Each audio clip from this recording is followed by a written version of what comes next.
दिया, आपका कैमरा एक सेकंड के लिए बंद कीजिए ना।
यहाँ लोग अनेक पर जज्बा है एक, रगों में दौड़े खून जिसमें एक ही जुनून है।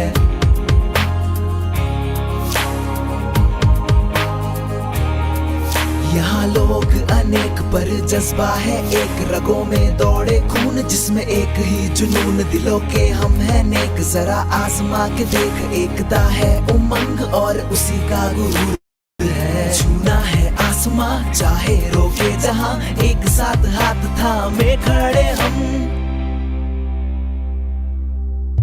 हम हैं एकत्र 3-1-4-2।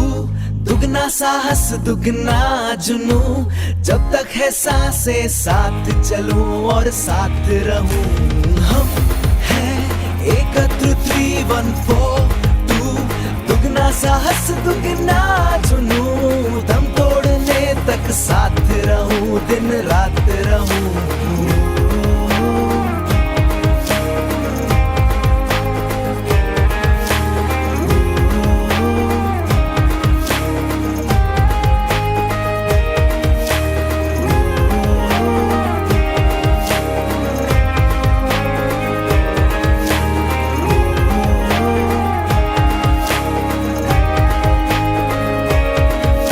चले देखो हम ना किसी का है गम, मंजिल से पहले ना रुकेंगे कदम। है खुद पे भरोसा तो कैसी शर्म, जो करने की ठानी कर दिखाएंगे हम।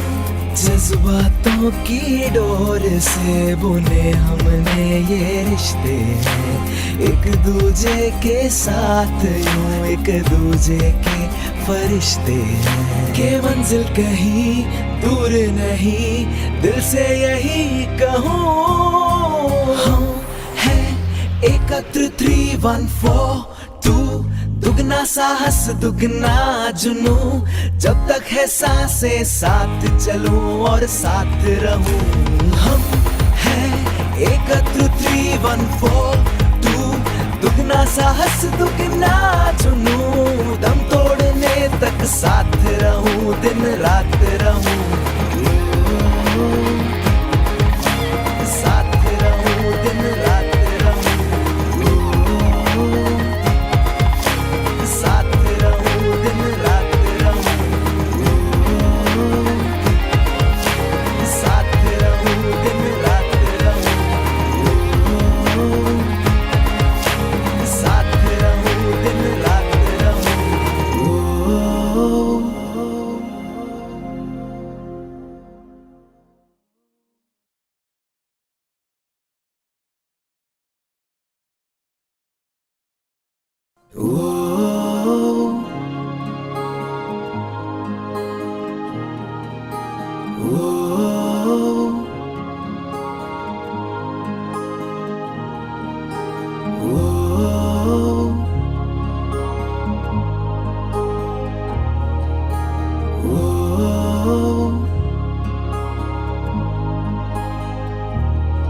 यहाँ लोग अनेक पर जज्बा है एक, रगों में दौड़े खून जिसमें एक ही जुनून है।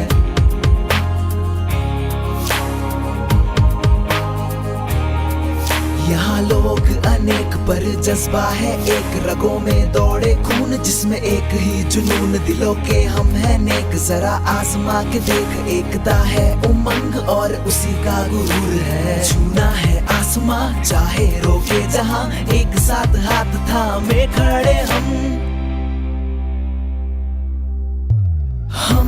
हैं एकत्र 3-1-4-2।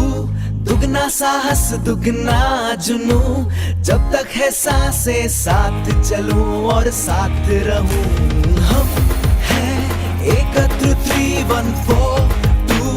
दुगना साहस दुगना जुनू, दम तोड़ने तक साथ रहूं, दिन रात रहूं।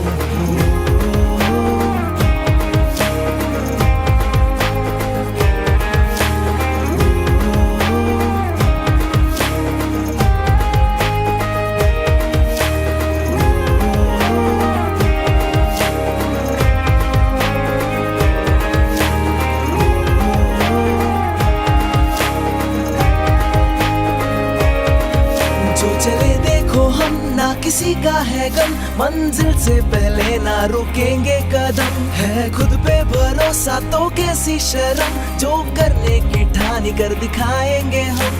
जज्बातों की डोर से बुने हमने ये रिश्ते हैं, एक दूजे के साथ यूं एक दूजे के फरिश्ते हैं। के मंजिल कहीं दूर नहीं, दिल से यही कहूँ, हम हैं एकत्र 3-1-4-2। दुगना साहस दुगना जुनू, जब तक है सांसें साथ चलूं और साथ रहूं। हम हैं एकत्र 3-1-4-2। दुगना साहस दुगना जुनू, दम तोड़ने तक साथ रहूं, दिन रात रहूं, साथ रहूं, दिन रात रहूं,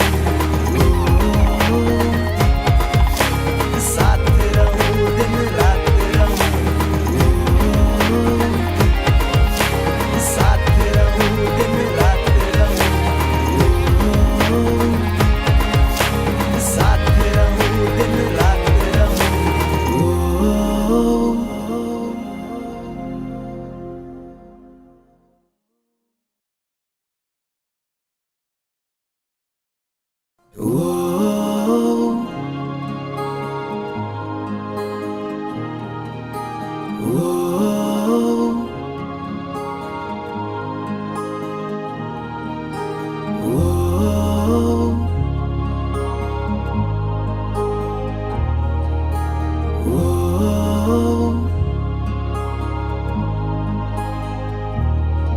यहाँ लोग अनेक पर जज्बा है एक, रगों में दौड़े खून जिसमें एक ही जुनून है।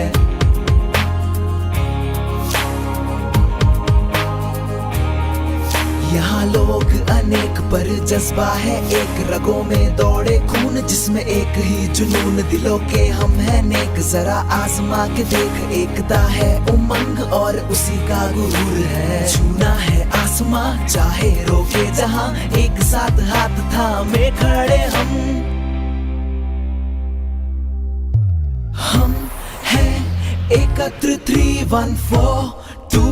दुगना साहस दुगना जुनू, जब तक है सांसें साथ चलूं और साथ रहूं। हम हैं एकत्र 3-1-4-2। दुगना साहस दुगना जुनू, दम तोड़ने तक साथ रहूं, दिन रात रहूं।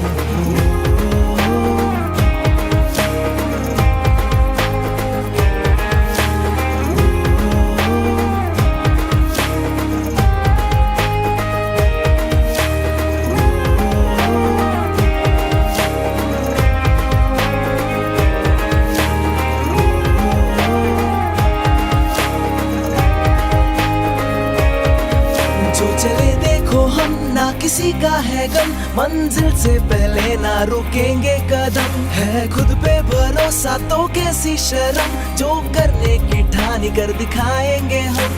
जज्बातों की डोर से बुने हमने ये रिश्ते हैं, एक दूजे के साथ यूं एक दूजे के फरिश्ते हैं। के मंजिल कहीं दूर नहीं, दिल से यही कहूँ, हम हैं एकत्र 3-1-4-2।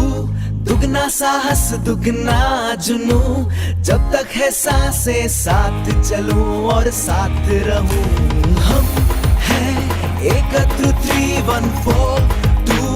दुगना साहस दुगना जुनू, दम तोड़ने तक साथ रहूं, दिन रात रहूं,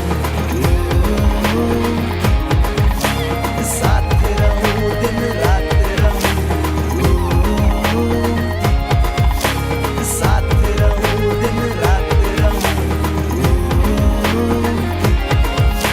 साथ रहूं, दिन रात रहूं, साथ रहूं, दिन रात रहूं।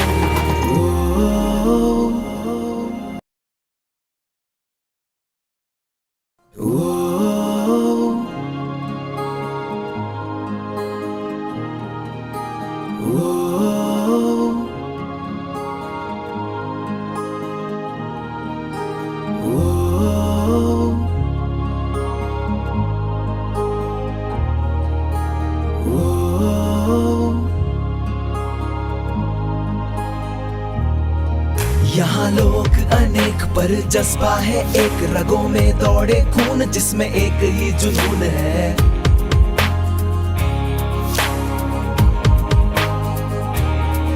यहाँ लोग अनेक पर जज्बा है एक, रगों में दौड़े खून जिसमें एक ही जुनून। दिलों के हम है नेक, जरा आजमा के देख, एकता है उमंग और उसी का गुरूर है। छूना है आसमां चाहे रोके जहां, एक साथ हाथ थामे खड़े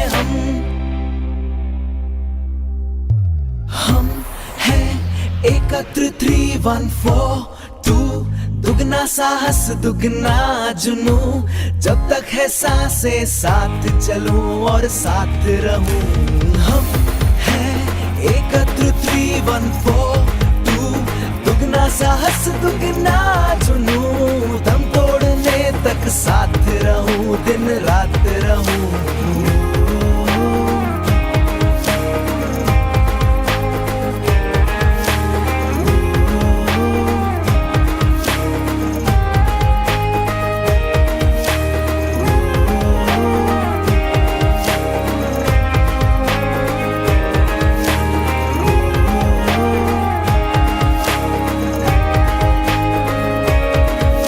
चले देखो हम ना किसी का है गम, मंजिल से पहले ना रुकेंगे कदम। है खुद पे भरोसा तो कैसी शर्म, जो करने की ठानी कर दिखाएंगे हम।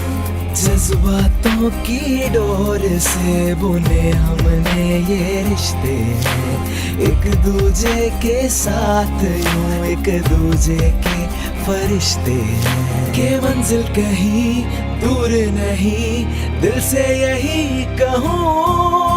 हम हैं एकत्र 3-1-4-2। दुगना साहस दुगना जुनू, जब तक है सांसें साथ चलूं और साथ रहूं। हम हैं एकत्र 3-1-4-2। दुगना साहस दुगना जुनू, दम तोड़ने तक साथ रहूं, दिन रात रहूं। साथ रहूं, दिन रात रहूं। साथ रहूं, दिन रात रहूं। साथ रहूं, दिन रात रहूं। साथ रहूं, दिन रात रहूं।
Hello, good afternoon, everyone. My name is Rotractor Nandan Teke. I'll be the MOC for today, along with Rotractor Diya Joshi. Uh, we shall be beginning shortly. Thank you. Thank you for your patience.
यहाँ लोग अनेक पर जज्बा है एक, रगों में दौड़े खून जिसमें एक ही जुनून है।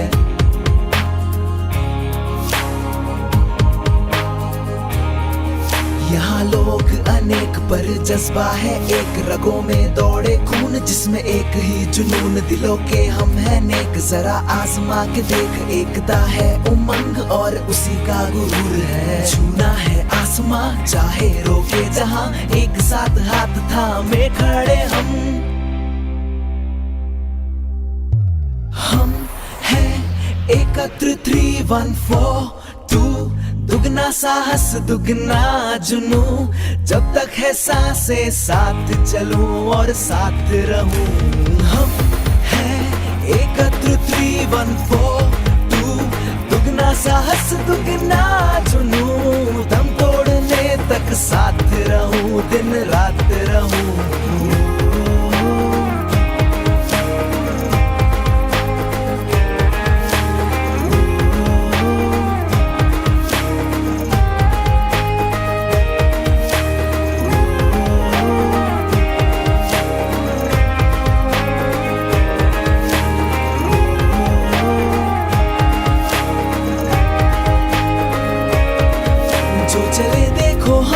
किसी का है गम, मंजिल से पहले ना रुकेंगे कदम। है खुद पे भरोसा तो कैसी शर्म, जो करने की ठानी कर दिखाएंगे हम।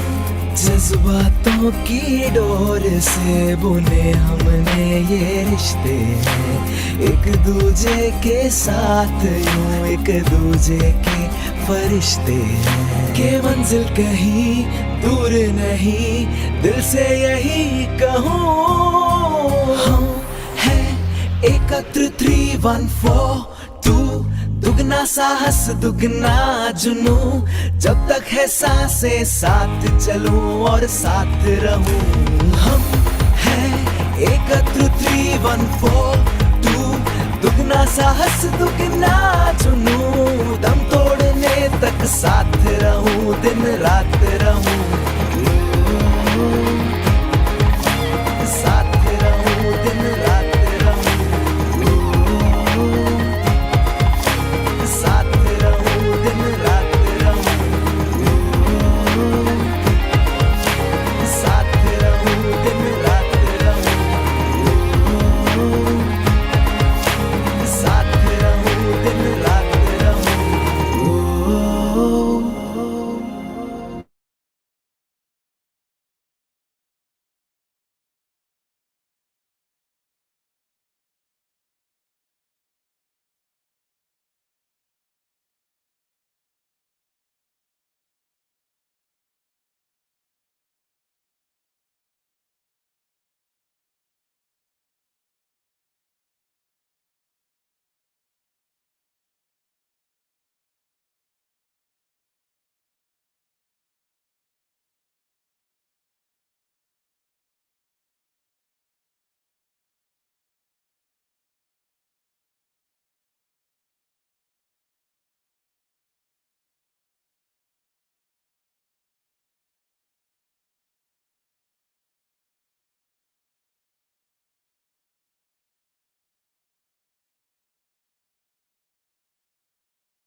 A very good afternoon to one and all present here. Thank you for joining us. I am Rotractor Diya Joshi.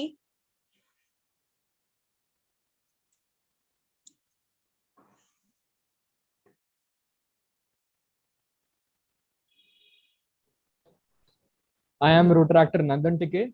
We both are from Rotract Club of Navi Mumbai Industrial Area. We welcome you all to the Youth in Politics version 2.0. And this time it is an impactful women's edition. So now we'll begin with the collaring of our president. We would like to call upon Rotarian Rotractor Ramya Pillai.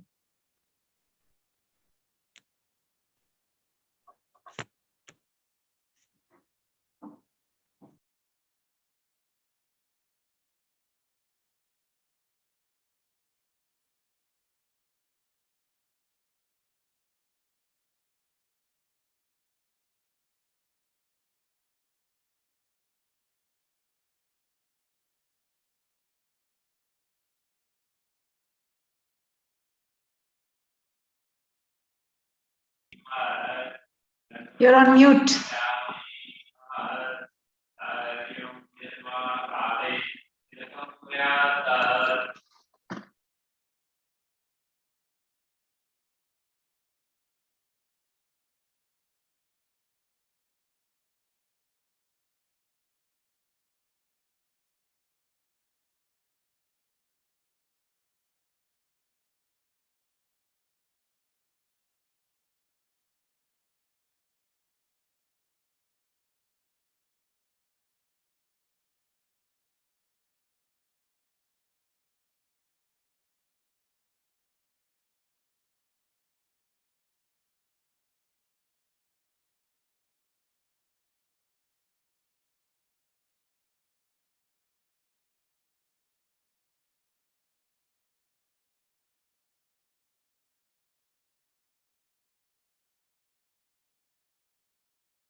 Okay, I hope I'm audible.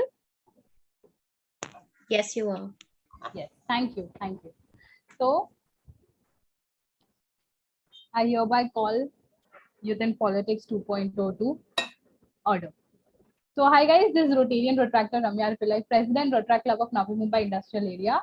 I welcome you all to the 2.0 of Youth in Politics, and this time we have made it more impactful.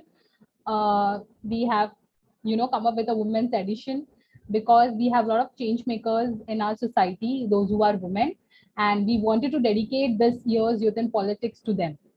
So without any delay, I'll further hand it over to my MOCs for this evening today. So Diya and Nandan, all the very best, and I wish all the speakers are very best. I'm pretty sure they will rock. So yeah, thank you. Thank you, Rotarian Retractor Ramya Pillai. Now, please stand up for our national anthem.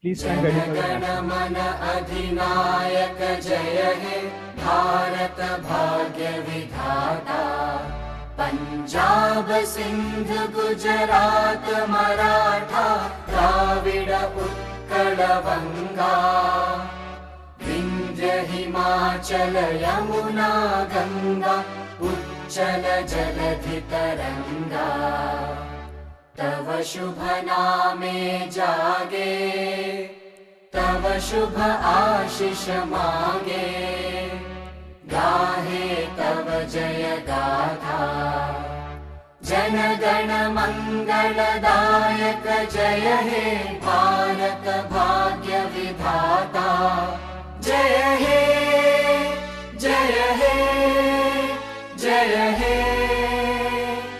जय जय जय जय हे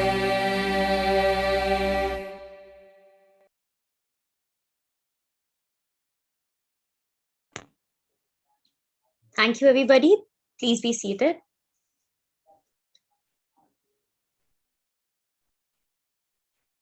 Thank you, Ramya. Thank you, everyone, for attending this webinar, this session. Today, we are here and are going to talk about youth in politics. And why shouldn't we? India has the largest number of youths of class 15 to 35. And a youth group is a class that consists of people from age 15 to 35 years of age. Today, India has the largest number of people in this age group.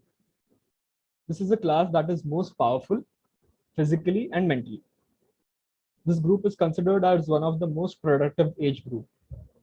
Those who make an effort for the development of the country and for their families as well. The youth play an important role in building of the nation.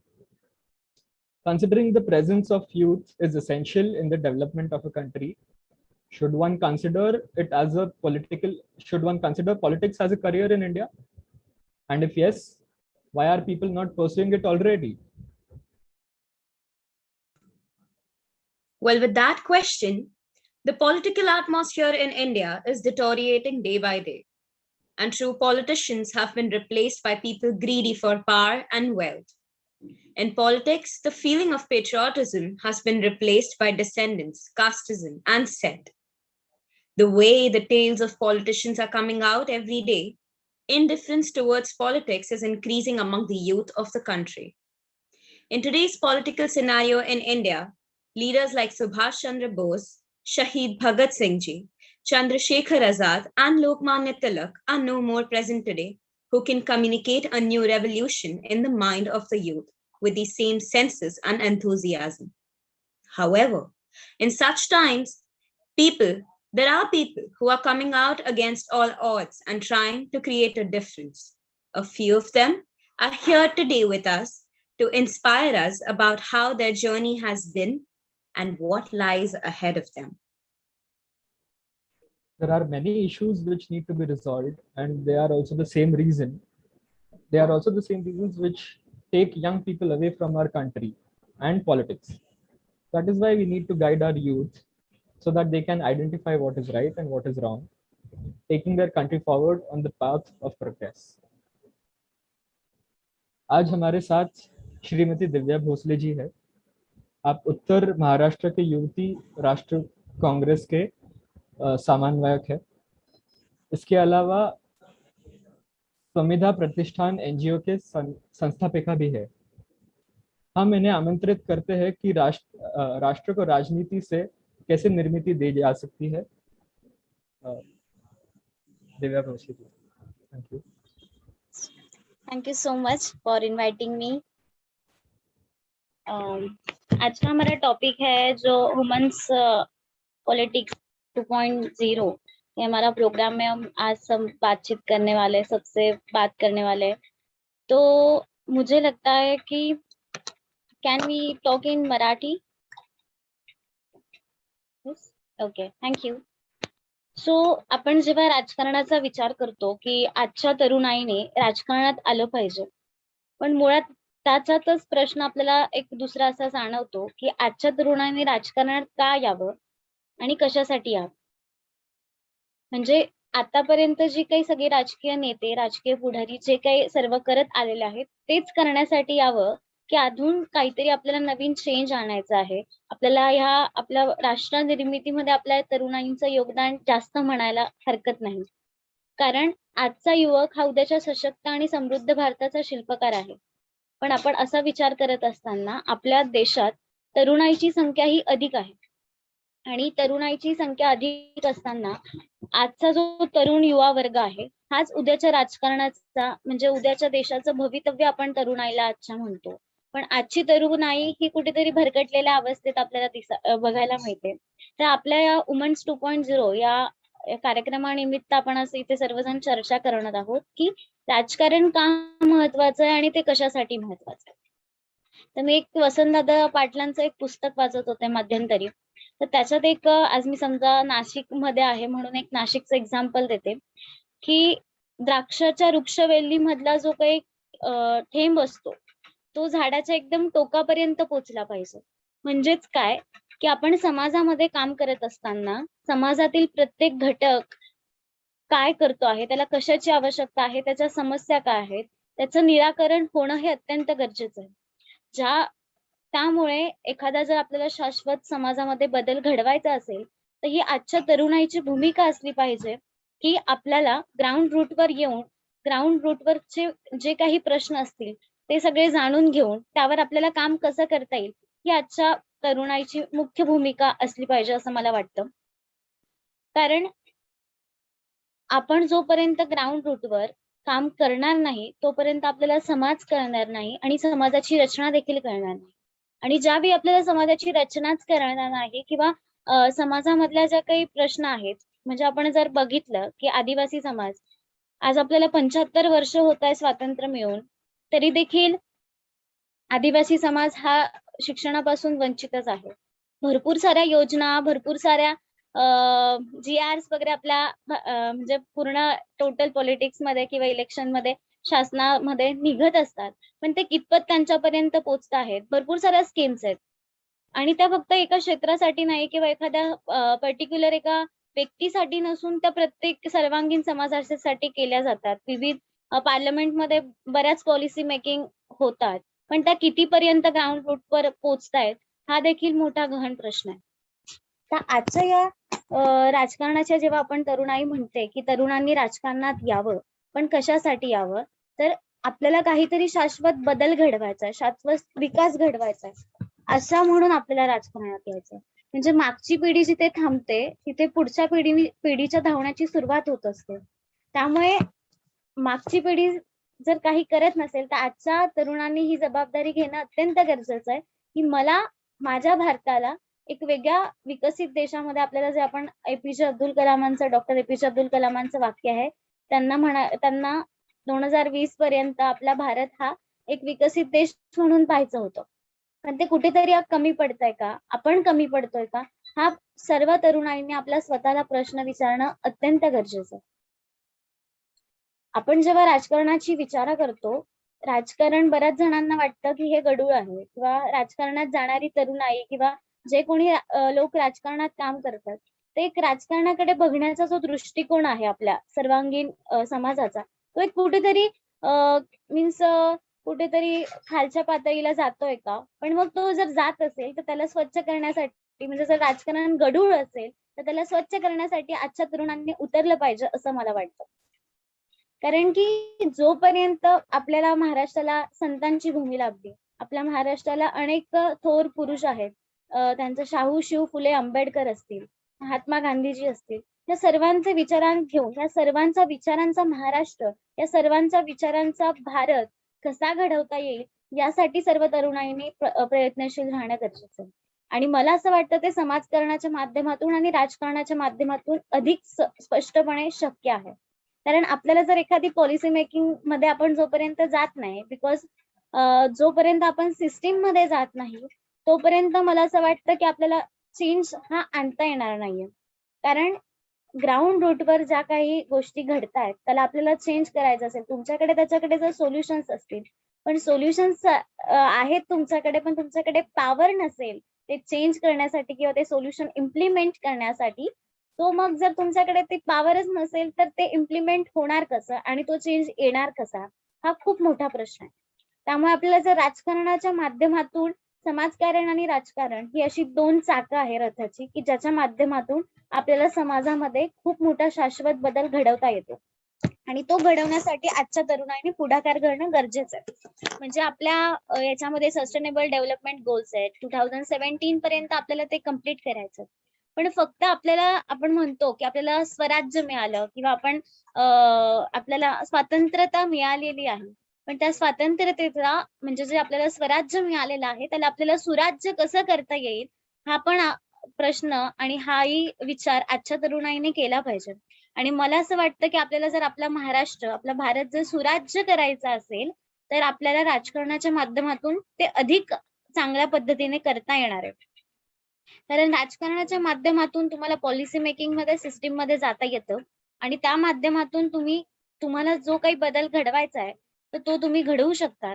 कारण एखाद्या शेतकऱ्याचं जर काम असेल, मी एक स्वतः शेतकऱ्याची मुलगी आहे म्हणून सांगू इच्छिते, जर तुम्हाला शेतकऱ्याचे जे काही प्रश्न आहेत ते तुम्हाला माहिती आहेत, पण त्याच्यावर तुम्ही भरपूर आंदोलनं करतात, रस्त्यावर उतरतात, म्हणजे कोणता झेंडा उचलावा आणि कोणता हाती घ्यावा हा पण तरुणाईंच्या मनातला प्रश्न त्यांनी ओळखला पाहिजे. कारण भाषणं आपण सगळ्यांचीच ऐकली पाहिजे, पण विचार आपण केला पाहिजे स्वतः की आपण काय करतो आहोत आणि ते खरंच योग्य आहे का, की माझ्या महाराष्ट्राला ज्या संतांनी घडवलं, माझ्या महाराष्ट्राला ज्या थोर युग पुरुषांनी घडवलं, आदरणीय यशवंतराव चव्हाण साहेब असतील, त्यानंतर आदरणीय शरदचंद्रजी पवार साहेब असतील, अनेक नेते आहेत, अटल बिहारी वाजपेयी आहेत, तर असे जे काही थोर नेते, थोर मंडळी जे आपल्या महाराष्ट्राला, आपल्या भारतात होऊन गेली, तर त्यांचे विचार आपण कुठेतरी विसरतोय असं मला वाटायला लागलंय. जयंती आली की आपल्याला फक्त पुतळे हवेत, पण त्यांचा विचार इम्प्लिमेंट करण्यासाठी त्यांचे जे काही विचार होते, ते गांधीजी असतील, शाहू फुले आंबेडकर असतील, ते आचरणात आणून काहीतरी त्याच्या माध्यमातून आपल्याला बदल घडवण्याकडे दुर्लक्ष आजची तरुणाई करतीये असं मला वाटतं. त्यामुळे आपण राजकारणाच्या माध्यमातून अधिक चांगल्या पद्धतीने जर काम करत गेलो तर सगळ्याच गोष्टींमध्ये आपण अधिक चांगल्या प्रकारे बदल घडवून आणू शकतो, because we are the change makers, because we are the youth. आणि आजचा युवक हा उद्याचा सशक्त आणि समृद्ध भारताचा शिल्पकार आहे. त्यामुळे जर चेंज आणायचं असेल तर तुम्ही राजकारणात नक्कीच आलं पाहिजे. राजकारणाच्या माध्यमातून तुम्हाला, सत्तेच्या माध्यमातून तुम्हाला अधिक चांगल्या प्रकारे बदल घडवता येतो आणि तो बदल हा शाश्वत असायला हवा असं मला वाटतं. कला असेल, सांस्कृतिक असेल, शिक्षण, आरोग्य, पर्यावरणाचं आपण बघतोय की कोविडच्या मुळे आपल्याला तर पर्यावरणाशी आपण अधिक जवळ जायला हवं असं मला वाटतं. कारण पर्यावरणाच्या माध्यमातून जो काही पूर्ण निसर्ग, असं म्हणतात की आपण जे पेरतो तेच उगवतं.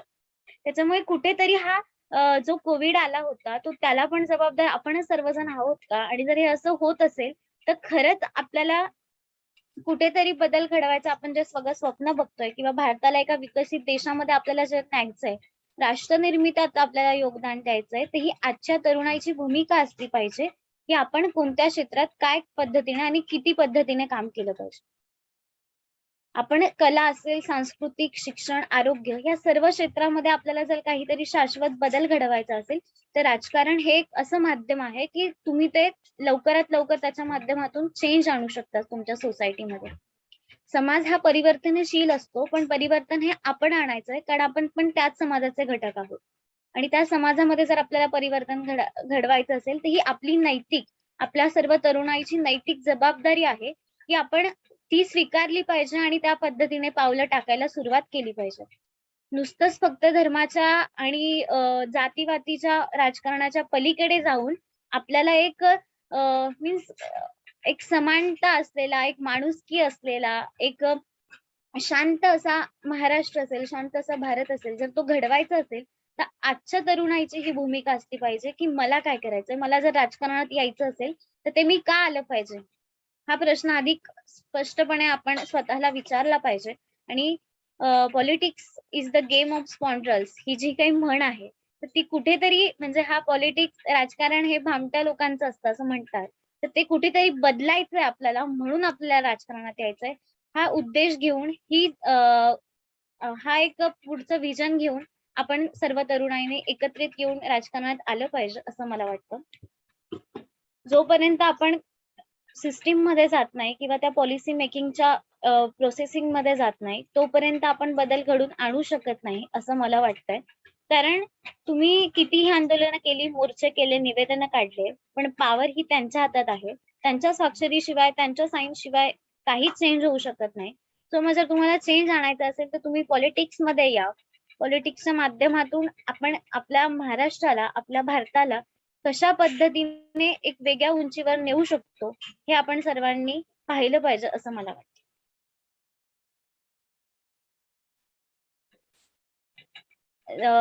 मला असं वाटतं की मी जास्तीत जास्त सांगण्यापेक्षा जर काही क्वेश्चन्स असतील तर ते विचारले तर मी त्याच्यावर अधिकपणे चांगल्या पद्धतीने बोलू शकतो.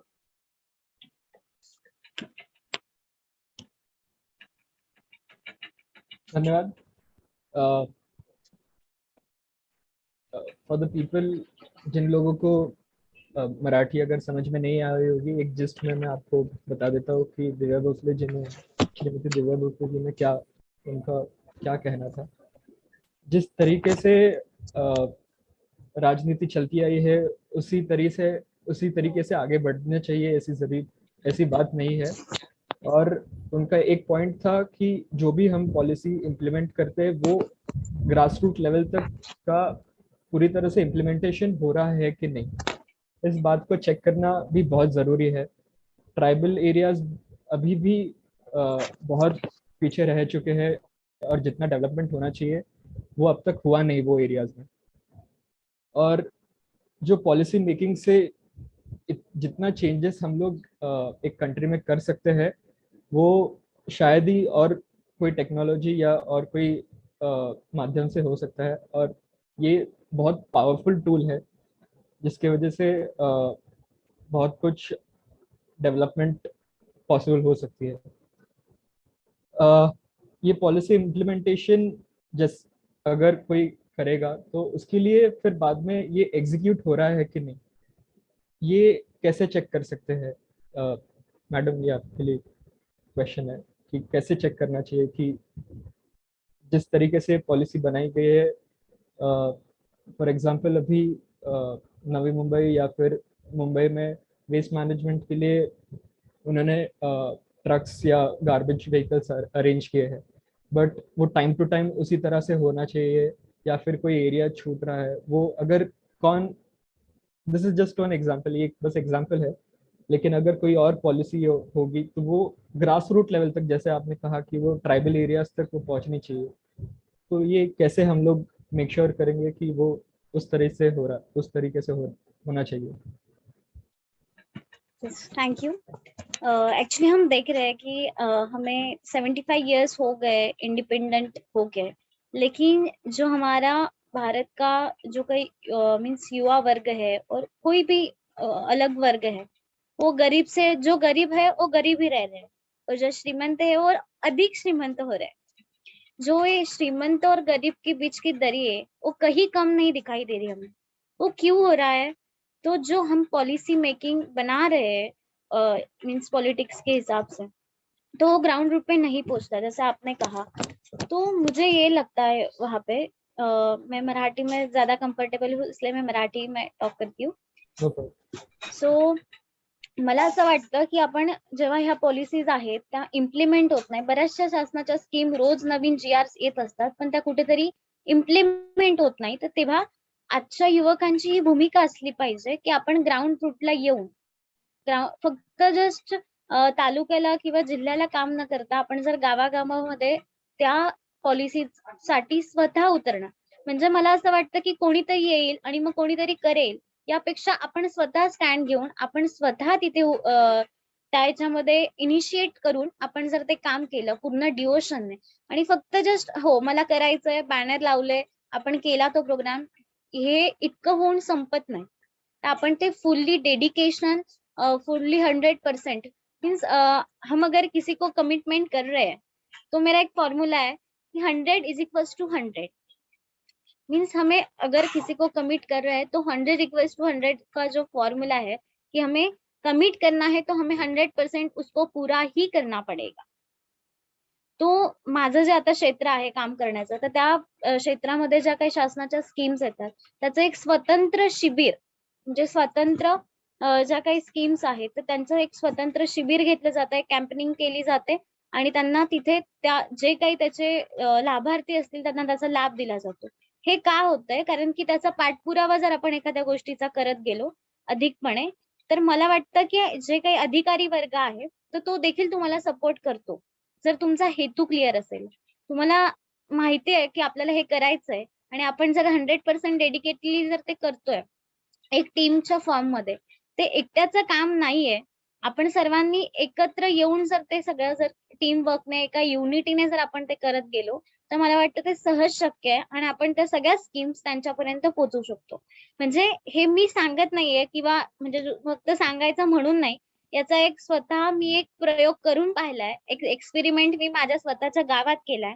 त्याच्यामुळे एक 21 वर्ष जुनं एक धरण होतं, त्या धरणाचा साठी बऱ्याच जणांनी प्रयत्न केले, पण ते कुठेतरी झालं नाही. का?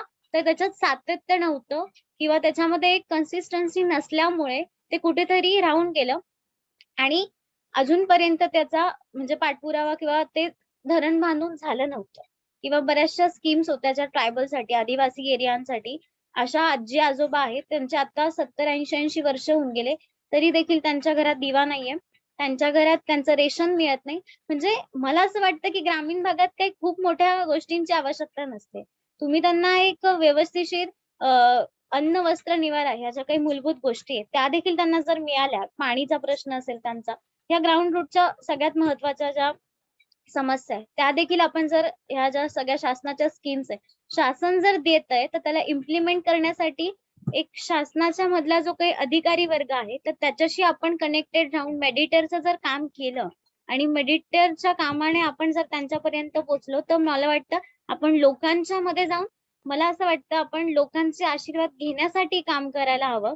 हा एक त्याच्यातला मुद्दा आहे. आणि जर तुम्ही हे ठरवून जर काम करत असाल की मला लोकांचे आशीर्वाद घेण्यासाठी काम करायचं आहे, तर मला वाटतं हे अधिक स्पष्टपणे होईल आणि आपण त्यांच्यापर्यंत पोहोचतो पण, आणि त्यांना आपण त्याचा लाभ पण देतो. हा माझ्या गावातला वैयक्तिक मी प्रयोग केलाय. Okay.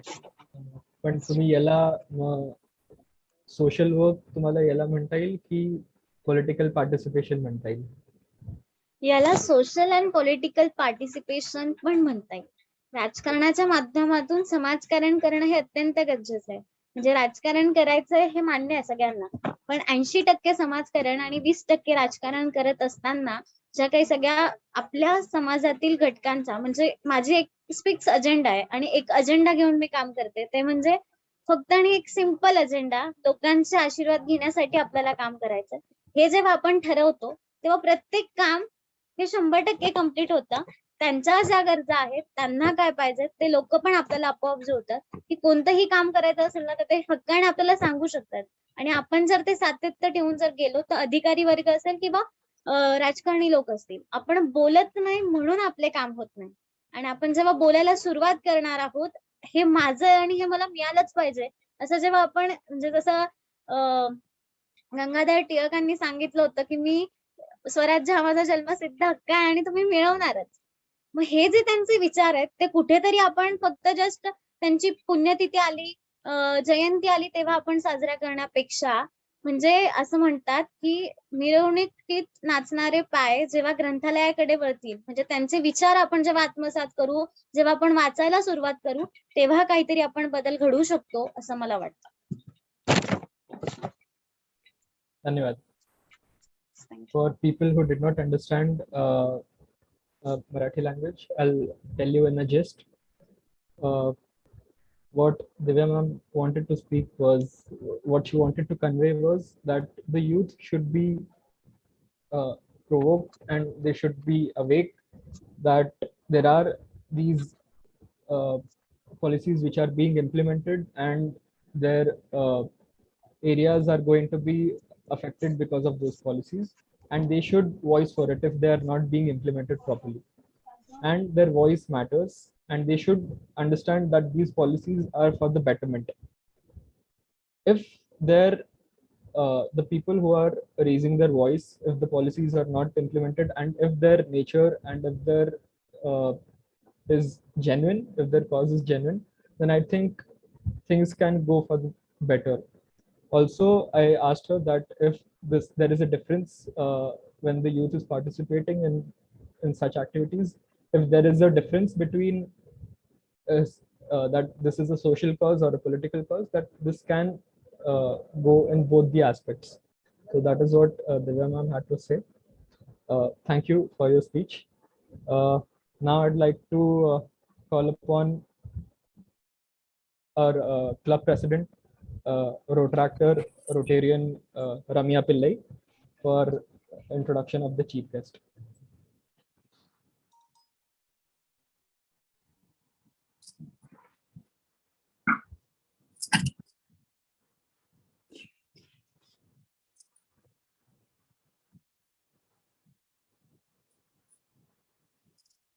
Okay, hi guys. So thank you so much, Divya. You have always inspired people. Now, moving on to the next one. Moving on to our chief guest. She's someone whom I really adore and someone who has mentored us, mentored me especially, I would rather say. She was the one who had taken my interview 4 years back, and I still remember the vibe that she had shared with me and to my entire team. I'll start with a quote: "When women participate in the economy, everyone benefits." It was rightly been said by Hillary Clinton. And so, ladies and gentlemen, introducing you our chief guest, Ms. Sheetal Seth Devurkar. I call her Sheetal Tai. She's Sheetal Tai to a lot of people. She's the Senate member of Mumbai University, core committee member of Yuva Sena Shiv Sena. She's a member of Maharashtra Public University Act 2016 amendments. And she's also the trustee of Sheetal Foundation, which is an NGO.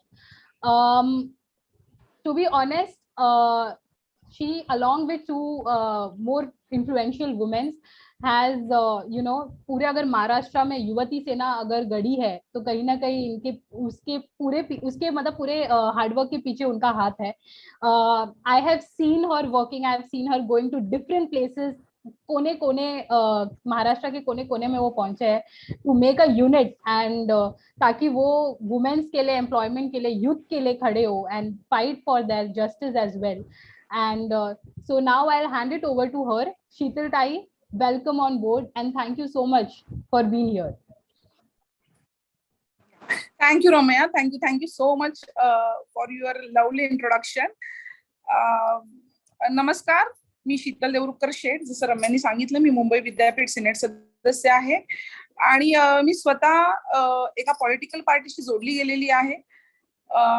खरं म्हणजे मी रम्याला खरंच मनापासून, rotary क्लबला मनापासून धन्यवाद देईन की आपण मला इकडे बोलवलं आणि बोलण्याची संधी दिली. So thank you so much for everyone. आपण आपल्या विषयाकडे बोलूया. आजचा विषय आहे युथ इन पॉलिटिक्स. पण मला असं वाटतंय की आजच्या विषयाचं नामांतरण असं असायला पाहिजे की युथ इज पॉलिटिक्स. कारण राजकारण हे चिरतरुण असतं आणि राजकारण चिरतरुण असण्याचं प्रमुख कारण हे आहे कारण राजकारणामध्ये आता सक्रिय पद्धतीने जे वाटचाल करत आहेत किंवा सक्रिय पद्धतीने जे या राजकारणात उतरत आहेत ती तरुण पिढी, देशाचा कणा असलेली ही तरुण पिढी. पण मित्रांनो, याची सुरुवात आजपासून झालीये का? तर नाही. याची सुरुवात खूप सुरुवातीपासून झालीये, खूप अगोदरपासून झालीये. आपला इतिहास याला साक्षीदार आहे. आपला इतिहास काय सांगतो की जेव्हा देशावरती मुघलांनी आक्रमण केलेलं तेव्हा या मुघलांचं आक्रमण परतवून देण्यासाठी 16 वर्षाच्या छत्रपती शिवाजी महाराजांनी हातामध्ये तलवार घेतली आणि या मुघलांचं आक्रमण परतवून लावलं. या मुघलांना पळताभुई थोडी केली आणि या मुघलांचं जे साम्राज्य होतं ते अतिशय नेस्तनाबूत करण्याचं काम जर कोणी केलं असेल तर ते 16 वर्षाच्या छत्रपती शिवाजी महाराजांच्या तलवारी. जुलमी राजवट होती. या ब्रिटिशांच्या जुलमी राजवटीला जर कोणी पुढे येऊन विरोध केला असेल तर तो विरोध केलेला त्यावेळच्या तरुण पिढीने. या तरुण पिढीने ब्रिटिशांच्या जुलमी राजकारणाला विरोध केला आणि त्यांची ती ब्रिटिशांची जुलमी राजवट किंवा त्यांचा जो जुलमीपणा होता तो हाणून पडण्याचं काम हे त्या तरुणाईने केलं. पुढे भारताचं जो संविधान, भारताची जी घटना लिहिली ते बाबासाहेब आंबेडकर, आणि हे बाबासाहेब आंबेडकर देखील तरुणच होते. मित्रांनो, मला खूप मनापासून वाटतं की जेव्हा एखाद्या देशाची बडदोरी जेव्हा तरुणाच्या हातात येते तेव्हा त्या देशाचा विकास हा 50% जास्त वेगाने होतो. हा माझा ठाम विश्वास आहे. कारण मित्रांनो, देशातल्या 50 पेक्षाही अधिक जनता ही तिशीच्या घरातली आहे. आज आपण डिजिटल युगामध्ये वावरतोय. असं म्हटलं जातं की देश स्पर्धेच्या युगात उतरलंय. हे जग स्पर्धेचं युग आहे, डिजिटल आहे आणि इथल्या जगातील लोक हे घड्याळाच्या काट्यावर चालतात. अतिशय बरोबर आहे. हे जग डिजिटल युगात आहे, घड्याळाच्या काट्यावर आपण चालतोय. पण मित्रांनो, मला इकडे एक सांगावंसं वाटतंय की इकडचा असणारा प्रत्येक क्षण हा आपल्यासाठी लाख मोलाचा आहे. प्रत्येक एक क्षण जो आपण वेचतोय हा लाख मोलाचा आहे. कारण जर या तरुणाईला राजकारणात उतरायचंय तर आपल्याला घरी बसून चालणार नाहीये किंवा मोबाईलवर नुसतं चॅटिंग करून जमणार नाहीये. तर आपल्याला या राजकारणामध्ये प्रत्यक्षरित्या उतरणं गरजेचं आहे. आज देशातली तरुणाई डिजिटल युगाची स्वप्न बघतेय. देशातील प्रत्येक तरुण या डिजिटल दुनियेच्या पाठी आहे. आणि देशातल्या एका साईडला काय होतंय तर देशातल्या एका बाजूला देशाचा एक प्रवाह तरुणाईला धर्म आणि जातीच्या बंधनात गुरफटवायला बघतोय. हा जर आपल्याला विरोधाभास संपवायचा असेल, हा जर विरोधाभास आपल्याला हाणं गरजेचं आहे. मग तुम्ही म्हणाल की मॅडम, तरुणाईने पुढे येणं कशा पद्धतीने गरजेचं आहे? तर मित्रांनो, मी तुम्हाला इकडे एक नक्की सांगेन की 2019 पूर्वीची जी विधानसभा होती आणि 2019 जी विधानसभा आहे याच्यामध्ये खूप मोठा बदल झालाय. मग हा बदल कुठला असेल तर हा बदल झालाय तो केवळ तरुणाईमुळे. दूरदृष्टी आणि सळसळत रक्त असणारी अनेक तरुण मंडळी या विधानसभेमध्ये आहे आणि त्या सर्व तरुण मंडळींनी लोकसभेमध्ये, विधानसभेमध्ये अतिशय जोरदार कामगिरी बजावत आहेत. त्यांचं कार्य हे अतिशय धुवाधार आहे. त्यांनी आपल्या कर्तृत्वाचा ठसा देशाच्या नाही, राज्याच्या नाही तर देशाच्या राजकारणावर मोठ्या प्रमाणे उमटवला आहे. मी स्वतः एक सिनेट सदस्य आहे. मुंबई विद्यापीठामध्ये सिनेट सदस्य म्हणून काम करत असताना मला अनेक तरुणाईचे प्रश्न सोडवण्यासाठी एक संधी मिळते. तर तुम्ही म्हणाल उदाहरणार्थ कसं, तर एक छोटस उदाहरण द्यायचं झालं तर मराठी भाषेला अभिजात भाषेचा दर्जा मिळवून देण्यासाठी आपण जर बघत असाल तर संपूर्ण महाराष्ट्रामध्ये एक चळवळ उभी राहिलेली आहे. आणि या चळवळीचा एक भाग म्हणून मी सिनेट या नात्याने मुंबई विद्यापीठामध्ये मराठी भाषेला अभिजात भाषेचा दर्जा मिळवून देण्यासाठी एक स्थगन प्रस्ताव मांडला, की जेणेकरून की ह्याची सुरुवात आपल्या विद्यापीठामध्ये झाली पाहिजे. मग ही विद्यापीठामध्ये कशी होईल, तर जेव्हा आपण मराठी आहोत, मराठी ही आपली राजभाषा आहे, पण हे नुसतं बोलून चालणार आहे का, तर नाही, ते अस्तित्वात देखील आणण्याची गरज आहे. मग हे अस्तित्वात कोण आणणार आहोत, तर हे अस्तित्वात आणणार आहोत तुम्ही आम्ही. या देशाचे सुजाण नागरिक म्हणून, या देशाचं एक कर्तव्य म्हणून आपण या देशामध्ये राहतो, या देशाला काहीतरी आपलं देणं लागतं. आणि जर आपल्याला या देशाला देणं लागत असेल तर आपल्याला त्याच पद्धतीने या समाजामध्ये उतरणं गरजेचं आहे. म्हणून मग मी विद्यापीठामध्ये स्थगन प्रस्ताव मांडला की विद्यापीठ, आज जर आपण बघितलं असेल की आज संपूर्ण महाराष्ट्रामध्ये 13 विद्यापीठ आहेत आणि 13 विद्यापीठांमधलं एक विद्यापीठ म्हणजे आपलं मुंबई विद्यापीठ आहे. आणि हा स्थगन प्रस्ताव असा होता की विद्यापीठ व विद्यापीठाशी संलग्नित जेवढे महाविद्यालय आहेत या सगळ्या महाविद्यालयांमध्ये मराठी भाषेचा जागर होणं गरजेचं आहे.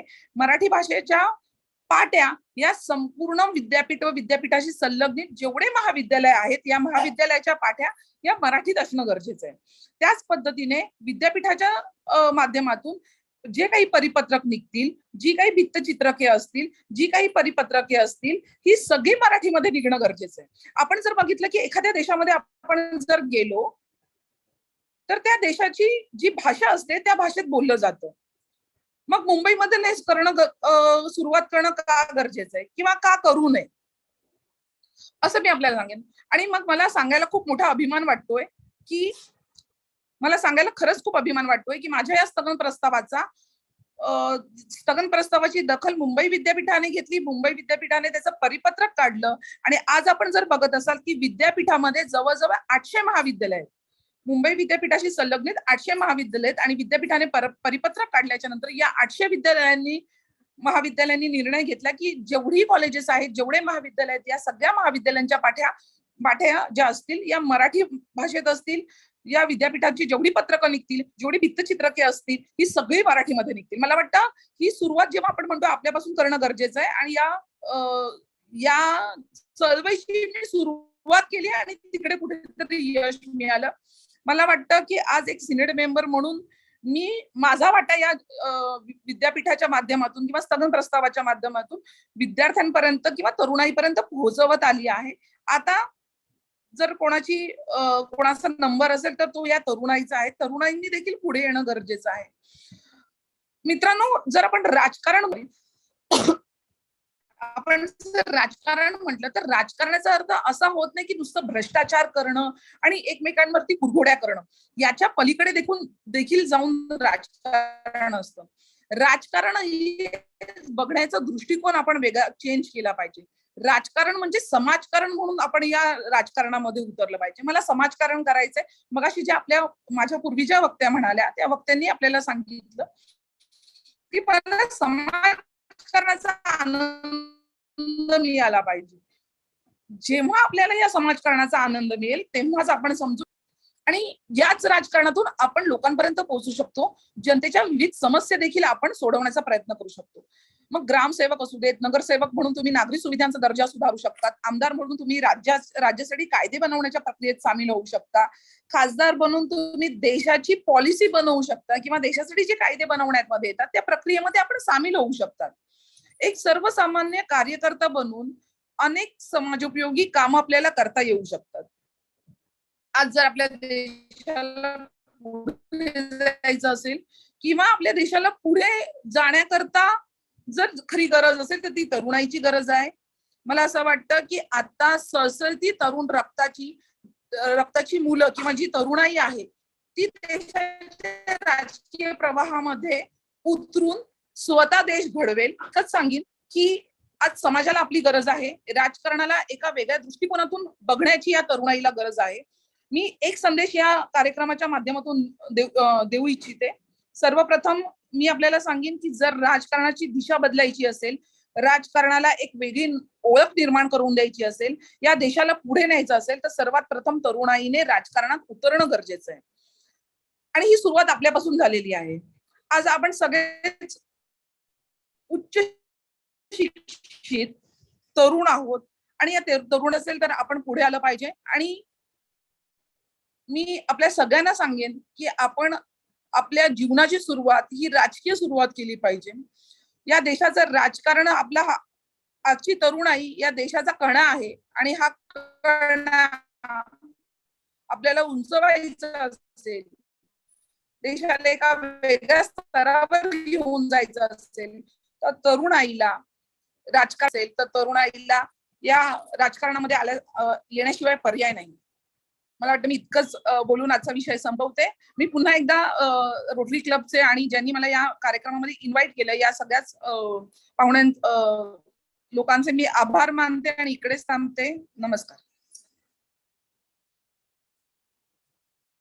कोणाला मला प्रश्न विचारायचे असतील तर आपण विचारू शकता.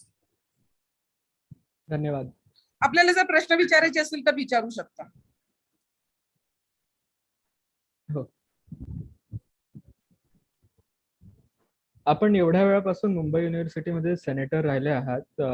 तुम्ही आतापर्यंत काय काय यश प्राप्त केलेत, कुठले मोठे माइलस्टोन म्हणता येईल, आणि पुढे अजून तुम्हाला काय काय अजून मोठा प्रयत्न करायचा आहे, तुम्हाला काय बदलाव घडून आणायचा आहे मुंबई युनिव्हर्सिटी मध्ये?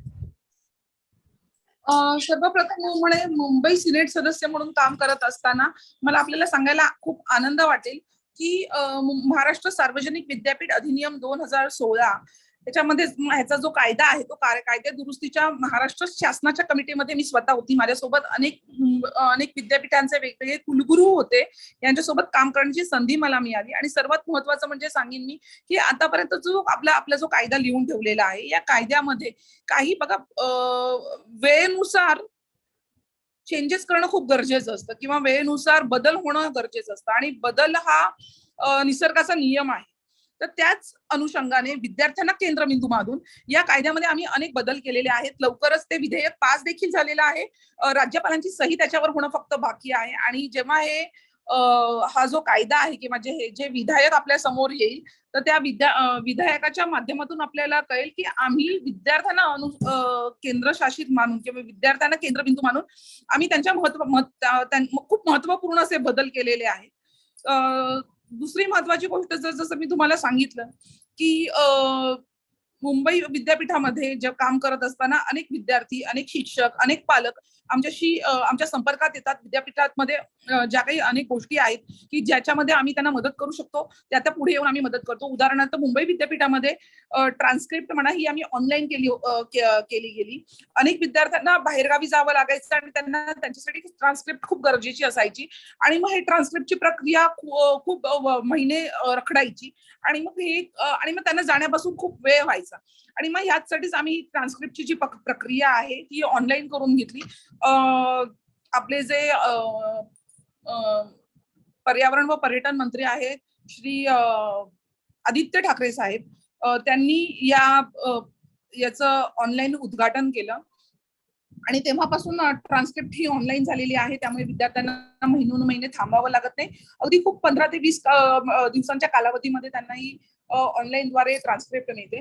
दुसरी महत्वाची गोष्ट म्हणजे बदल जर म्हणायचं झाला तर आम्ही ज्या पद्धतीने एखाद्या देशाचा कायदा घडवण्यासाठी खासदार असतात, राज्यासाठी आमदार असतात आणि बृहन्मुंबई महानगरपालिकेचा कारभार बघण्यासाठी नगरसेवक असतात, त्याचप्रमाणे मी म्हणेन की मुंबई विद्यापीठाचा कारभार पाहण्यासाठी आम्ही स्वतः सिनेट मेंबर्स असतो. विद्यार्थी वेळोवेळी आमच्याकडे वेगवेगळे प्रश्न घेऊन येत असतात. मग ते कधी असो त्यांच्या मार्कशीटचे असो, कधी त्यांच्या महाविद्यालयांच्या संबंधित असो किंवा मग त्यांच्या उत्तरपत्रिकेबद्दल असू देत, महाविद्यालयांच्या स्ट्रक्चर बद्दल असू देत, विद्यापीठाशी संलग्नित किंवा विद्यार्थ्यांशी संलग्नित जेवढे कार्यक्रम किंवा जेवढे प्रश्न येतात ते प्रश्न सोडवण्याचं काम हे सिनेट मेंबर करत असतात. मुंबई विद्यापीठाच्या माध्यमातून सिनेट सदस्य म्हणून आम्ही विद्यार्थ्यांच्या अनेक प्रश्नांना हात घालत असतो. भविष्यातही आम्ही अधिक चांगल्या पद्धतीने विद्यार्थ्यांसाठी पुढे येऊन काम करत राहू. आणि मी या कार्यक्रमाच्या माध्यमातून आपल्या सगळ्यांना एक आव्हान करू इच्छिते की या कार्यक्रमाच्या माध्यमातून जे विद्यार्थी आज या कार्यक्रमाला उपस्थित आहेत,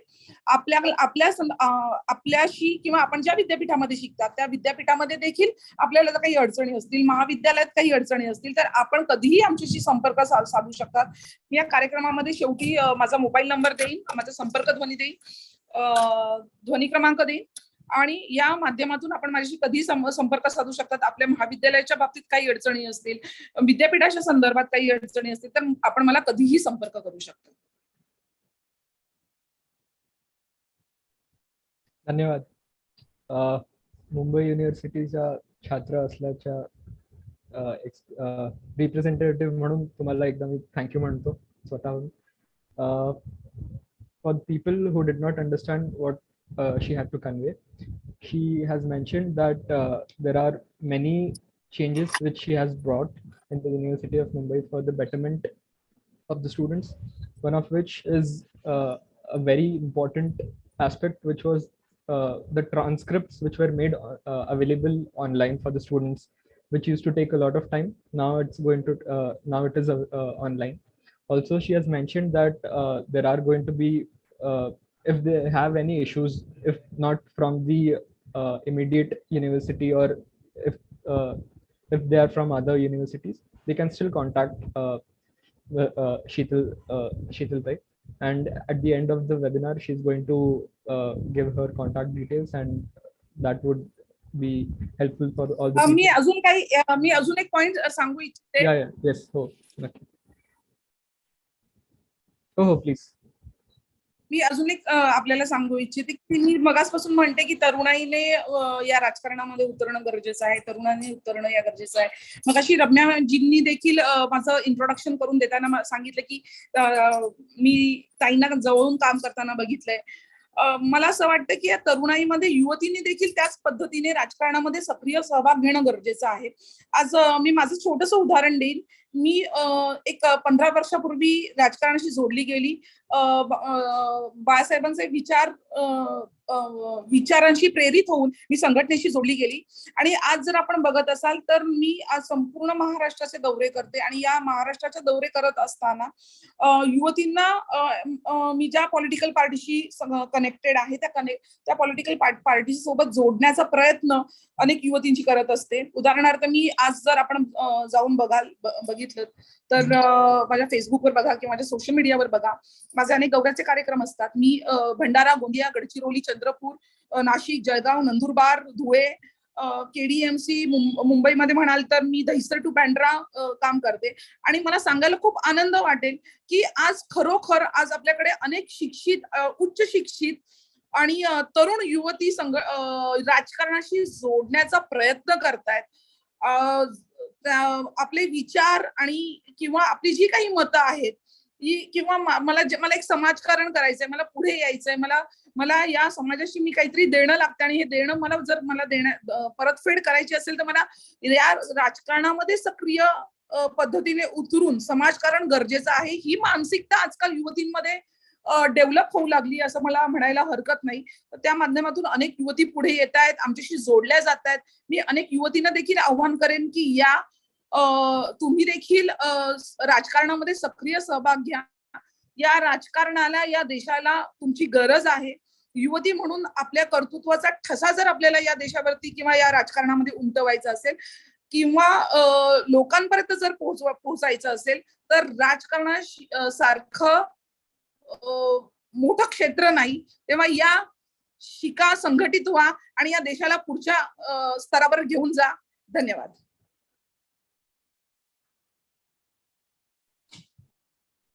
Thank you, madam.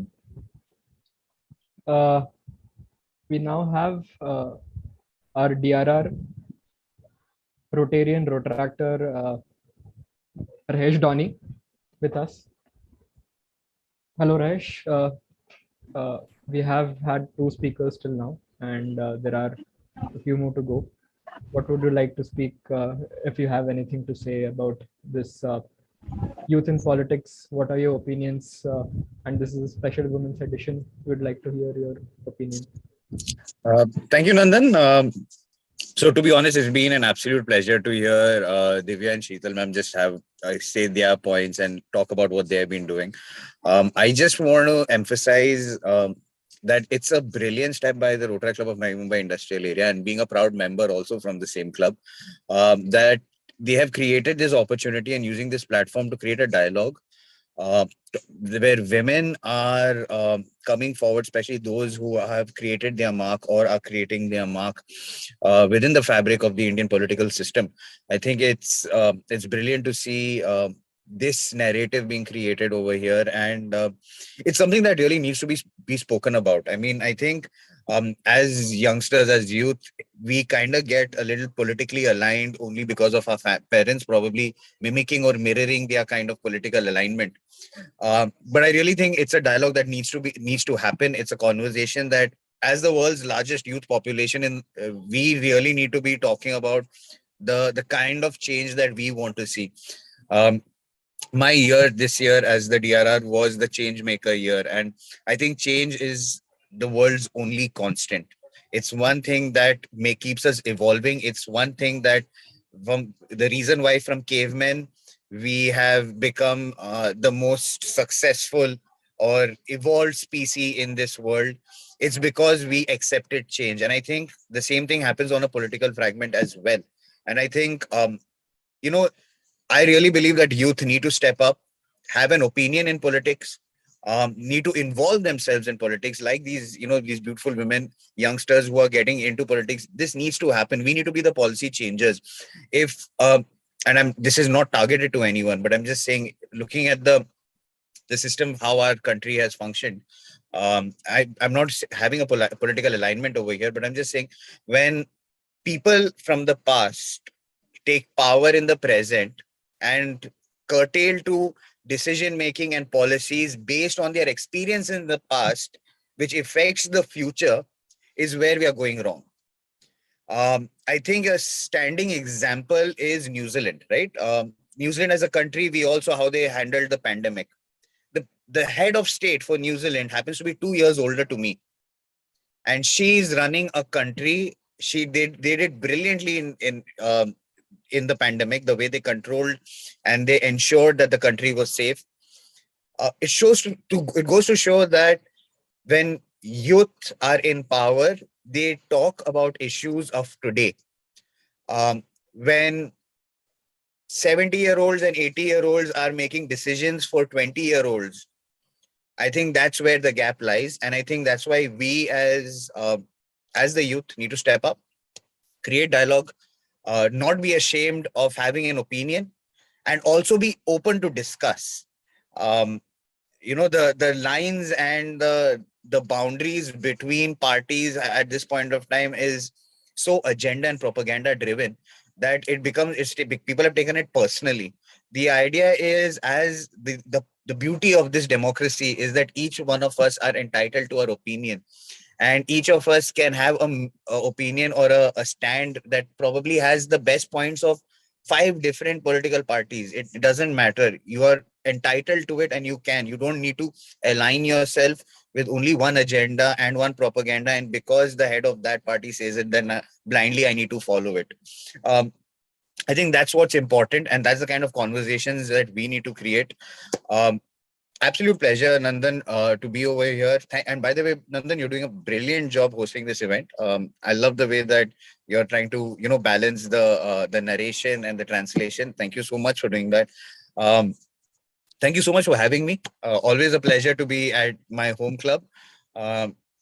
Love the initiative taken by Ramya and team, and I hope going forward through this discussion, everyone who's watching this live on YouTube and all the other platforms that this is being streamed at, take away the essence that conversations are necessary. Whether you agree to them or you don't, it's your choice. There is no right and wrong. That's the brilliant part of opinions, because it's always from your perspective that you see a right and wrong, right? So I hope that's the essence that you walk away with. I have one last request, if Sheetal ma'am is still here. Ma'am, this is, I hope आपको यानी यहाँ पे रोटरैट के बारे में थोड़ा बहुत एक आइडिया आया ही रहेगा कि हम लोग एक प्लेटफॉर्म है. क्योंकि आप मुंबई यूनिवर्सिटी से जुड़े हो, मेरा एक ही दरख्वास्त है आपसे कि हम चाहते हैं रोट्रैक जैसी इंटरनेशनल प्लेटफॉर्म है जो 200 कंट्रीज में अवेलेबल है। आज के दिन पे 200 कंट्रीज में रोट्रैक का प्लेटफॉर्म है। हम चाहते हैं कि यूनिवर्सिटी साइड से रोट्रैक को वही इंपॉर्टेंस मिले जितना एनएसएस और एनसीसी को मिलता है। रोट्रैक्ट में वही एक्सचेंज प्रोग्राम्स होता है, वही लेवल की कम्युनिटी सर्विस होती है, और ऐसी चीजें भी होती है जहाँ पे हम लोग बात कर सकते हैं, एक डायलॉग कर सकते हैं, एक एक ब्यूरोक्रेसी क्रिएट कर सकते हैं जो बाकी प्रोग्राम्स में है नहीं। वो गवर्नमेंट प्रोग्राम है, ये एक इंटरनेशनल प्रोग्राम है। मेरा सिर्फ एक ही दरख्वास्त है। मैं इनफैक्ट ये मुद्दे के साथ आदित्य ठाकरे के पास भी जा रहा हूँ फॉर द सेम रीजन कि हम ये एक महाराष्ट्र में एटलीस्ट, क्योंकि आंध्र प्रदेश और तेलंगाना में हो गया है ये, कर्नाटका में हो गया है ये, तमिलनाडु में ये भी मुद्दा चल रहा है। मैं चाहता हूँ महाराष्ट्र में भी हम लोग आवाज उठाए इस चीज को लेके, और रोट्रैक्ट को वही इंपॉर्टेंस मिले जितना एक एनएसएस और एनसीसी को एक यूनिवर्सिटी में मिले। तो यहाँ पे जितने भी पॉलिसी मेकर्स है, movers and shakers of society है, एक सिंपल रिक्वेस्ट है from my side, if you all could help us with this. Rotaract as an organisation is a plethora of opportunities, and we hope that with your support these kind of opportunities can be given to our university students as well. Thank you so much for having me. Absolute pleasure. Once again, I will not take more of your time. Handing it over to Nandan, over to you, and the rest of the speakers. Thank you so much. Thank you, Rahesh. Thank you. I'll pass over the dials to Diya, Protractor Diya Joshi.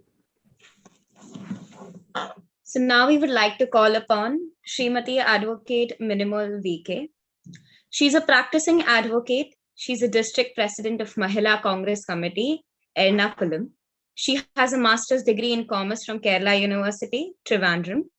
She has a diploma in public health inspector from Public Health All India Institute of Local Self-Government from Bhopal, MP.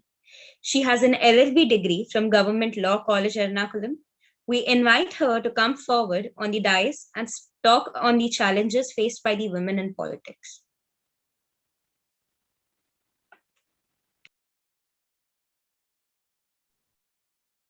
I think you are on mute.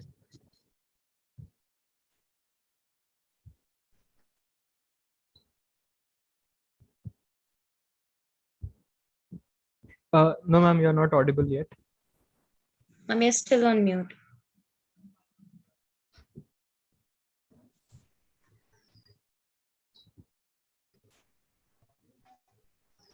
Can I speak directly to my speech?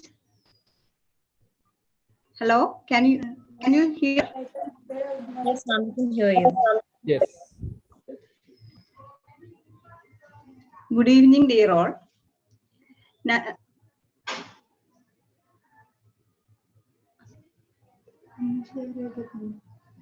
Okay.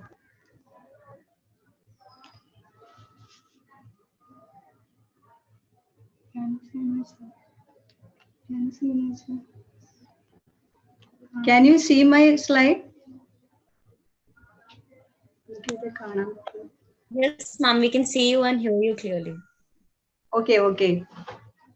Good evening, dear all.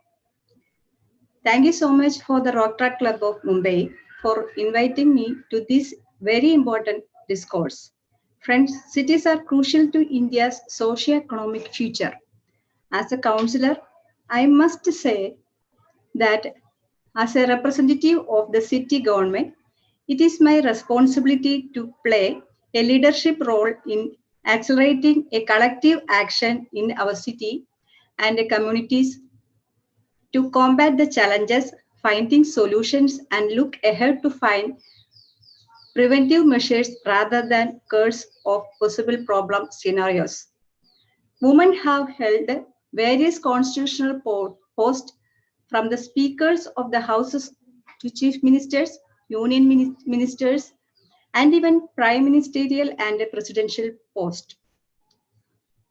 India has 14% elected women MPs and 8% women MLAs, while there are at least 46% women councillors. Reservations at the city councils have ensured entry of women at the lowest rung of governance.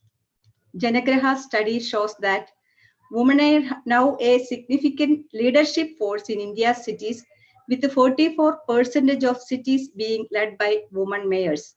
In last few months back, we see that in Madras Municipal Corporation, a woman who is a youth become the mayor of Madras Municipal Corporation.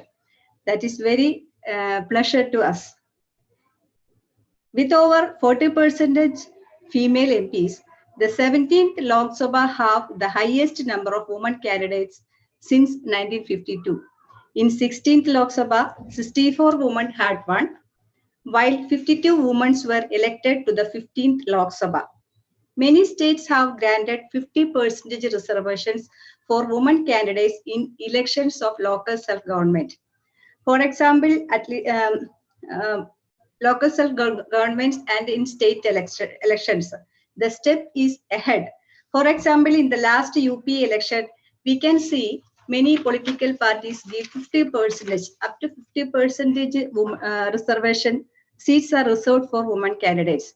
As per the information available with the ministry, 20 states, namely Andhra Pradesh, Assam, Bihar, Chhattisgarh, Gujarat, Himachal Pradesh, Jharkhand, Karnataka, Kerala, like that, they are provisions of, there is provisions of 50% of reservation for women in Panchayat Raj institutions in the representative state Panchayat Raj Acts. Kerala is one of the many states in India which allow 50% reservations for women in local self-government. I conducted first election in 2010.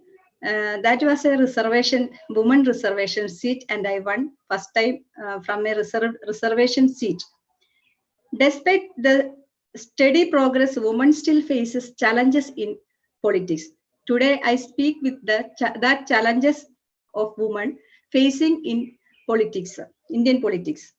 The attitudes towards women candidates are largely characterized by deeply ingrained stereotypes, questions women's capabilities.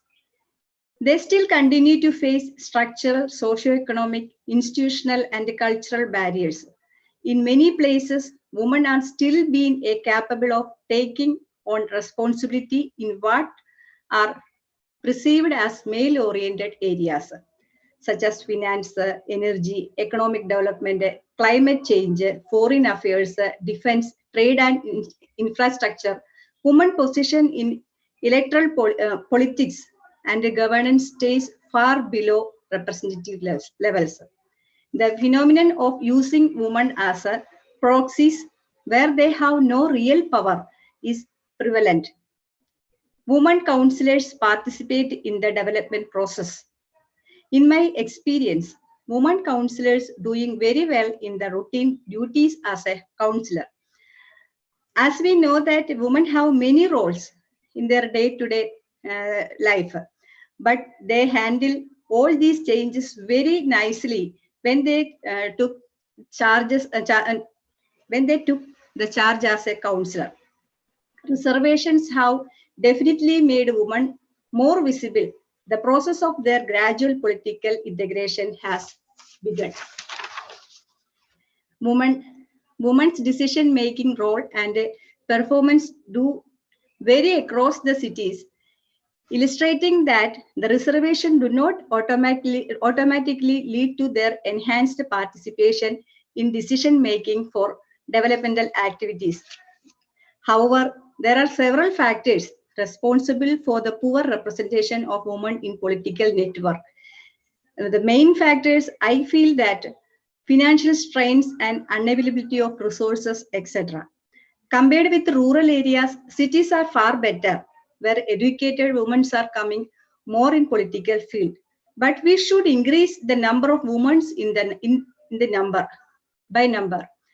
Progress is clear, but progress is slow. That is our real problem. With all these challenges in mind, what could be a way forward? In my opinion, the passage of Women Reservation Bill would be an important step allowing greater participation the highest level of Indian politics.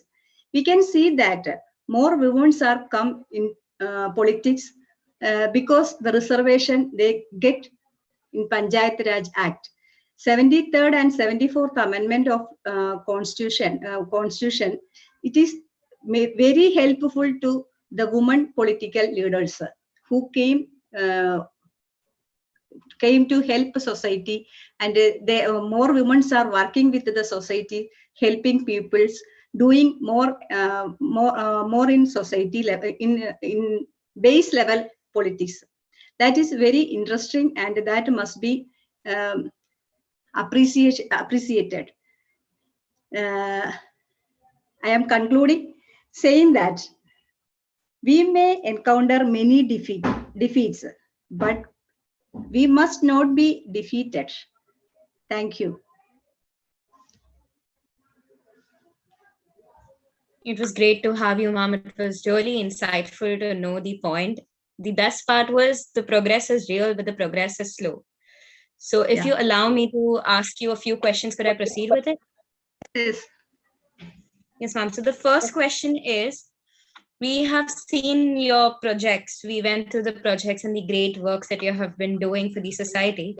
We would like to ask you, how did you plan and coordinate waste management projects? What were the scientific waste disposal methods used? I am representative of Kochi Municipal Corporation in Kerala, and I handled 5 years waste management municipal corporations projects. With my experience, I am proudly say that we have a planned plan, and that help us to manage most difficult portion of the waste management problem. Every municipal corporations facing waste management is very tough task. Kochi Municipal Corporation bought a 1.25 acres land far away from the city in Brahmapuram, which is a village area, and Brahmapuram is the waste management place of the municipal corporation. There we placed a plant, waste manure, and we managing around 200 tons of waste every day. For that, we in Ernakulam, we created Harita Karma Sena, which is led by Kudumbasri women leaders. They are appointing women for collecting waste from households. They are firstly collecting the segregated waste collected from house itself, and the food waste is collected 4 days in a week, and plastic waste, other waste are collected 2 days in a week. The food waste is collected and coming to the collection area, where we transferred these women Harita Karma Sena members collected waste to big lorries, and they go into Brahmapuram. When the food waste reach there is mechanized waste management system. In waste management system, there we unload the waste waste plant, and huge dumps are making. If for example, May 1st waste is become manure, 13th May of 30 days process is needed for become the manure. That system is we are doing now in Brahmapuram, but we are planning to change it waste to energy project. That's why we are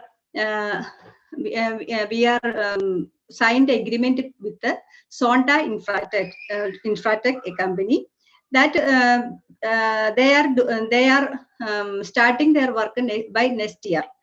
After that, we can change our system, olden systems, and we can change waste to energy plant. But the primary collection and all other will continue because Kochi's municipal waste is treated in Brahmapuram. That is around 35 kilometers from the main city. Waste management is scientific waste management system. The all things are support all process needed support from the society, because the act related with the waste management should be obeyed by the citizens. Otherwise, we cannot do nothing.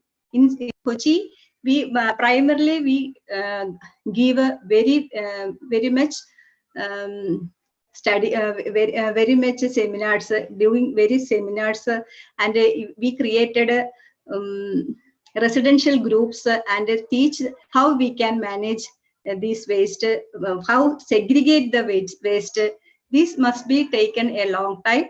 60% of the waste created by us are managed properly, but 20% is thrown by the inmates of city. That we facing very much problems with the rental, the households who rental houses, who have rental houses in the city. They are not obeying the rules and regulations by the Cochin Municipal Corporation. That is very big problem. But we are initiating fine and such like. We are doing better, and in this time we are doing a bio-mining process in Brahmapuram, which we needed because of the plastic waste is mixed up with mixed up some food waste. That cannot be that waste cannot be converted to scientific manure process, so that we can doing bio-mining process, which is agreement is taken by Sonta, and they are started the work. That is my own experience. Okay. Thank you, ma'am. That was a great example of best out of waste. Like the probably best thing we could do out of waste is to convert it into energy or even use it as manure. With that, I come to the second question. Like we mentioned that the progress needs to be fastened and it needs to increase in its pace. So you give us a solution that reservation for women in politics has helped in increasing the participation of women. But is reservation enough? What are the other measures that we can take instead of reservation? And how, even though reservation is given in the rural areas, how to build the confidence for women who come from the rural areas? In my speech, I noted, I cited the point that rural area, comparing with the city and rural, city is far better. Rural is much below, because we must increase the literacy level and financial help and give courage to them. The politics is must in our society. Women participation in politics is must in our society, because we can see that a tremendous change was in Indian politics after coming so many women leaders. For example, some I did not mention any names. Some states have led by women, but they are doing very well. Everyone can do far better if they're coming towards only thing we need that we have a mind for that. A mind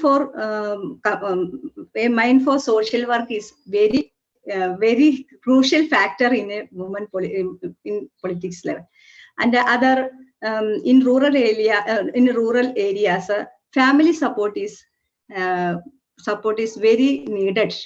The women get much more family support, because rural areas women facing other problems comparing with the city women. We can see that in rural areas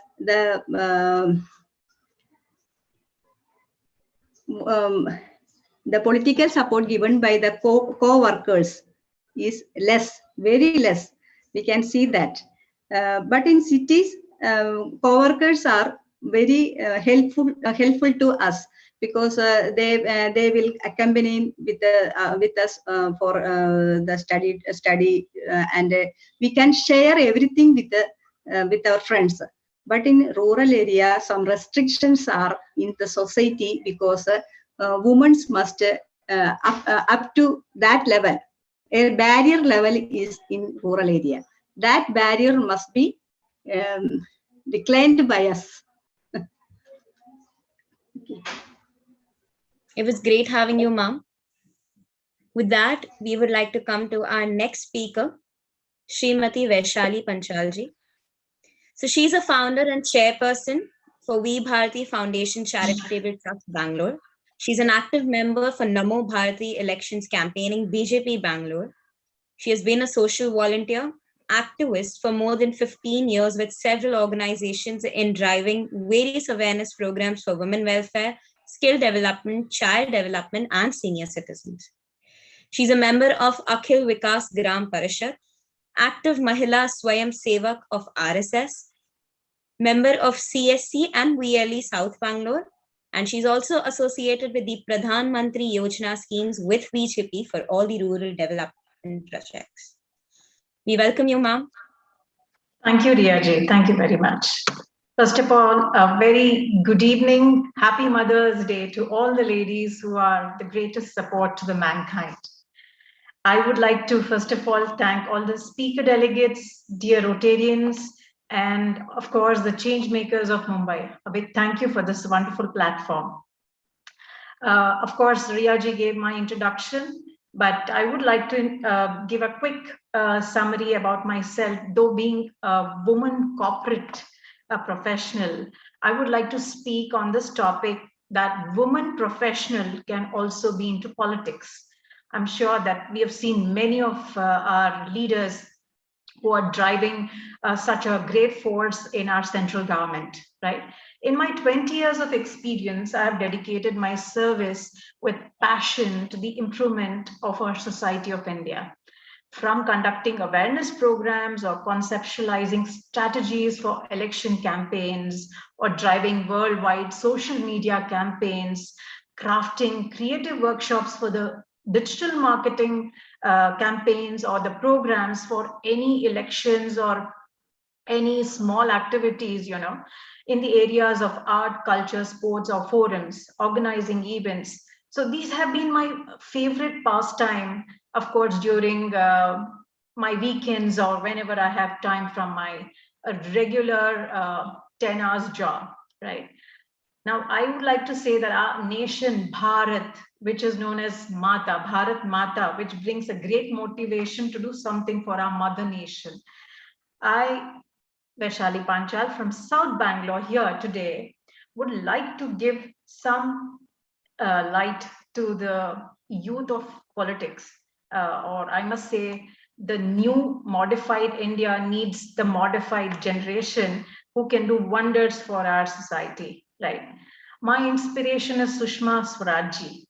She is also known as a most hardworking, of course, she used to be a hardworking, result-oriented and humanistic approach with her work, right? Her professionalism combined with a sense of the duty towards the people who won many hearts, be it in the helping woman or lost her passport. And you must know her story, right? She lost her passport in Germany and she rescued around 168 Indians who were held hostages in Iraq. The rescue operation during the Yemen crisis or the Nepal earthquake relief operations. In today's government, she is one of the most powerful women considered, right? And she very well quotes that as a woman and an elected member of a parliament, it had been her firm conviction that there is a shortcut to real social change. And always remember, empowering a girl child is the biggest key for making a great woman power. Now, I think my colleague Minimal Ji also addressed about the percentages in our, Indian political journey. While India ranks the 20th rank from the bottom of the terms of representation in the women parliament, women have held the post of President and Prime Minister of India. I must tell you that they've all had a great upskill or a great education, and they have ensured that they're educated so that they can drive this new India to a greater level, right? There's so many people who comes and ask us, "Arey, men are doing wonders. Why do we need women? Let them sit at home and they take care of their family, or they take care of their regular routine. Why should they drive the country?" Right? These are the so many challenges we face. Now, I being an aspirant politician, or I would love to be a politician someday, my journey has been wonderful. I don't call myself as a challenging journey, but I would say it's an opportunity for me to overcome this wonderful grass level or a root level kind of a work, because I have a passion to do something for my country, right? So when you have to work, you need to meet your local corporator, you need to meet your MLA, you need to meet your MP to get all your work done. But when you are working with a team like Rotary Club or Lions Club or RSS, there's so many organizations in India who are doing something fantastic for our new India. Tell me one thing, there used to be a time when dogs and Indians were not allowed in many of these developed countries. I'm sure many of us agree to this. But now you can walk like a queen or a king in any of these. Why? That's only because we have a modified new generation who has a thinking saying that no, we are capable in making our diversified India to come to a stage where people will look upon us, right? Like countries like US and Australia, they look upon us today. I'm sure that the new government, whoever is in ruling, we have faced the Corona challenge in an enormous, strong way, and we have been a great support to our neighbors. Why? I think it's all because of the unity we have. It's the new generation who thinks that yes, we can do great things together. And if you see that 80% of our professionals who are across the globe, right, have been supportive in this beautiful journey. Either you're helping medically, you're helping during the wars, you're supporting economically or with your food grains. We've done so many things. And what has the youth done? They've been like a strong pillar for this wonderful journey. And if you see the woman power, tell me one thing, how many ladies have been doing multitasking, and how many karyakartas go into the field and help each other? I think that's a great drive which has taken shape initially, and all thanks to these small organizations who are taking up these opportunities in empowering politically. See, when you become a karyakarta, what happens? You are giving a new room of thinking, or you're giving a development for every woman to think that yes, today if I support in creating the policies, like our members, speakers mentioned about so many policies being driven in the rural areas, and then doing so many activities across and making, for example, Maharashtra, ladies like Sheetalji has been driving so many fantastic forces. So if she can encourage another 50 to 100 ladies to be those strong leaders, why not we? We all are capable. I request the ladies of today's generation who says, ये government कुछ नहीं कर रहा है, मुझे ये government नहीं चाहिए, ये ऐसा है, वो वैसा है, कंप्लेंट क्यों करते हो? आप कुछ कीजिए ना। तो यही सब चैलेंजेस मैंने सोचा मैं क्यों नहीं इसमें मेरे हाथ गंदे करूं। आप बोलते हैं ना पॉलिटिक्स इज डर्टी, डर्टी बिल्कुल नहीं है। अगर हमारी सोच हमारे भारत को स्वच्छ बनाना है इस माहौल से, तो हमको साथ में चल के, ऑफ कोर्स महिलाएं भी चाहिए और पुरुष भी चाहिए, इस क्षेत्र को हमें साथ में मिलके काम करना है। और ऑफ कोर्स पॉलिटिकली लोग चाहिए हमें, सीनियर्स जो हमें बता सके कि हम ऐसे करेंगे तो अच्छा होगा। हमारे सीनियर्स भी हमें गाइड करेंगे, और हमारे जो एजुकेशनिस्ट है या जो पुराने पॉलिटिशियंस हैं उनकी गाइडेंस में, नेतृत्व में हम क्यों नहीं अच्छा काम कर सकते हैं। फॉर एग्जाम्पल अभी बहुत सारे कॉलेजेस जो सपोर्ट करते हैं पॉलिटिक्स को, तो अगर आप पॉलिटिकल साइंस सिखाते हो तो हमें एज अ लेडीज एंटरप्रेन्योर्स, जितने भी एंटरप्रेन्योर्स है उनको मौका दीजिए ना पॉलिटिक्स में आने के लिए।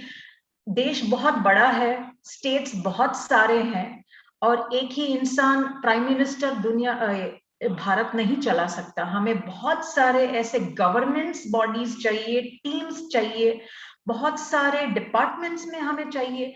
पॉलिटिक्स तो बहुत बड़ा क्षेत्र है, आप लोग को आना चाहिए इस क्षेत्र में और दिखाना चाहिए कि हम ये न्यू मॉडिफाइड इंडिया को हम कैसे आगे बढ़ा सकते हैं।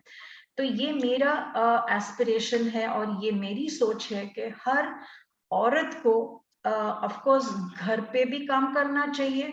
ऑफ कोर्स वो बहुत अच्छे से काम कर रही हैं और नौकरी भी करती हैं, जो 9 या 10 घंटे वो काम करती हैं। क्यों नहीं आप वीकली वंस या थोड़ा टाइम निकाल के आप अपने देश के लिए कुछ करें। पॉलिटिकल फील्ड में आप टीम के साथ काम कर सकते हैं, और अगर टीम आपका चोजन हो, राइट, जो आपका फेवरेट कैंडिडेट हो, तो वो एक महिला क्यों सपोर्ट नहीं कर सकती दूसरी औरत को? हम क्यों ऐसे सोच में है कि हर एक औरत दूसरी औरत की दुश्मन होती है? नहीं, ऐसा बिल्कुल नहीं है। अगर हमारी रानी कित्तूर चन्नम्मा है या जो भी हमारे पुराने लीडर्स बन चुकी है, अगर वो सोच के हम फाइट करते थे, वो हमारे देश के लिए करते थे ना, तो अपने अंदर तो फाइट नहीं करते थे। तो हमें ये सोच को आगे रखना है कि हम औरतें मिलके इस सोसाइटी को साथ साथ कैसे आगे बढ़ा सके। This is my thought. Yes, I'm sorry if I have taken much of your time. Riya ji, Divya ji or Nandan ji, you have any questions for me?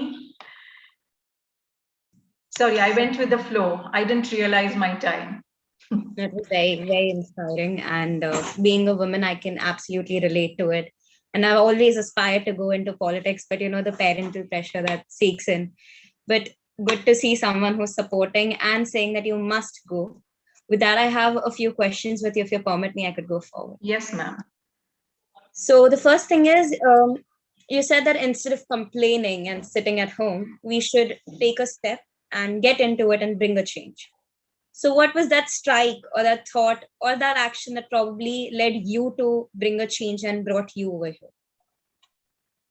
Fantastic. Okay, there was something like there were elections which were driven in my area 3 years back, and I love Narendra Modi ji. Sorry, I know this forum is not for defining any political leader, but I'm a hardcore follower of my leader, and we did have a campaigning, and they said, yaar, hame aisi ladki chahiye या ऐसा team चाहिए जो एक नारी के voice को हम voice out कर सके। तो हमने कहा यार, हम तो अभी आरएसएस में बहुत सारे काम करते हैं, साइलेंटली हम जाके सबको हेल्प करते हैं, जब भी हमें स्कीम्स बोलना है, सब कुछ ऐसे कर रहे थे। तो हमने सोचा हम क्यों नहीं ऐसे कैंपेनिंग करें, खाली औरतें। हमने देखा है सारे लड़के जीप्स में आते हैं, मोटर बाइक्स में आते हैं, हम औरतें क्यों नहीं कर सकते? बहुत सारी महिलाएं, मैं कार रैलिस्ट भी हूँ, तो मैंने अपनी टीम को कहा चलिए हम क्यों नहीं हम एक ऐसे ही झंडा लेके ऐसे ही घूमे। तो हमने झंडा लिया, एक नारी शक्ति ऐसे ही नाम दे दिया और शुरू हो गए। हमने मॉल्स में गए, फ्लैश मॉब किया, बीच सड़क में हमें पुलिस लोगों ने घेरा और बोला you are not suppose to dance on the street. I said ये आपका वक्फ का रोड नहीं है, हम टैक्स भी देते हैं, हम फ्लैश मॉब भी करेंगे, हम नारे भी लगाएंगे। तो यहाँ से शुरू हुआ ये जर्नी, एक कीड़ा कि हम क्यों ये नहीं कर सकते हैं। और सच में मानो ये बहुत अमेजिंग था। और ऑफ कोर्स बैंगलोर में तेजस्वी सूर्या के लिए हमने बहुत अच्छे से कैंपेनिंग किया, हमें थ्रेटन भी मिला, you can not drive in my area. हमारे जो ओपोजिशंस थे उनके ओपोनेंट में हमने ऑफ कोर्स लाठी तो नहीं खाई, बट ऑफ कोर्स झेले हैं कि you cannot come, you ladies are not supposed to stand and watch this. I said boss हम तो करेंगे। तो ये 10 लेडीज से वी आर 10,000 नाउ। आज अगर हम कुछ करना चाहती हैं नारियां लोग, तो वी आर ऑल टुगेदर। हमने ऑफ कोर्स वो कैंपेनिंग तो साथ में किया नारी शक्ति के साथ, हमने बहुत सारे ऐसे कार्यक्रम किए जो हर एक औरत को रूरल में से हम एनफोर्स कर सके। देखिए वो उनको प्लेटफॉर्म चाहिए, हर एक औरत को एक पुश चाहिए, एक जरिया चाहिए कि उनका वॉइस कोई हो सके, राइट। अभी बहुत सारी लेडीज ने कहा कि यार हमें ना हम गाय का दूध तो बेच रहे हैं, हमको कोई सब्सिडी नहीं मिल रहा है। उनको कोई बताया नहीं था कि आपको सब्सिडी भी मिल सकता है। बहुत सारे स्कीम्स योजनाओं की प्रधानमंत्री ने बनाया है, तो हमने उसके बारे में बताया। आज आप मानोगे कि नहीं, लाइक रामनगर है, चामराजपेट है, मैं तो कर्नाटका की हूँ, तो बहुत सारे ऐसे क्षेत्र में हम जाके इन लोगों को एनकरेज किया, तो वो लोग बोल रहे हैं मैडम अभी तो हम ग्राम पंचायत में खड़े होंगे, आप आइए हमें टीच कीजिए। तो ये मैं सोच रही हूँ अगर हम जैसे, आज आपने एक कार्यक्रम शुरू किया है यूथ इन पॉलिटिक्स, तो हम ये यूथ जो है, महिलाएं हैं या जो पूरा टीम आपका है, ऐसे क्यों नहीं हम ग्रुप्स में जाके अवेयरनेस क्रिएट करें। हर एक केपेबल है, देखिए कोई इलिटरेट नहीं है, राइट। इवन द गरीब से गरीब एक माँ भी एक जो इंस्पिरेशन या नॉलेज देती है और अपने एक्सपीरियंस से, तो यू टेल मी हर एक औरत क्यों नहीं कुछ कर सकती। Just give them a platform, let you tell you do this. Abhi, maybe in this forum, maybe 2 of them don't want to be in politics, but they can be a good, push to these people. Why don't you do this? Why don't you do that as a consultant, right? Change makers are nobody but great consultants for our country. So let's be a voice for these people. And of course, we can do amazing. Mamada, the second question is now today, because it's our women's edition and it's a brilliant day, it's Mother's Day. We always imagine of the big picture, like, oh, main to CM banungi. But that is like, it's way too far. And, there's a lot of barriers that we need to cross through. But in our age, for the youth, what could be the first step, especially for women, as the first step to come and enter into politics? Like the smallest bits we can do to enter into politics and get a whole idea of the arena that we are stepping into. Okay, first of all, come out of your comfort zone. You cannot speak on mic sitting at your home, right? Start with public speaking. Become famous in your own group, your group circle. Don't you think that it's going to do wonders? The moment you start talking your opinions, sharing your ideas. See, we are not asking you to say, yehi karo, wohi karo. ये मेरी सोच है, ये अगर मेरी सोच में voice out कर सकती हूँ आराम से, तो हर 10 लड़कियां क्यों नहीं बोल सकती, और वो एक आइडिया क्यों नहीं बन सकता, राइट? तो ये हमारे स्कूल एजुकेशन, देखिए पहली बात तो ये है हर एक लड़की को एजुकेशन जरूरी है। आप एम्पावर वहीं से शुरू कीजिए और घर से निकालिए उनको थोड़ा कुछ, ऑफ कोर्स बैक आंसर नहीं करना है माँ बाप को या अपने रिलेटिव्स को, वो उस एस्पेक्ट से मैं नहीं बोल रही हूँ, बट अपनी ओपिनियन अपने आइडियाज जब शेयर करेंगे तो you will start exposing your views, right. आप अभी क्लास में फर्स्ट आती हैं तो are you not proud to say that today I am a topper? You are a leader already, right? So it's not that you have to earn marks, you have to start doing something creative. अगर आप ये काम, for example आपने कुछ घर पे कोई मेहमान आए हैं, आज उन पापा मम्मी ने बोला कि आप गाना गाओ, आप शाई होके थोड़ी बैठेंगे, आपने 10 लोगों के सामने आपने गाना गाया, तालियां मिला, that is a big encouragement. तो ऐसे एनकरेज कीजिए हर एक लड़की को। हमारे भारत में ना ऐसे एनकरेजमेंट बहुत कम होती है, नहीं बेटा जाओ किचन में चाय नाश्ता बनाओ, ये करो वो करो। अभी थोड़ा आप आगे बढ़िए इनसे, तभी आप अपना कंफर्ट जोन छोड़ के अगर आप कुछ करेंगे, कोई भी डिबेट में आप पार्टिसिपेट कीजिए ना। जरूरी नहीं है कि आपको विन होना ही है, but you one your own confidence, empower your self. आपको किसी की मोटिवेशन जरूरत नहीं है। मैं बोलती हूँ ना, आज मैं एक प्रोग्राम मैनेजर हूँ, मेरा इतना हेक्टिक शेड्यूल रहता है, तभी भी मेरे को एक कॉल आता है, मैडम ये नहीं हुआ, वो नहीं हुआ, ये एरिया में इसका प्रॉब्लम है। तो हमको कैसे डिवाइड करना है ये सारे चीजों को, राइट? गिव प्रायोरिटी, हर एक चीज को प्रायोरिटी दीजिए, पैशन दीजिए और बाहर आइए अपनी सोच से कि आप कुछ और कर सकती हैं, राइट? साइकिल से आप बाइक भी राइड कर सकती हैं, right?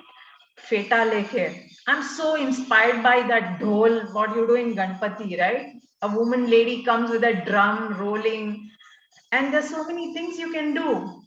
You can be a great inspiration, right? So change makers, I look forward to more and more women ladies coming from your platform. Any more questions? Sorry, I didn't eat your head. Yeah, I'm up with my last question. So the last question is, in general, one message that you would like to give to the youth as a whole, in general, whatever you feel like. In general, I would just like to say charity begins at home, and we have to start making a change from our home and our society. We need to work together and make this world a better place for women. Do you agree? Absolutely not. Bharat Mata ki jai. So with that insightful session, thank you for teaching us how we need to come out of the box and self-love is a priority. I would like to hand over the session to Rotractor Nandan. Thank you, Diya. Although Vaishali ma'am, there is one more question from the audience which you'd like to ask you.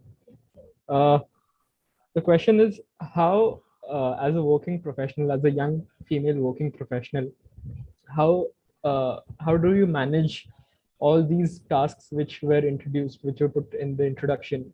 As mentioned, you were the founder and chairperson of V Bharati Foundation Charitable Trust. Then you have been a social volunteer. Then you have been a member of RSS. There are so many things, and there's just 24 hours in a day. Also, you mentioned that you have to be at home. Things start at home, and how does a young working professional, young woman who wants to walk on the same path what you have said, how does she manage all this? How, because as we know, in corporate culture, and you being in the corporate culture right now, how hectic times have become recently, and post pandemic the stress is even more. And how do you manage all this? And people really want to know the insight of how you manage all these things efficiently. Thank you so much for this wonderful question, Nandan. I myself find it very weird to being there everywhere. Okay, but then I have decided in my life, this is a thumb rule, that I don't want to be lazy in my life. That's the first thing. And second thing is, today if somebody has approached me, I was their priority on their mind, and that's why that question or that thing came to me, right? I did not go hunting or begging somebody saying that mujhe ye post do, wo post do, right? People came to me said, nahi, aap ye kar sakti hain, karengi, right? So we have 7 days a week, 24 hours, as you rightly mentioned. Apart from my favorite 8 hours sleep, I am, of course, my company's favorite top program manager, because I know that in that time I have to dedicate my time. Of course, I have a lot of fun at my home, and I definitely do WhatsApping while I'm on my project when I'm not presenting, right? And during Corona, I learned that I have to be available to somebody who is in really need, right? I'm also a part of a psychology team, and they said, why don't you start speaking to somebody? You know, I met so many senior citizens during my work time. They were literally crying. Beta, mere bacche nahi hai, मैं अकेली हूँ, मुझे दवाई लेके आ सकते हो. Now, मैं तो नहीं जा सकती थी because I was on job. तो मैंने किसी को assign किया. तो I started building a team. काम तो हम कर ही रहे हैं उनके लिए, but मिलजुल के करें ना. Delegating work, getting your work done through your team is a big task, right? So today, if we participate in any work by delegating, you become a good leader. And every leader should have a very good, another great leader who can drive this to be another leader. I hope you got this message clearly. Otherwise, I just feel that if today you're doing this wonderful job, right, you're being asked to do, and people like us, I don't even know who is Nandan, who is Ramya. I just spoke to Ramya because I wanted to be a part of Indian Institute of Democracy, and then one fine day I get a call, Ramya ji says, "Aapko is forum mein baat karna hai." I said, okay. So I had to plan. Planning is the best way to segregate your priorities in life. Don't miss out anything, because this is how you get opportunity. I never know when my leader, Narendra Modi ji, will call me someday, Vaishali, aaja. I will leave all the task and I'll go. So that's the attitude I have. Please build an attitude, give priority. Trust me, it'll work. I think that is a very good insight. Planning the priorities and delegation is efficient delegation is a good skill for efficient leadership, and I think that is a key takeaway for many of us over here in Rotaract as well, and also for the people who have asked this question in the audience. Thank you, ma'am, once again for your wonderful speech. Thank you. Thank you. Now we'd like to invite upon our next speaker. She is Rotarian advocate Purnima Malesh. She is a practicing lawyer in Supreme Court and High Court. She is the former executive member of Bar Association of India. She was in Congress earlier, later joined BJP, and is working there as a media panelist. She has her organization for women empowerment called as Annaka Vedike. She is also a Rotarian, as I mentioned before.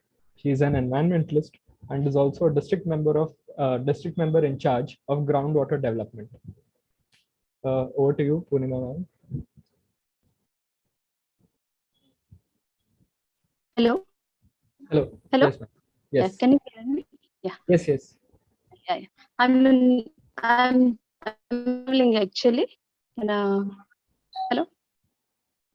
Ma'am, we could not hear you. Could you please repeat? Hello. Yes. Yeah. I'm traveling. So I don't know like how far. Can you hear me? Hello. Yes, Ma'am, we can hear hear you, but your voice is lagging in between. Okay. I'm out of station and I'm traveling, so maybe I'm not getting a proper internet connection here. Network is not proper, I think. Shall I speak? Shall I start speaking? Yes. Yeah. I'm Purnima Malesh. I'm practicing advocate in Bangalore and also in Delhi, before Supreme Court of India. And the people with a criminal background are entering into politics. Regarding that, if I have to speak to you, people, that we need some harnessed, the people with a honesty and proper background, without any criminal background, is really required for India's in development in real sense. So nowadays we are seeing that most of the people are all having criminal background, and the people from criminal background entering into politics really will not create a really good atmosphere in the politics as well in the development, because the intention is only to make money going out of the way. So this will lead India. Hello. Hello. Yes, ma'am, you're Yes, audible. we can hear you. We can hear you. Yeah. So we cannot expect that sort of progress in the politics or in the development of India or like nation. So we need quality people in the politics. We need to have lot more. Hello.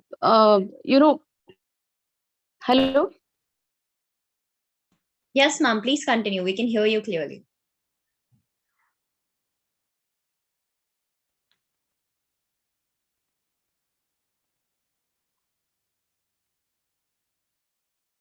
Ma'am, are you there with us?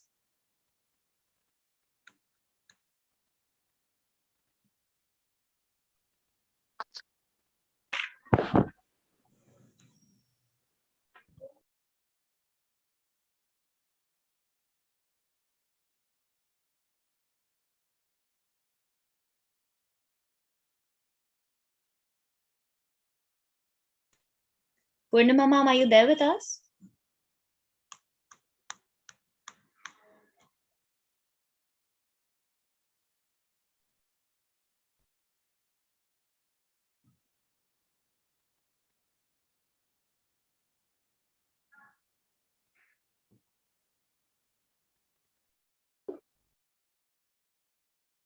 Hello. Yes, ma'am, we can hear you. We lost you for a minute, but now we can hear you. You can. Okay. Yeah.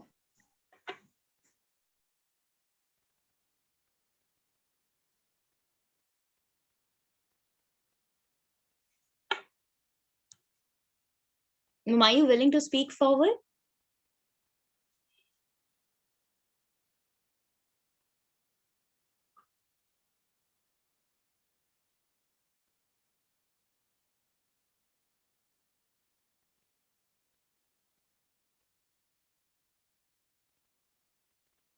Protractor Nandan, I think we've lost Purnima, ma'am, due to some network glitches.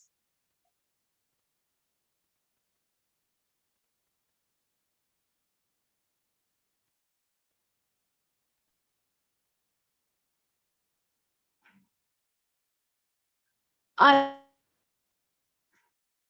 have come across lot more many things.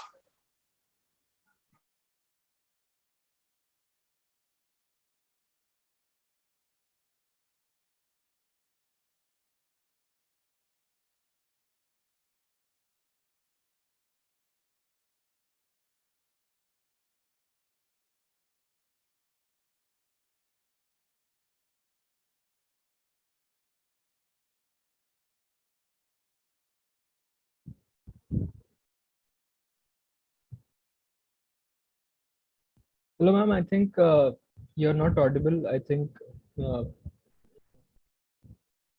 network issue is still evident. And is it okay if we ask you to join later on? Perhaps then you have reached a place which has better network. Okay, I think she's not in the meeting.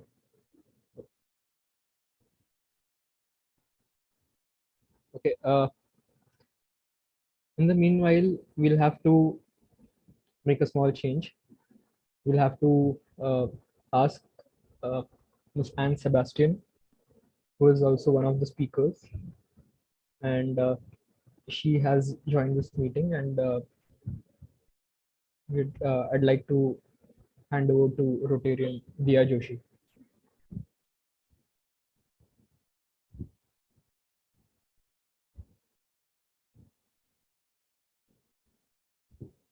Thank you, Rotractor Nandan. We hope Poonama ma'am will join us soon. Until then, the show must go on. So with that,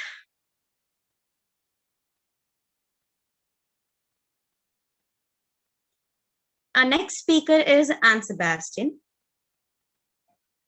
She is the District Secretary, National Student. She is the District Secretary, National Student Union of India, Ernakulam, Kerala, MG University Union member, Lady Representative, College Union 2016 to 2017, Union Christian College, Alua, University Union Councillor, College Union 2019 to 2020, UC College, Alua. She's now a research scholar at Assumption College. And her PhD topic has been recalling memories, mapping the history of Indian National Congress in Kerala, 1920 to 1978. She's the campus politics in Kerala, hopes and concerns. She actively participates in various student book body study cases and issues faced by students and is trying to bring a positive change. With that, we would like to bring her and upon the stage. Anne, are you here? Yes. Am I audible? Yes, Anne, you're audible. Please go forward. Thanks for your good words. Firstly, I make this opportunity to thank Rotarians and also Ramya ma'am and Dr. Aishwarya who have invited me to this opportunity. I would like to speak from my very personal experiences or two or three points which I have noted in this past 7 years when I was active in my campus politics in the Ernakulam district in Kerala. I think everybody is aware that the importance of student politics. If somebody thinks or somebody comments that student politics have no role or no role in the bigger picture of the politics of India. But when we analyze the history, we can understand the student parties, student political movements have played its role as a corrective force, a repairing force to the major parties. And the big anti-student, anti-people ideologies or regulations have been withdrawn by many major governments only because of the protest by the students and the reaction from the student community. So the irrelevance and importance of student politics is undoubtable. When I observe my surroundings, I think consistency is one of the important point, because many students attract to the student politics or different political parties because of the initial limelight or the public attention they gain in the campuses or on the social medias. They will be overwhelmed. In the same way, there will be also negative sides or negative reactions from social media or campuses will make them down. So I think the consistency or we should have a lot of perseverance, because we are doing a marathon. In our mind, it should be a long-term frame. Many good leaders, very academically skilled, those who communicate very good. In my experience, those who have good leadership, those who I respect and I found as my role models have quit the politics only because they are not consistent of their interest or their ideas. So I would like to share that the first important point is consistency. We should not be overexcited, or we should not be gone back because of this initial social media comments or reactions, and also the initial experiences, let it be good or bad experiences in the campuses. And when this space is mainly focusing in the women in politics, I would like to, I think many who spoke before me have said that reservations have helped to an extent. Yes, of course, the reservations have helped the women empowerment to a great extent. But we are standing in 2022. Now we can't depend or blame the technique of reservations in our country. We should break the glass ceiling. For example, the student leaders, the women student leaders who are considered from the most developed, most intelligent, most metropolitan cities, the women leaders from metropolitan cities are self-satisfied that the only thing, the only leadership, their parties, the major parties, the student parties or the male-dominated focus areas give them space to conduct a webinar or a women convention or a menstrual hygiene class in March 8th in a Women's Day or International Women's Day. And this highly talented women leaders get self-satisfied. Oh, we get enough space and this is our space. We conducted a small women convention or we conducted webinar, and that mindset should be changed. These leaders, including me and everybody in the who is hearing me, should discuss the power politics, the patterns of power politics. The women leaders should rise the 1 or 2 names, followers or nominee to the next district committee, next state committee. I have this opinion, or let me talk about this political issue which happened inside our organization or in our campus. Besides this, we are self-satisfying that our space is to conduct women conventions or writing the minutes or conveying the vote of thanks in a big program. And we think that is the only space. We set the margin, we set the glass ceilings. We should break that glass ceilings and we should understand where should we stand. It is not the time we should be happy or satisfied in the only women spaces. We should be treated equally. We should discuss the topics equally with the men, because we are working equally hard. We are talented equally. The self-realization will only make the women leaders in campus politics high. And next, and another thing that in our country, we can say we can purchase anything, the personal data of anybody. We can purchase governments. Nowadays, the MLAs and MPs can be purchased, but the students can't be purchased in India. Their ideology and their strength and their mindset to get united for a common cause, for a common good, can't be purchased by anybody from any power areas or power centers. So I think the one and only, or the major hope of today's public, today's normal people, to react innocently or consistently about the let it be environmental needs, let it be a rape issue or anti-women activities, let it be corruptions. The public have their expectation in the students, because nowadays in this we are surrounded with full of corruptions and autocracies like that. Negative habits are reflecting in the Indian politics in all Kerala.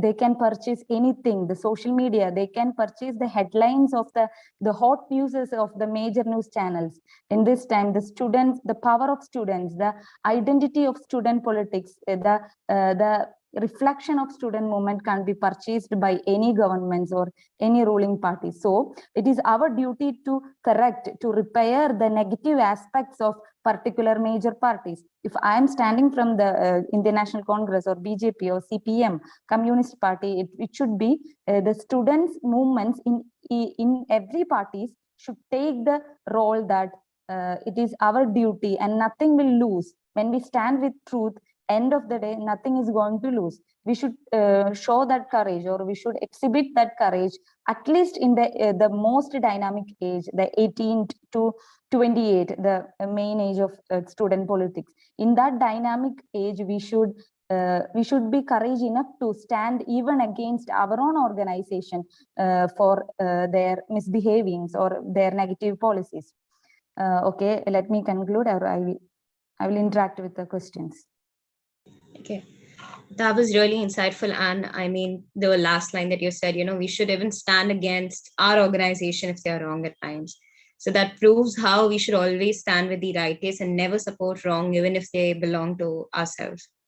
With that, the first question is, you've been a part of the student body union in India, right? So what major milestones do you wish to achieve or accomplish through the student body union in India?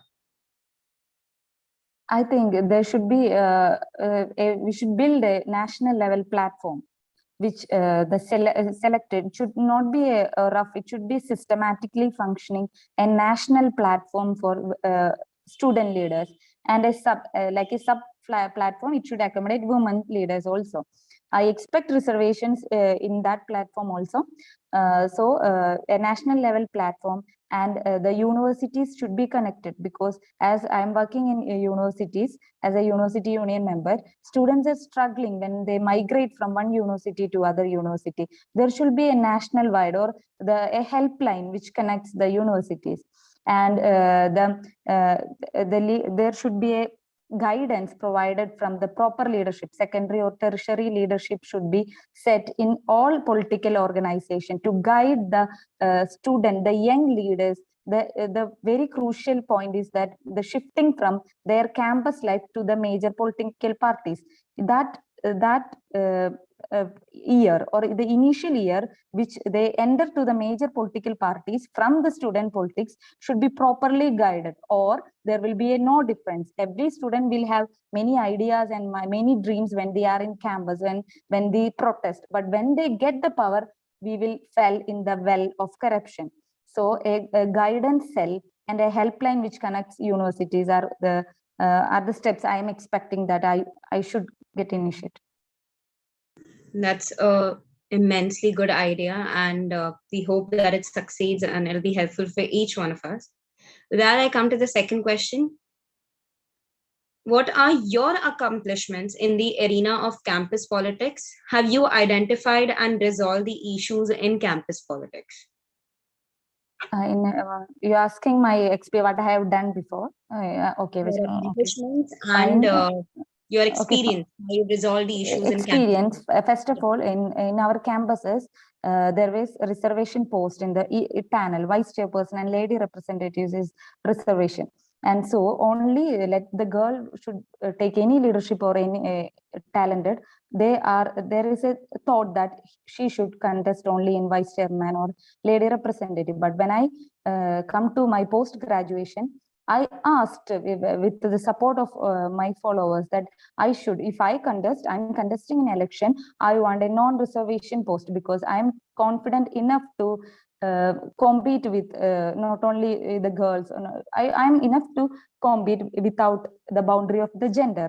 So I became the first university union councillor of Union Christian College, Aluva, first women university union councillor, because many students are enough talented to compete in chairman, general secretary, magazine editor post, or arts club secretary, but only because they are women, and they will let them compete in vice chairman and lady rep. That thought should be break, and I was successful. And after, when I pass out this time, 7 seats, general seats, were contested by women, those who are just juniors. My junior batch contested 7 general seat. Women were participated in the election, and all the 7 seats were won with large majority.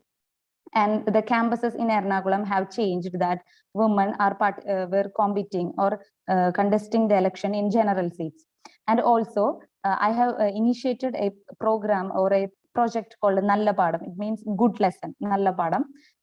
It is a program which gives free tuition classes for the orphan girls. There are many orphanages in Kerala, in Ernakulam district. In Saturdays and the holidays, we, the girls from different campuses, get connected and will go for orphanages, and we will speak there officially, and we will take tuitions. Tuitions means multiplication table, language skills, little things which makes these orphan girls attracted to the literacy or means academic space. And I think we can give clothes, sweets, food on Christmas celebration or Onam celebration. That all are temporary. When we give them the academic, when we give them the education, that is the more permanent and consistent thing. So I initiated the project Nalla Padam, and it is continuing the 6th year. It is continuing in Ernakulam district, and I'm really proud of them, of that project. and even we are proud of you. This is a beautiful initiative and a beautiful perspective wherein we say, giving sweets and chocolates doesn't matter that much. Jitna, giving literacy matters. With that, you are a major example of a person who can, an epitome of a person in youth politics, a very successful person. So with that, one advice or one message that you would like to give to the youth out there. Youth, I think the point I have already mentioned, be consistent. We all make mistakes. In the initial stages, we trust the secondary, tertiary leadership, and we will think that Bhaiya or that Bahan says the correct, and he is saying everything for my, he's a well-wisher. But we will trust, we will make mistakes. But the only thing nobody can break us is our consistency. When we are consistently keeping our position, our ideologies, our courage in the political parties, and we should equally should give the care for our academic purpose also. But already I mentioned in the initial sentence that it is a marathon, so we should keep our character and identity. Our academic should will be counted. End of the day, if we are not having a minimum degree or post graduation in the 27th year or 28th year, the political leaders will not value us. In this highly technical era, we have all facilities. Every family is enough okay to provide us the basic education, the technical support. So it is our responsibility to keep our academic part perfect or minimum okay with the political part also, and also keep consistent and break the glass ceilings ourselves. That was a beautiful message about how consistency and balance matters in life. Thank you, Anne. It was great having you. With that, I would like to hand over to Nandan. Thank you. Thank you, Anne. Thank you, Rotaractor Diya Joshi. We have with us Kavita Mahesh.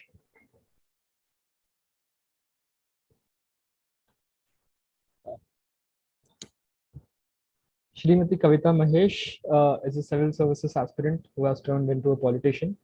She is the Mahila Congress president for the city of Hyderabad.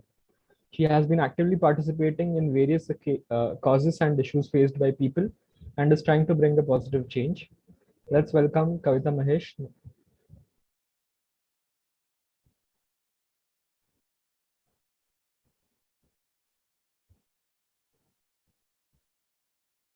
Hello, ma'am.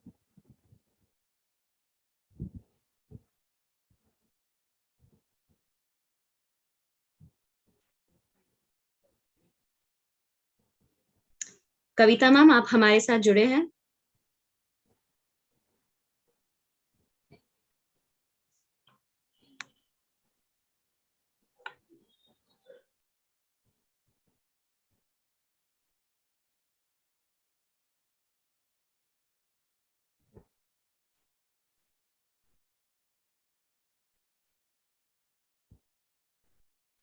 Kavita ma'am, आप हमारे साथ हैं?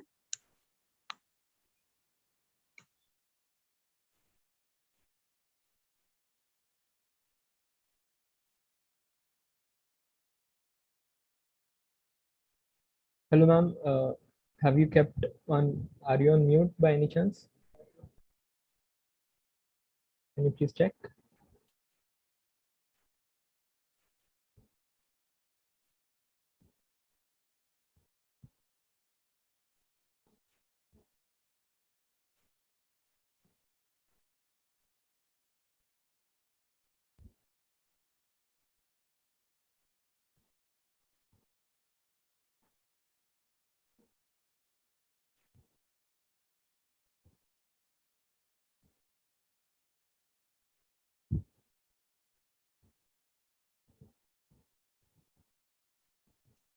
कविता ma'am, क्या आप हमें सुन सकते हैं?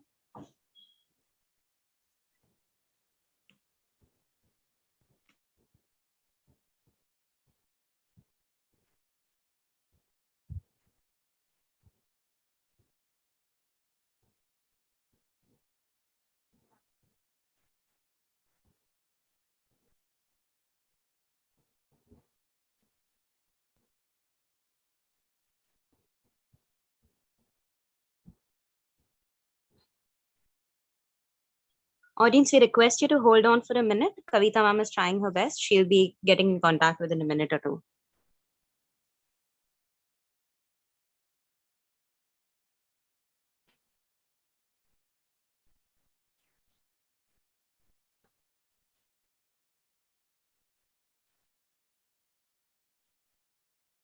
I think there are some technical issues at Kavita ma'am's end, and she's trying her best. We request you to wait for a while.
Kavita ji, आपको वहां पे कोई माइक का आइकॉन दिख रहा है, कोई बटन दिख रहा है स्क्रीन पे?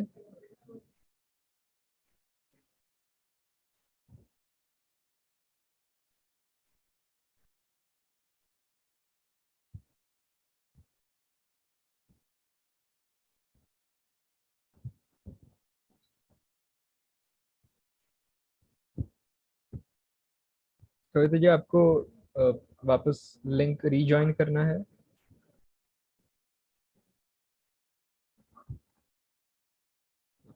I think she will reconnect.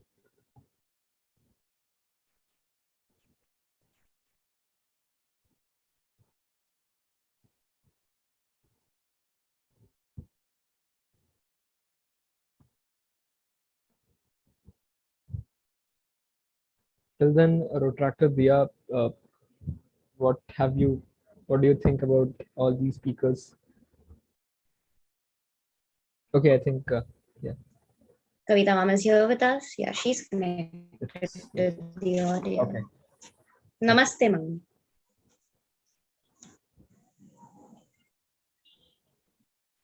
No, ma'am, you're not audible. Ma'am, you're not audible. Connecting to audio दिख रहा है. अभी सुनाई दे रहा है? हाँ, जी, अभी सुनाई दे रहा है. जी. So मैं can I talk in Hindi? Hindi में बात कर सकते हैं या इंग्लिश में करें? It is okay ना? आपको जैसे कंफर्टेबल लग रहा है. जी जी, हिंदी में बात करने तो थोड़ा खुल के बात कर सकते हैं.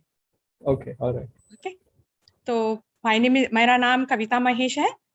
मैं यहाँ की हैदराबाद की सिटी महिला अध्यक्ष हूँ और मैंने पॉलिटिक्स ज्वाइन करने से पहले सिविल सर्विसेज की पढ़ाई की है। सिविल सर्विसेज की पढ़ाई भी मैंने जब शुरू की थी तब मैं 2 बच्चों की माँ बन चुकी थी। उससे पहले मैंने अपना ग्रेजुएशन भी किया था, मगर मेरे हस्बैंड ने मुझे फिर प्रेरित करके बोले कि आप अभी फिर शुरू कर रही हैं पढ़ाई, तो again you have to do your graduation बोल के मुझे फिर कॉलेज ज्वाइन कराए। मैंने 2013 में फिर ग्रेजुएशन किया, कॉलेज ज्वाइन की। वहां से मैंने 3 साल की बीए की डिग्री ज्योग्राफी से हासिल की। देन मैंने 2014 में अपना सिविल सर्विसेज का जर्नी शुरू किया। सिविल सर्विसेज का जर्नी ऐसा शुरू हुआ कि मैं इधर फैमिली को भी देख रही थी। मेरे 2 बच्चे छोटे छोटे बच्चे थे। मेरी डॉटर फर्स्ट क्लास में थी, मेरा बेटा एलकेजी में था। देन उधर बच्चों को भी संभालना, छोटे बच्चे थे। देन मेरी पढ़ाई भी, तो बैलेंस करते करते मैंने शुरू किया। फिर 2016 में मेरे को बेंगलुरु मूव होना पड़ा सीरियस प्रिपरेशन के लिए। तो मैंने अपने बच्चों को हैदराबाद में मेरे पेरेंट्स के पास छोड़ के मैं बेंगलुरु गई। वहां पे मैंने प्रिपरेशन की, एग्जाम्स दिया, प्रीलिम्स क्लियर हुई, मेंस क्लियर नहीं हुआ। फिर से मैंने एग्जाम दिया, फिर से मेरा मेंस क्लियर हुआ, मेंस क्लियर नहीं हुआ। देन 2 बार मैंने ट्राई किया सिविल क्लियर करने के लिए सीरियस प्रिपरेशन में, मगर नहीं हो पाया मेरा। देन मैंने सिविल सर्विसेज को बाजू रख के, क्योंकि तब को मेरे बच्चे बड़े हो गए और वो टाइम पे मेरे बच्चों को मेरी जरूरत थी। मेरा बेटा स्कूल 2nd क्लास में, वैसे 3rd क्लास में आ गया था, और वो टाइम में ऐसा लगा कि मेरे बच्चों को भी मैं ध्यान देना चाहिए। सिविल सर्विसेज तो अब हो नहीं पा रहा है। 2 बार मेरा मेंस क्लियर नहीं हो पाया। देन मैंने उसे बाजू रखा, बच्चों की तरफ ध्यान देना शुरू किया। 2018 में हमारे पास जनरल इलेक्शंस आए, असेंबली इलेक्शंस जब आए, देन हमारे जो यहाँ के कंटेस्टेड, मुशीराबाद के जो कंटेस्टेड विधायक थे, वो हमारे सिकंदराबाद पार्लियामेंट के मेंबर के लड़के थे। तो सिकंदराबाद पार्लियामेंट मेंबर हमारे अंजन कुमार यादव जी थे। देन उन्होंने मुझे बुलाया और बोले कि कविता, तुम कांग्रेस पार्टी को ज्वाइन कर लो, क्योंकि तुम्हारे जैसे एजुकेटेड वुमेन की कांग्रेस पार्टी को जरूरत है, और जो तुम कम्युनिटी से आती हो वो कम्युनिटी में एजुकेटेड वुमेन बहुत कम रहते हैं, और तुम्हारे जैसे ब्राइट भी मतलब रहते हैं, मगर हमें बहुत जरूरत है। देन मैंने कहा ठीक है भैया जी, और मैंने भैया जी के आशीर्वाद लिया, पॉलिटिक्स ज्वाइन कर ली। 2018 में ज्वाइन करके हमारे हैदराबाद सिटी की मैं जनरल सेक्रेटरी बन गई। वहां से मेरा पॉलिटिकल करियर शुरू हुआ। विधायक जब हमारे विधायक जी यहाँ से लड़ रहे थे, कंटेस्ट कर रहे थे एमएलए के लिए, मैंने उनके लिए फुल फ्लेज एक 30 दिनों का कैंपेनिंग किया। कैंपेनिंग करके, आई एम ऑडिबल? सुनाई दे रहा है? हेलो, सुनाई दे रहा है ना? देन हाँ, देन वहां से मैंने कैंपेनिंग किया। कैंपेनिंग में मैंने अपना जी जान डाल दिया और भाषण भी दिए, बहुत अच्छे भाषण दिए मैंने, हिंदी, इंग्लिश और उर्दू में। हमारे पास बहुत उर्दू चलता है, तो उर्दू में, तेलुगु में मैंने भाषण भी दिया। देन अपोजिशन पार्टी, जो हमारे पास अपोजिशन पार्टी है, वो मतलब गवर्नमेंट जो चला रही थी, सत्ता में थी, टीआरएस पार्टी थी, तो टीआरएस पार्टी के क्या बोलते, सीएम को और सीएम के लड़के को, सबको मैंने, टीआरएस पार्टी को घेरा अपने भाषणों के साथ। देन हमारे जो कंटेस्टेड कैंडिडेट थे यहाँ से, अनिल कुमार यादव जी, वो एआईसीसी के यूथ कांग्रेस के जनरल सेक्रेटरी भी है, हमारे भैया जी। उन्होंने कहा कविता जी आप अच्छा काम कर रही है, मेरे लिए बहुत अच्छा काम कर रही है, पार्टी के लिए अच्छा काम कर रही है, आपका फ्यूचर है पॉलिटिक्स में। मैंने कहा थैंक यू भैया जी। मगर हम लोग ने 2018 में यहाँ पे कांग्रेस पार्टी हार चुकी थी तेलंगाना में, मगर हारने के बाद भी हमने हार नहीं मानी। हम लोग जनता के साथ थे, साथ रहेंगे भी हम जनता के साथ। देन 2020 में हमारे पास यहाँ के जीएचएमसी इलेक्शंस आ गए थे, लोकल इलेक्शंस, म्युनिसिपल इलेक्शंस आ गए थे कॉर्पोरेशन के। देन हमारे भैया जी के पास मैं गई और पूछी कि इस बार मैं, हमारे डिवीजन कवाड़ीगुड़ा है जो रिजर्व्ड वुमेन के लिए है, तो मैंने कहा भैया जी मैं रिजर्व्ड वुमेन हूँ, तो मुझे इस बार मुझे टिकट चाहिए। देन भैया जी पूछे क्वालिफिकेशंस क्या है, किस बेस में मैं आपको टिकट दूं।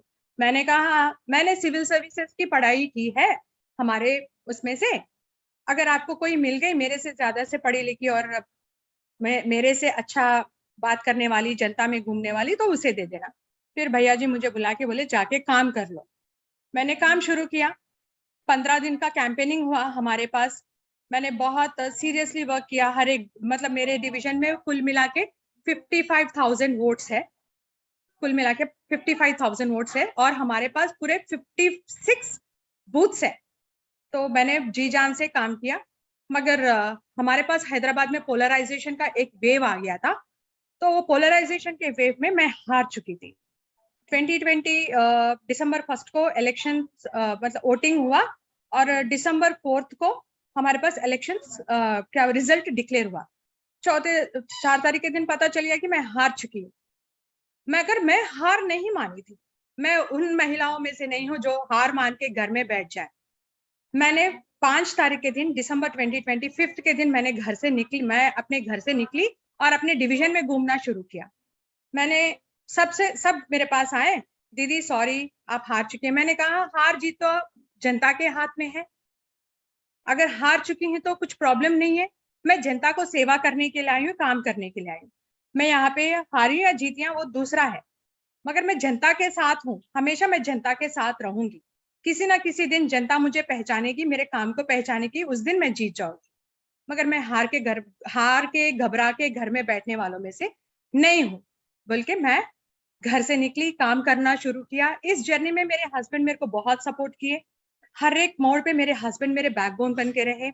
लोग हंसे, थोड़े लोग कहें कि Kavita you are travelling in a sinking boat बोल के बोले मुझे, why you are wasting your time your energy बोल के बोले। मैं बोली it's not a sinking boat, it's not a sinking boat. Everyone मतलब सबको अपना अपना एक जर्नी शुरू करना पड़ता है, सब अपना अपना करियर बनाते हैं। जैसे कि इंजीनियर कोई बनना चाहता है, कोई डॉक्टर बनना चाहता है, मेरे जैसे सिविल सर्वेंट भी बनना चाहते हैं। बहुत सारे बच्चे हैं, 10 ईयर्स एक बच्चा 10 साल लगा देता है सिविल सर्विसेज के प्रिपरेशन में, पर हो नहीं पाता है। लोग समझते हैं कि वो बच्चा बेकार हो गया, मगर वो बच्चा 10 साल में कितना सीखता है, कितना जानता है, वो उसे ही पता चलता है, और उसके साथ जो जर्नी करता है उसको पता चलता है। जब मैं हार चुकी थी, मैं हार नहीं मानी थी, वो सिर्फ शुरुआत था मेरा। शुरुआत में हार तो एक मतलब failure is the step for success बोलते हैं। मैंने कि सोचा चलो हारे तो हारे, मगर मैंने बहुत कुछ सीखा है। कैंपेनिंग कैसा करना, लोगों के पास कैसे रीच होते हैं, लोगों के साथ कैसे मिलते हैं, कार्यकर्ताओं से कैसे बात करते हैं, ये टाइम में मैंने बहुत कुछ सीखा था। देन मैंने यहाँ पे दिसंबर में तो ये हो गया, फिर मैंने लोगों के साथ ही रहा। जब हमारे पास नए पीसीसी अध्यक्ष बने, हमारे रेवंत रेड्डी जी, हमारे अन्ना जी जब बने, तब हमारे पार्टी में एक नया जोश आया। नया जोश आने के बाद में बहुत सारे धरना यहाँ पे पेट्रोल के ऊपर, पेगासस के ऊपर बहुत सारे धरना यहाँ पे ऑर्गेनाइज हुए। और धरना चौक जो है वो मेरे डिवीजन में आता है, कवाड़ीगुड़ा डिवीजन में, मुशीराबाद के। तो मैंने वहां पे बहुत सारे प्रोग्राम्स भी ऑर्गेनाइज किए हैं, पार्टिसिपेट किए हैं। मेरा जो मतलब काम करने का तरीका देख के मुझे नवंबर 17 के दिन 2021 में मुझे सिटी अध्यक्ष, महिला सिटी अध्यक्ष बनाया गया। जब मैं सिटी महिला अध्यक्ष बनी, हर एक मुद्दे पे मैंने आवाज उठाई, हर एक मुद्दे पे। जैसे गैस जैसे रेट बढ़ा है उसके ऊपर मैंने धरना किया है, पेट्रोल के ऊपर किया है, और धान के ऊपर हमारे पास जो धान किसान पैदा किए हैं, उसे उगाए हैं, उसको नहीं खरीद रहे थे। तो नवंबर 18 के 2021 में हमारे पास कृषि उद्योग के ऊपर कमीशन के पास हमने एक धरना किया था, बहुत बड़ा सक्सेस हुआ। और हमें मतलब तेलंगाना में ऐसा हुआ कि टीआरएस पार्टी जो अभी जो रूलिंग पार्टी है, वो भी हम लोग भी धरना कर रहे हैं कि बीजेपी वाले नहीं खरीद रहे बोल के, बीजेपी वाले भी धरना कर रहे हैं कि टीआरएस वाले नहीं खरीद रहे बोल के। उस पे मैंने बहुत सारे सटायर भी डाले हैं, मैंने बहुत सारे वीडियोस भी बनाए हैं जो जनता के पास पहुंचे हैं। तो मैंने काम शुरू किया, लेडीज को मैंने अपने पार्टी में ज्वाइन किया, बहुत सारे लोगों को एजुकेटेड किया कि कांग्रेस पार्टी पिछले 136 ईयर्स से कैसे काम कर रहा है, और ये जो है मतलब हिस्ट्री को मिटाना चाहते हैं कि कांग्रेस ने क्या किया है। लोगों को ये नहीं बोल रहे कि अभी यूथ जो है, यूथ को ना रियलिटी नहीं बता रहे कि अब अपना देश जब आजाद हुआ था तब अपना देश का स्थिति क्या था, उसके बाद में कैसे कैसे नेहरू जी ने देश को आगे बढ़ाया, उसके बाद में लाल बहादुर शास्त्री जी ने जैसा देश को संभाला, जय जवान जय किसान का नारा दिया, इस देश को आगे बढ़ाने में उनका योगदान बहुत था। उसके बाद में इंदिरा गांधी जी आई, इंदिरा गांधी जी ने बहुत सारे पब्लिक सेक्टर कंपनीज को ओपन किए, बैंक्स को पब्लिक सेक्टर बनाया। उन्होंने मतलब आम आदमी को भी रीचेबल किया सारे चीजों के लिए। ऐसा एक्सेस नहीं था पहले, मगर बहुत सारी चीजों के लिए कांग्रेस पार्टी ने बहुत योगदान, इस देश को आगे बढ़ाने के लिए कांग्रेस पार्टी ने बहुत सारा योगदान दिया है। आज आईटी क्रांति बोलते हैं, आईटी क्रांति लाने वाले व्यक्ति है श्री राजीव गांधी जी। ये यूथ को बताना चाहिए, आजकल के यूथ को ना इंदिरा गांधी जी कौन है। एक्चुअली मैं परसों मेरे भतीजी के साथ सुन रही थी, मेरे भतीजी के कॉलेज में पॉलिटिकल टीचर, पॉलिटिकल साइंस जो पढ़ाती है, वो टीचर बोल रही थे क्या कहते हैं, इंदिरा गांधी जी का जब देहांत हुआ तब उनके हस्बैंड को प्राइम मिनिस्टर नहीं बना के उनके बेटे को प्राइम मिनिस्टर बनाया। मगर वो ये नहीं जानते कि इंदिरा गांधी जी से पहले श्री फिरोज गांधी जी का देहांत हो चुका था, निधन हो चुका था। ये आजकल के बच्चों को ना उल्टा सीधा पढ़ा रहे। मगर मैं एक सिविल सर्विसेज एस्पिरेंट थी, मैंने अपना पढ़ाई किया है, मैं हिस्ट्री को जानती हूँ, बच्चों को गलत हिस्ट्री बताना नहीं चाहिए। मैं मेरे भतीजे को पूछी थी कि तुमने सही किया या नहीं, देन मेरी भतीजी बोली नहीं, मैंने उठ के टीचर को ही क्वेश्चन किया, मेरे प्रोफेसर को क्वेश्चन किया और मेरे प्रोफेसर को मैंने करेक्ट किया। मैंने अप्रिशिएट किया अपने भतीजे को। तो मतलब ये कहना चाहती हूँ कि आजकल के बच्चों को ना ढंग से पढ़ाया नहीं जा रहा है। मैं सारे बच्चों को और इस देश की जनता से एक ही विनती करना चाहती हूँ, हिस्ट्री को पढ़िए, हिस्ट्री को जानिए। इस देश को आजादी लाने वाला पार्टी कांग्रेस पार्टी था और कांग्रेस पार्टी ने कितने सारे पब्लिक सेक्टर्स ओपन किया, कितना सारा रोजगार दिया है, कृषि क्रांति कैसे लेके आए, ग्रीन रेवोल्यूशन को कैसे लेके आए, इस देश में भूखमरी का समस्या कैसे हटाया है, गरीबी हटाने के लिए इतने सारे प्रोग्राम्स किए हैं। हमने देखा है लॉकडाउन में बहुत सारे लोग अपने अपने जॉब्स खो गए थे, मगर एक ही एक प्रोग्राम था जिस प्रोग्राम के ऊपर सारे लोग हंसे थे, वो था मनरेगा, महात्मा गांधी रोजगार योजना। वो टाइम पे हंसे थे, मगर महात्मा गांधी रोजगार योजना ही बहुत सारे युवाओं को लॉकडाउन में रोजगार दिया है। जो टीचर थे हमारे पास, मैंने देखा है टीचरों का जॉब चले गया था, सॉफ्टवेयर लोगों का जॉब चले गया था, वो लोग अपने गांव पहुंचे और रोजगार योजना में पार्टिसिपेट करना शुरू कर दिया। जो भी रोजगार योजना से पैसा मिलता था, उन पैसों से उन्होंने घर चलाना शुरू किया। तो ऐसे जो प्रोग्राम्स कांग्रेस ने किए थे, वो प्रोग्राम्स को मैं सबको एजुकेटेड करती हूँ, कि बताती हूँ कि कांग्रेस ने ये किया है, कांग्रेस क्या कर सकती है इस देश के लिए। सब कहते हैं कि हमारे श्री राहुल गांधी जी पप्पू है बोल के, मगर वो पप्पू जी नहीं है, जो कहते हैं वो पप्पू जी है। राहुल गांधी जी एक हाईली क्वालिफाइड नेता है, बहुत दूरदृष्टि वाले नेता है। उनके ऊपर मीम्स बनाते हैं, हंसते हैं, उनके हर एक सवाल पे वो लोग हंसते हैं, मगर वो सवाल जनता तक पहुंचने नहीं देते हैं, बस चिल्लाते रहते हैं। मगर असलियत क्या है, आज हम देख रहे हैं मेरे प्रदेश में, मेरे तेलंगाना प्रदेश में 50 रुपए जब गैस पे बढ़ गया है, तो 1052 रुपीज मेरे प्रदेश में एक घरेलू गैस का बिल हो चुका है 1052। अगर मैं I'd like to interfere. थोड़ा हमारा एक एजेंडा था कि हमें कोई पॉलिटिकल बायसनेस नहीं चाहिए था। हाँ, आप शायद म्यूट पे हो।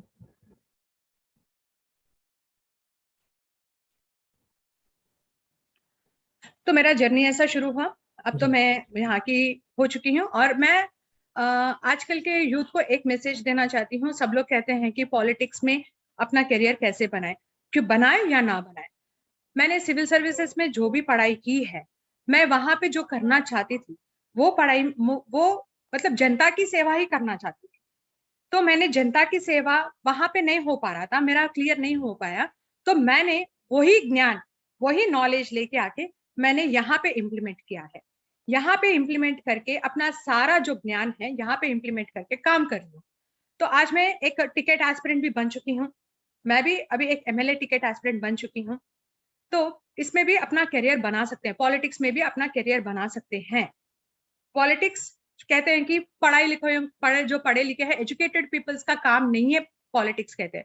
अगर अपना आवाज अपन एजुकेटेड होके बंद रखेंगे तो हु विल क्वेश्चन, कौन आवाज उठाएगा।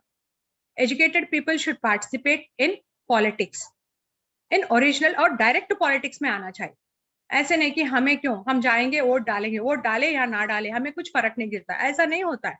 हम लोग जब पढ़ाई करते हैं, हम सब देखते हैं कि देश किस दिशा में जा रही है, तो हमारी जरूरत बहुत है। इस देश के लिए युवा की बहुत जरूरत है, क्योंकि youth is the future of this nation and educateds are very important. हमने नेहरू जी से राजीव गांधी जी तक देखा है, मनमोहन सिंह जी तक देखा है कि मतलब वो लोग बहुत एजुकेटेड थे। अंबेडकर जी को देखा है, जो देश को इस कॉन्स्टिट्यूशन दिया है, अंबेडकर जी ने कॉन्स्टिट्यूशन दिया है, एजुकेटेड्स आर मोर इम्पोर्टेंट, एजुकेटेड है तो ही देश को उन्नति होगी।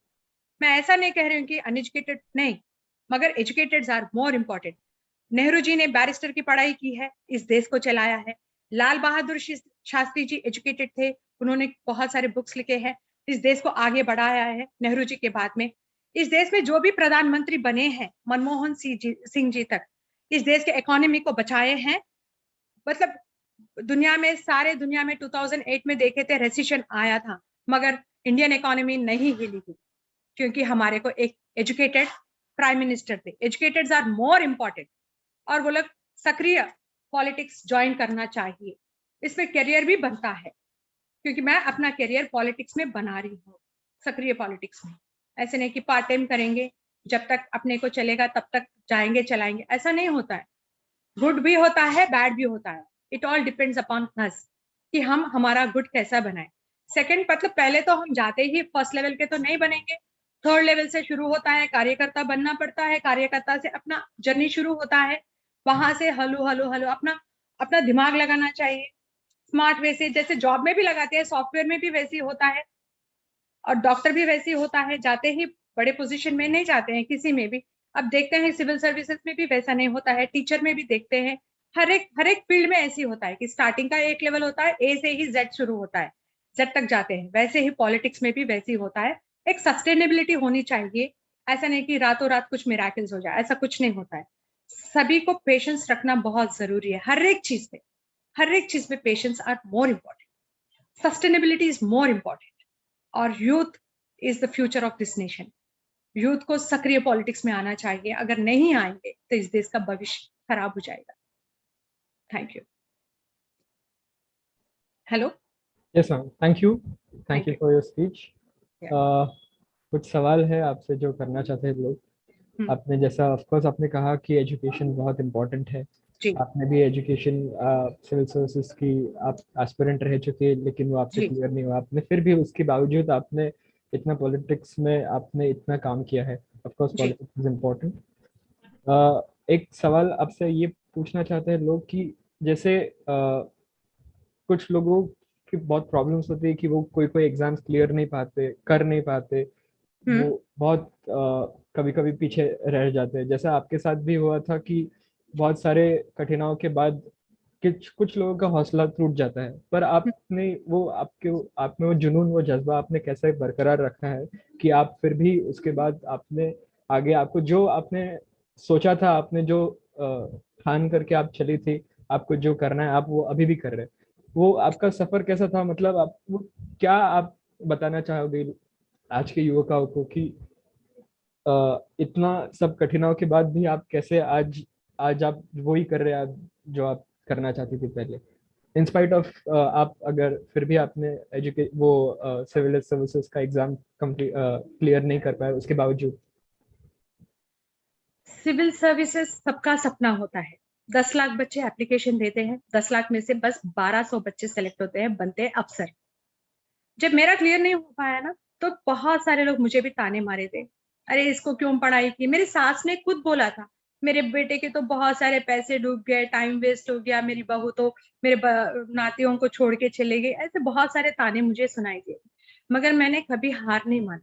मैंने सोचा था कि मतलब मैं जब पढ़ाई कर रही थी, मेरे दिमाग में ये भी चल रहा था, अगर क्लियर नहीं हो पाएगा तो मैं क्या करूंगी, नेक्स्ट में क्या करूंगी, मेरे घर वालों को मैं क्या आंसर दूंगी, मेरे हस्बैंड को। मैं किसी और के बारे में नहीं सोच रही थी, सिर्फ मेरे हस्बैंड के बारे में सोच रही थी कि मेरे हस्बैंड को मैं क्या आंसर दूंगी। मगर मेरे हस्बैंड मेरे को एक ही बोले कि कविता, तुम जो भी कर रही हो ना, शिद्दत से करो, अपना दिल और जान लगा के करो। हुआ तो वेरी गुड, नहीं हुआ तो भी वेरी गुड, क्योंकि I always believes in God. God ना अपने लिए हमेशा कुछ प्लान भी बना के रखते हैं, और मैं ये डिप्रेशन को बिलीव नहीं करती। बस अपने दिल पे और अपने दिमाग में मैं हमेशा कंट्रोल रखती। जब पढ़ाई शुरू की, फिर जैसे जैसे आगे बढ़ रही थी, कंप्लीट नहीं हो पाया, मैंने बस सोच लिया कि चलो कुछ मेरे लिए ऑल्टरनेटिव कुछ अच्छा ही होगा। बल्कि मैंने अपना हौसला किधर भी नहीं खोया, मैं किधर भी डिप्रेशन में नहीं गई, मैं किसी डॉक्टर के चक्कर भी नहीं लगाई। मेरा जिस दिन रिजल्ट आया उस दिन ना मैंने सीरियसली सब लोग रो रहे थे मेरे घर में, मेरे बच्चे डिप्रेस हो गए, मेरे मम्मी, मेरे सिस्टर्स, सब लोग बोले अरे तेरा क्लियर नहीं हो पाया। उस दिन मैं मूवी गई, मैंने अपने आप को एंटरटेन किया, मैंने अपने आप को समझाया। फिर वहां से मैंने पॉलिटिक्स ज्वाइन किया। पॉलिटिक्स ज्वाइन करते समय मैं एक ही बात सोची, जो नोट्स सिविल्स पे बनाते हैं वही नोट्स यहाँ पे बनाना चाहिए, क्योंकि जब भी भाषण देते हैं तो अपना होमवर्क करना पड़ता है ना। तो मैंने अपना होमवर्क किया। जैसे ही मतलब मेरे को एक आदत है कि वहां पे सिविल सर्विसेज क्या है, तो सुबह उठ के तो पेपर तो पढ़ना ही पढ़ना है, और थोड़े चैनल्स में ब्रोज करती हूँ तो देखना ही देखना है। खुद के नोट्स आज भी बनाती हूँ मैं, तो वही प्लान मैं यहाँ पे इम्प्लीमेंट कर रही हूँ। खुद के नोट्स बनाती हूँ, खुद के माइंड मैप्स बनाती हूँ। ज्योग्राफी मेरा ऑप्शनल था, तो मैप तो यहाँ पे बनाना पड़ता था, तो वही माइंड मैप यहाँ पे बनाती हूँ और अपना करियर मैंने यहाँ पे शुरू किया। करेज तो होना चाहिए और डिप्रेशन में नहीं जाना चाहिए। कॉन्फिडेंस, मेन अपना कॉन्फिडेंस रखना चाहिए, ये नहीं तो कुछ और सही। ऑलवेज एक दरवाजा बंद हुआ तो दूसरा दरवाजा हमेशा खुल के रहता है, वो दरवाजे को ढूंढने की जरूरत है। और अपना दिमाग हमेशा ओपन रखना चाहिए। ऐसा नहीं कि अरे भगवान नेक्स्ट क्या करे, मेरा क्लियर नहीं हो पाया, अब मैं क्या करूं। मैंने सोचा था कि मैं जब सिविल क्लियर नहीं हो पाया, थोड़े बच्चे मेरे पास आए, मेरे फ्रेंड सर्कल में थोड़े बच्चे एस्पिरेंट्स मेरे पास आए और बोले कि कविता दी हमारे को भी नोट्स बनाइए, हमें थोड़ा क्या बोलते हैं अपना करंट अफेयर्स हमें बताइए, कैसे पढ़ाई शुरू करें। देन मैंने उनको थोड़ा हेल्प किया है, थोड़े बच्चों को। मतलब मैं अपने आप को बिजी रखना चाहती हूँ, ऐसे नहीं कि 24 घंटे हम यही सोचते रहे कि क्लियर नहीं हो पाया, क्लियर नहीं हो। वो उसमें से मैं निकलना चाहती थी। जाने दो, नहीं हो पाया नहीं हो पाया, ओके नो प्रॉब्लम। हम यहाँ तक आए वही बड़ी बात है। नेक्स्ट हमारा दूसरा करियर बनना बहुत इंपॉर्टेंट है, नहीं तो हम डिप्रेशन में चले जाएंगे। मुझे डिप्रेशन में नहीं जाना था, तो दूसरे बच्चे जो भी एस्पिरेंट्स आए मैंने उनको हेल्प किया, उनके करंट अफेयर्स बनाने में।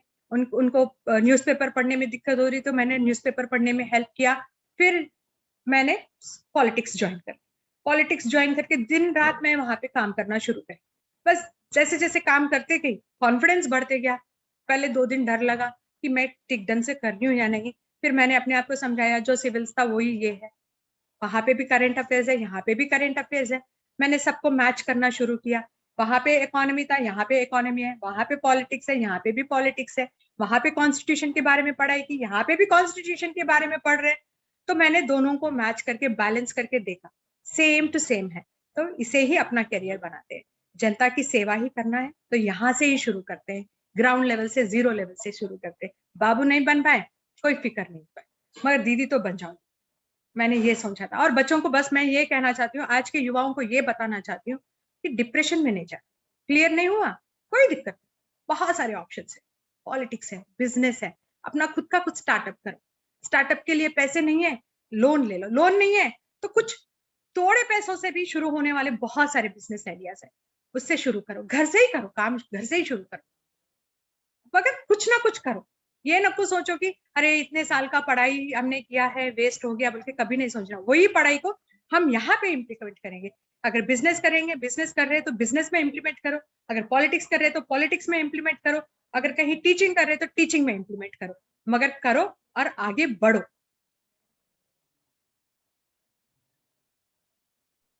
जी, मतलब बस रुकना नहीं है कोई बात पे, रुकना नहीं है और पीछे मुड़ के देखना नहीं, बस आगे बढ़ना है। आपने एक और बात कही कि आज के एजुकेटेड लोग की जरूरत है, लेकिन अभी अगर हम लोग देखेंगे कि भारत में सबसे एजुकेटेड लोग हैं, वो हम लोग उनको क्यों आज के भारत के सबसे एजुकेटेड लोग हैं वो क्यों पॉलिटिक्स में एंटर करना चाहेंगे? जो एकदम सबसे एजुकेटेड लोग हैं, जो जिनके सबसे अच्छे नंबर आए एग्जाम में, उनको पैकेजेस मिल रहे हैं, वो विदेश जाना चाहते हैं क्योंकि वहाँ पे अच्छी लाइफस्टाइल है उनके पास, वो कॉर्पोरेट या प्राइवेट जॉब में वो प्रेफर करेंगे rather than getting into politics. वो आपको लगता है कि उनके बीच में देशभक्ति की भावना कम है? जैसे आपने बताया कि हिस्ट्री टेक्स्ट बुक में जो आना चाहिए था, जो पढ़ाना चाहिए, वहाँ पे कोई आपको कमी लग रही है कि वो देशभक्ति की भावना आजकल आपको लगता है वो कम हो गई है? कि आज के जितने भी एजुकेटेड लोग हैं वो क्यों आना चाहिए पॉलिटिक्स में? वो उनको क्या पर्क्स मिलना चाहिए कि उनको सिर्फ देशभक्ति ही काफी होनी चाहिए, या फिर उनको नहीं लगेगा कि जो हमारे जितने पढ़े लिखे लोग हैं, जो जिसका पहला नंबर आता है और मेरा दूसरा नंबर आता है, उसको अगर विदेश जाने को मिल रहा है तो मुझे भी चांस मिलेगा, और उसको जो लाइफस्टाइल मिल रही है मुझे भी मिलेगी। पर मैं पॉलिटिक्स में एंटर क्यों करूँ जहाँ पे इतना भ्रष्टाचार है, यहाँ पे इतना करप्शन है, यहाँ पे इतने पॉलिटिशियंस के ऊपर क्रिमिनल केसेस है? वो ऐसी जगह पे क्यों आना चाहेगा? आपके इसके ऊपर क्या राय है, ओपिनियन राय है?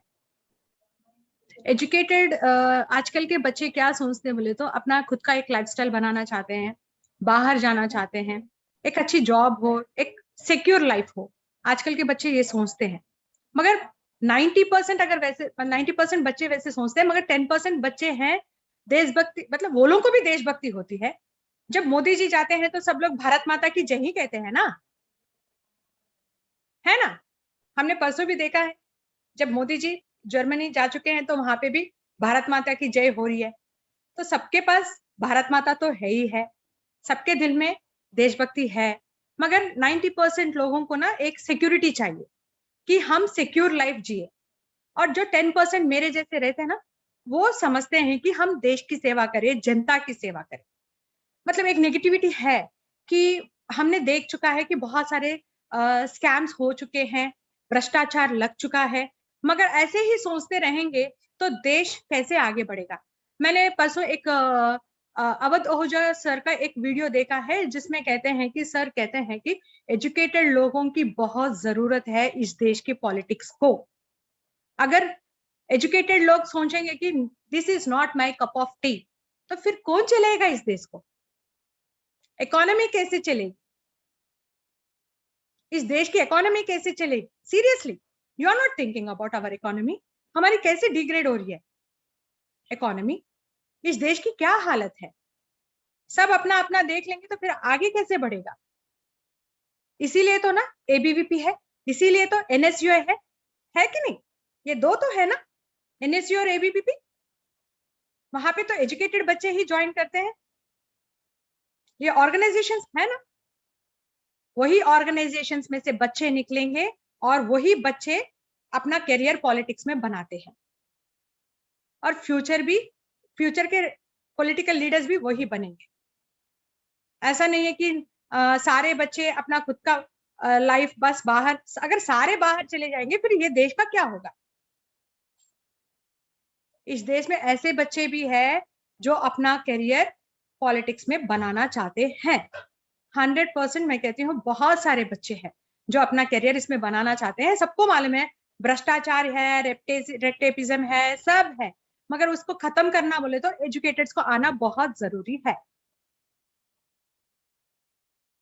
आएंगे भी फ्यूचर में, मैं आ चुकी हूँ। एंड मैं एक एग्जांपल देना चाहती हूँ, जो आईपीएस ऑफिसर थे रवि सर कर्नाटका के, आपने भी देखा होगा ना, उन्होंने अपने आईपीएस गिरी को रिजाइन किया है।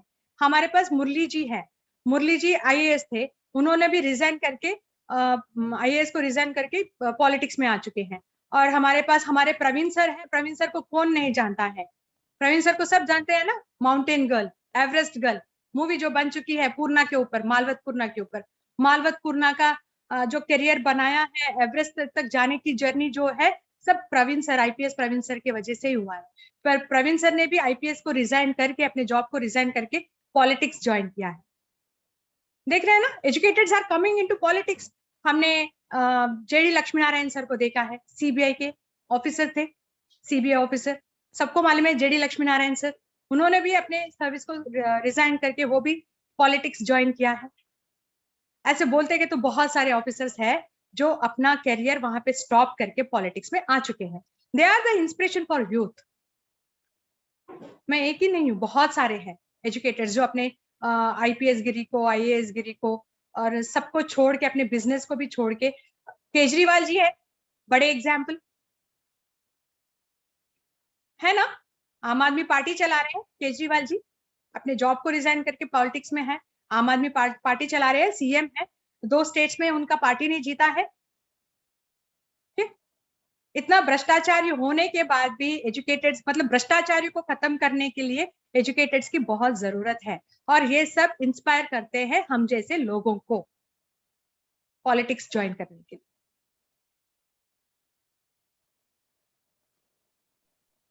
शुक्रिया। शायद कोई ऑडियंस से सवाल है जी। रोट्रैक्टर दिया, आपके पास कोई सवाल है?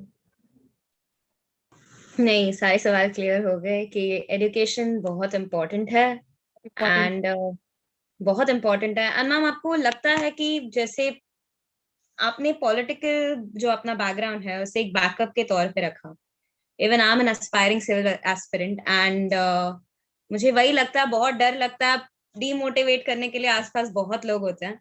हाँ। बट मैंने कहीं पर तो सुना था कि प्लान बी वो लोग रखते हैं जो फेलियर्स होते हैं, प्लान ए वो लोग रखते हैं जिन्हें पता है प्लान नहीं। तो आपकी उस पर क्या राय है? One thing I want to say, एक बात बताना चाहती हूँ, डिमोटिवेट करने वाले बहुत सारे रहते हैं, उनको कभी अपने पास आने नहीं देना। अगर आ गए ना तो वही अपने को इंस्पायर करते हैं, जैसे जैसे डिमोटिवेट करते हैं तो वही अपना इंस्पिरेशन बढ़ता है, और अपन ना डेली अपने आप को समझाते हैं कि yes you can do it, you can do it बोल के हम लोग मतलब अपने आप को इंस्पायर करते हैं। और डियर, मैं एक बताना चाहती हूँ, जब भी ये लोग डिमोटिवेट करते हैं ना तब अपना बीपी डाउन होते रहता है और हमेशा ग्लूकोज को मिला के पीते रहते हैं। Seriously, it happened with me. Seriously हमेशा पल्स गिरते रहता है, ग्लूकोज को मिलाते हैं, पीते हैं, फिर पढ़ाई शुरू करते हैं। हाँ, तो मोटिवेशन भी अपने पास है, डिमोटिवेशन भी अपने पास है। और ये प्लान बी वाला मतलब जो क्लियर नहीं कर पाते हैं वही प्लान बी रखते हैं, ऐसा नहीं है, ऐसा नहीं है। हमेशा अपना एक प्लान बी, हमेशा एक प्लान बी रखना बहुत जरूरी है। अगर आप बाबू भी बन गए, कुछ ना कुछ करना तो बहुत जरूरी है। बाबूगिरी के बाद में नेक्स्ट क्या करोगे? अगर वहां पे ऊब चुके हो, तुम्हें तंग आ चुका है, तो नेक्स्ट कुछ ना कुछ करना चाहिए ना। तो क्या करोगे? बिजनेस करोगे, अपना खुद का कुछ ओपन करोगे, ब्रांड बनाओगे। ऐसे नहीं कि हाँ मैं पॉलिटिक्स ही ज्वाइन करूंगी बोल के, नहीं है। मगर प्लान बी हमेशा हर एक के लिए बहुत जरूरी है, फेलियर्स के लिए नहीं, सक्सेस वालों के लिए भी जरूरी है। Thank you ma'am. Thank you so much. Thank you.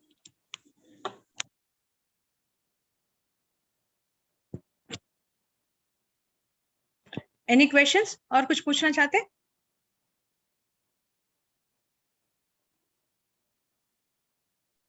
हमारी तरफ से इतना ही, शुक्रिया आने के लिए। एंड सिविल एस्पिरेंट्स का एक lifestyle and all the best, do it, crack it, if want join the politics. और अपना माइंड खुद बनाना और खुद यहाँ पे इम्प्लीमेंट करना। ओके, बिल्कुल। All the best. Bye. Thank you ma'am. Bye. Now we would like to have a break for like a short break for 10 minutes. We request all the speakers and the audience who are present here to stay along with till the end and have a nice break. We'll resume quickly when the next speaker arrives. We are just waiting for the next speaker to arrive. We'll join back in 10 minutes. Thank you.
Very good evening to you, Saring ma'am. Hi, good evening. Good evening. Hi. We had took a small break because one of the speakers had not joined, but thank you Okay. for joining quickly, and Oh, we thank you for that. anytime. I'd like to introduce Ms. Saring Nordon. Am I pronouncing your name correctly? Yes, you're pronouncing my name correctly. Thank you. Okay. Yeah. Madam, you are the program head and mentor for Women Leadership Program in Students Education and Cultural Movement of Ladakh. You are going to talk today on the topic of women and politics. Yeah. I hand over the stage to you. Yeah. Okay. Hi, good evening. First of all, thank you so much for having me. And it's quite an overwhelming, feeling for me, because I think this is the first time I'm, I'm coming as a speaker this formally. So thank you so much for having me.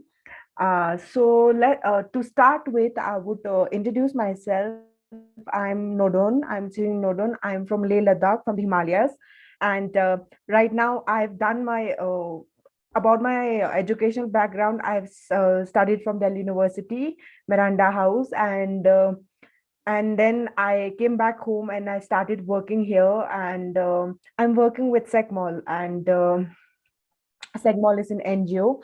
So I'm heading a program over here, which largely centered around women, like young college-going women.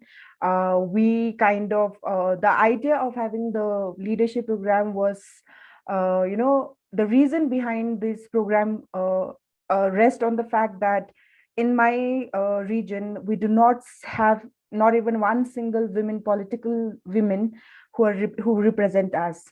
So the situation here is quite, it's very unfortunate, where we do not see women coming into politics.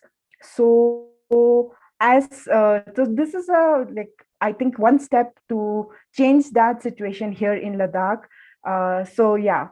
And talking about more about this, the whole mentorship and the program, I mentor 10 young girls who belong to rural area, who come from far-flung areas from Ladakh, and they're doing their graduation. And along with them, it's a residential program. So in the morning they go and attend their program, their college, and then they come back, and then we do mentorship sessions with them.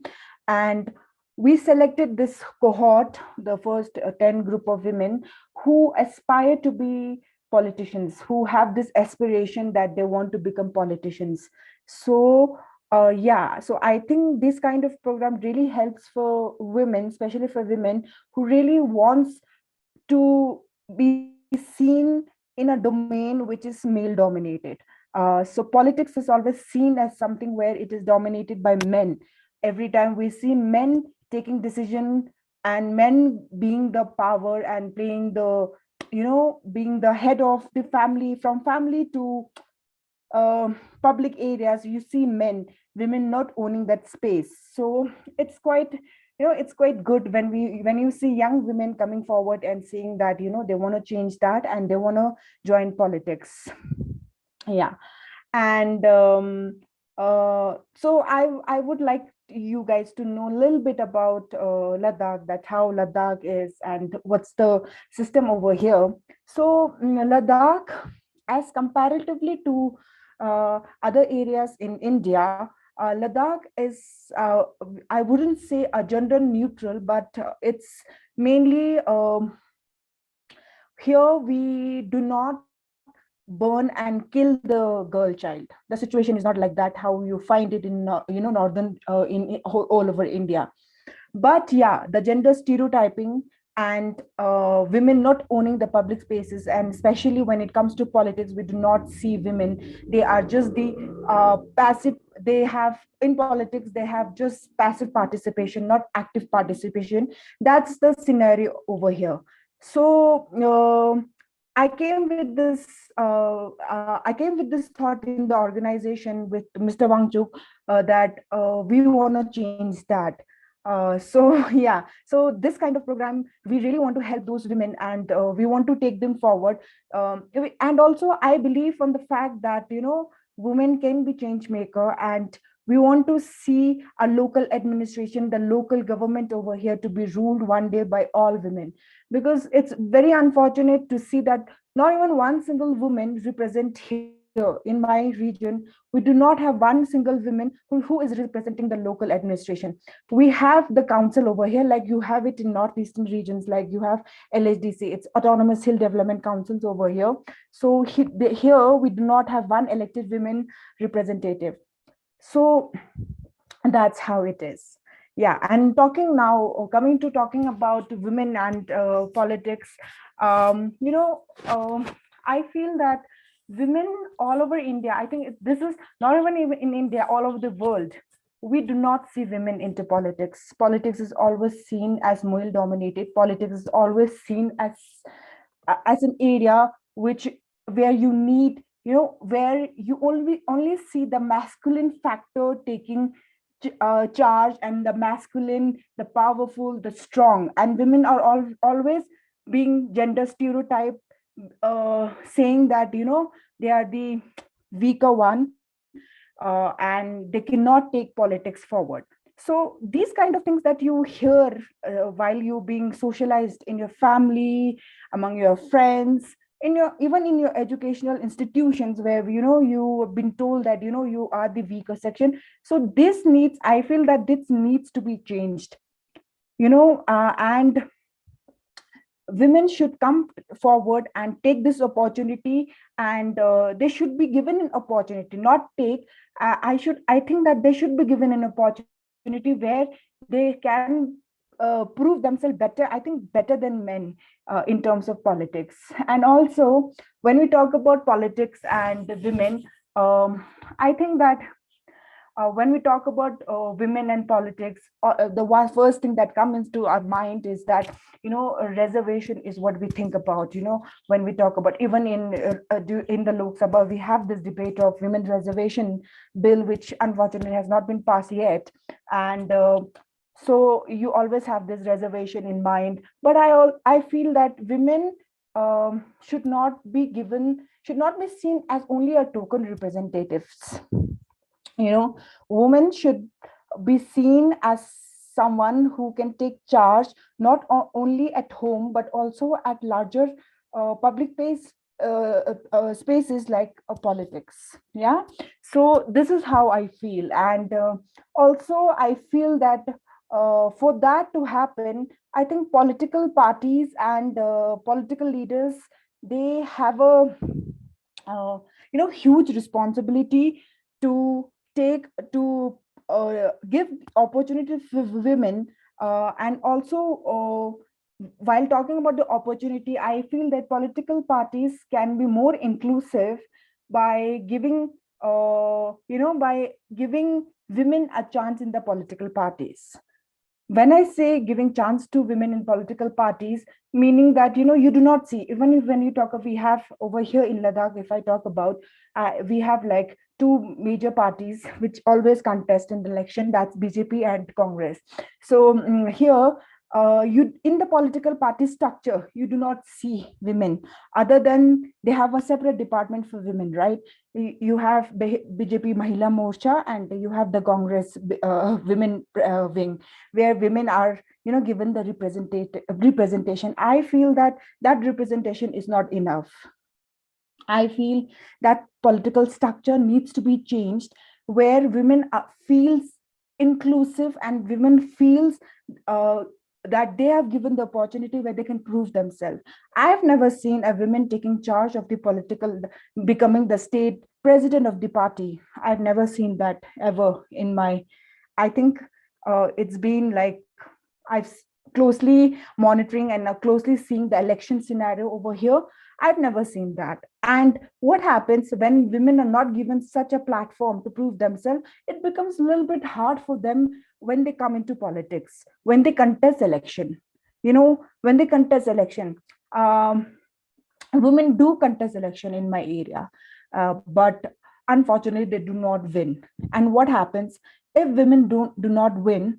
it's kind of it kinds of discourages other women who are willing to take, politics as their career, because this thing that, oh, she's a woman, she didn't win, there's no possible chances me as a woman I can win. So this, I think, needs to be changed. And with all this thought, we curated this program, me and Mr. Wangchuk, we curated this program. So it was his idea that, he wanted to see this, and he wanted to, I think he's the one who kind of saw that, this is what is needed in the society, that you need women political representation, where women are not just mere representatives, but they actually think about their community and actually take forward the society at large. So yeah, this is how it is. And so coming back to my own program, this program, it's a 3 years long program. So basically, we have divided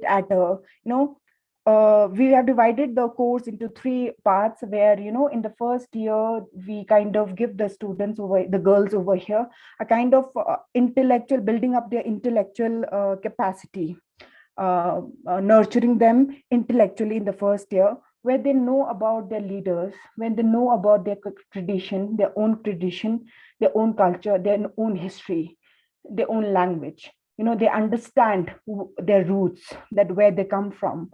So I feel that's very important for a leader, be it men or women. It's very important to understand where you're coming from, where your roots are, what's your culture, what's your tradition. So that's how it is. And also experiencing, learning from past leadership. We have like learning from your own leaders, what mistakes they did, and what could have been done, and what could you do if you become a leader. So that's the first year, and then gradually we can go to national level and then to international level, learning from all this, learning from all the leaders. So first 2 years mainly is the building up intellectual capacity, getting people to talk to them, giving them exposure, confidence building, nurturing their language, their vocabulary. So, and in the third year, giving them the space, because they are young, very young people who have just joined the college. So in the third year, we have planned that, we are going to give them the best possible scenario, where if they are the leaders, how they are going to do it. So we can give them internships, we can we can take them, and they can learn, and they can work with leaders, the local leaders over here, so that they give an idea that what politics is all about. And so this is the program that I'm working on. And talking about a little bit more about women and politics, here it's the same scenario, like I've spoken about the same scenario about women not being visibly seen. And this is the first step, and this is the first year that the first cohort we have got, the women we have selected. And I think this kind of program will help the students building up their intellect, not only the intellectual capacity, but also the critical thinking that they do not develop in their academic learning, that's there in the college. So it's really important. I feel that being a political leader, we always think political leader as very strong, as very, as someone who's not soft-hearted, who is not who is hard, who would be like taking decisions. But I also feel that how the world is functioning right now, it's very important to have empathetic empathetical leadership that you need to have in mind. Because if you see what's happening in the world, is because leaders, they do not think empathetically. And being a woman, I think empathy and the loving and caring nature that women have it, I think that's how a leader should have it. So not to say that femininity is, you cannot say that this is right and this is good and this is wrong. Masculinity is good and femininity is good. No. So we teach the girls not to be, not to feel discouraged about their femininity. So we make them learn about how to grow their own femininity, how to empathize, how to become a leader who is um, who is a principled woman who thinks about not only not about herself but about the community at large, the actions that you take. So I feel that leader have to be developed. You need to develop leaders, who are empathetically understanding. That's the need of the hour. That's the need of the hour, not only in India. I think it's all over the world that, you need leaders who really, really think about and empathetically think about the actions they take and the words they speak. So yeah, this is the whole scenario that I think that our women should have it. Not only the strong-willed willpower that a politician needs, but also empathy and caring and the loving nature. That is also what is needed today in a politician, especially for women. It's very important.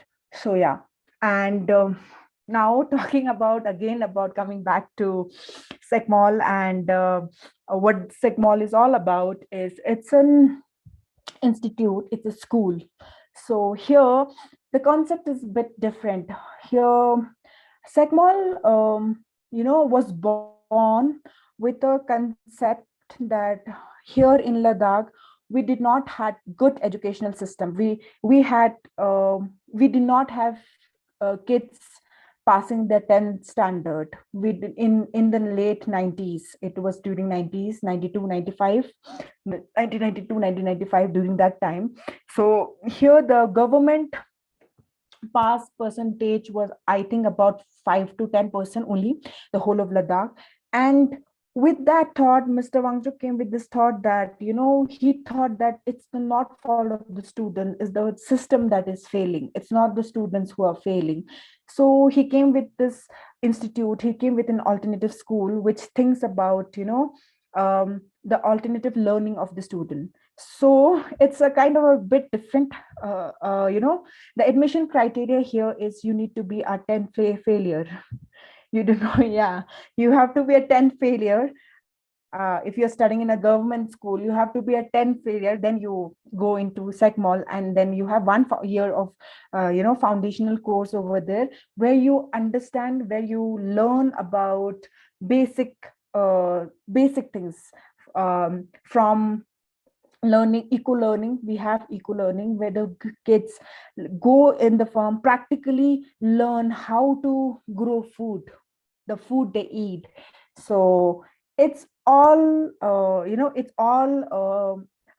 it's an institute which focuses on skillful learning, I would say. Yeah, so we believe in 3 R's, like it's we have skillful hands, bright mind, and kind heart. So on this motto, the SecMol has been born. And yeah, so SecMol, firstly, it had only one course, that was the foundational course for the students who belong to who belong to far-flung areas, who have little or no financial support from their family, and who have not passed their 10th exam in government, in their exam in the 10th. So that's the criteria. If you failed, you'll get admission into SecMol for 1 year. So this, and the second program, it is the new program. It has only been a year that this program has been, that's the women leadership program. That's the program that I'm heading. And like I've told briefly about what the program is all about. And yeah, so this is how it is. Okay, and now I feel that when you talk about an institute like SecMol, and when you talk about institute, like you have many institutes in India who do this, social, who are who are socially impactful for this society, who are contributing to the society. I feel this is very important, especially when you are talking about education, children, and when you're talking about women in politics. So these kind of organizations should be, I think they should be working, I think, in cohesion with the government too. I think here what's happening, especially here in Ladakh, what's happening is after becoming a union territory, there are lots of, just to tell you that we were a district before. We were under Jammu and Kashmir rule, and now we have usually become a union territory. So there's a lot of political confusion that has happened right now, and in that confusion, political confusion, it is very important to place the women into politics from the beginning. So this is with this thought, the inception of women leadership program. This was the inception, with this thought we came with this inception that women leadership program should be built where, you see women representing. Women are not at the back door of politics, but they are at the front door. They are talking, they are, taking part and taking charge of public policy or decision making process, as actively, not passively. So yeah, so this is how it is. So I think this is enough. Yeah. That's a absolute spot on speech for women in politics. Thank you for this wonderful speech. Yeah. What you mentioned, that empathetic empathy is very much important. It is also mentioned by a psychologist and an author, Daniel Goleman, that emotional quotient is much more important than intelligence quotient. EQ is more important than IQ, and I think that is what the world deserves right now. Yeah, and I think women have more of emotional intelligence than men. But this is my personal opinion. I feel that they do have more, emotional IQ than the intelligence IQ. And I also feel that it's good, if you have an you cannot place, you cannot be always like, you have to be like this, you have to be like this, because that's the stereotyping that we do always, that women, we place women into the more intelligence quotient, and men onto more women into the more emotional quotient, and men into more intelligent quotient, and then we kind of separate their ways. So I feel that there should be a mix of both. There should be a mix of both. Women, I think, have this capacity to have the both. And right now what is needed in the world is more of a emotional understanding of what's happening, not of an intelligence or the rational thought that people are working towards, because that leads to war, that leads to destruction, that leads to non-violent behavior.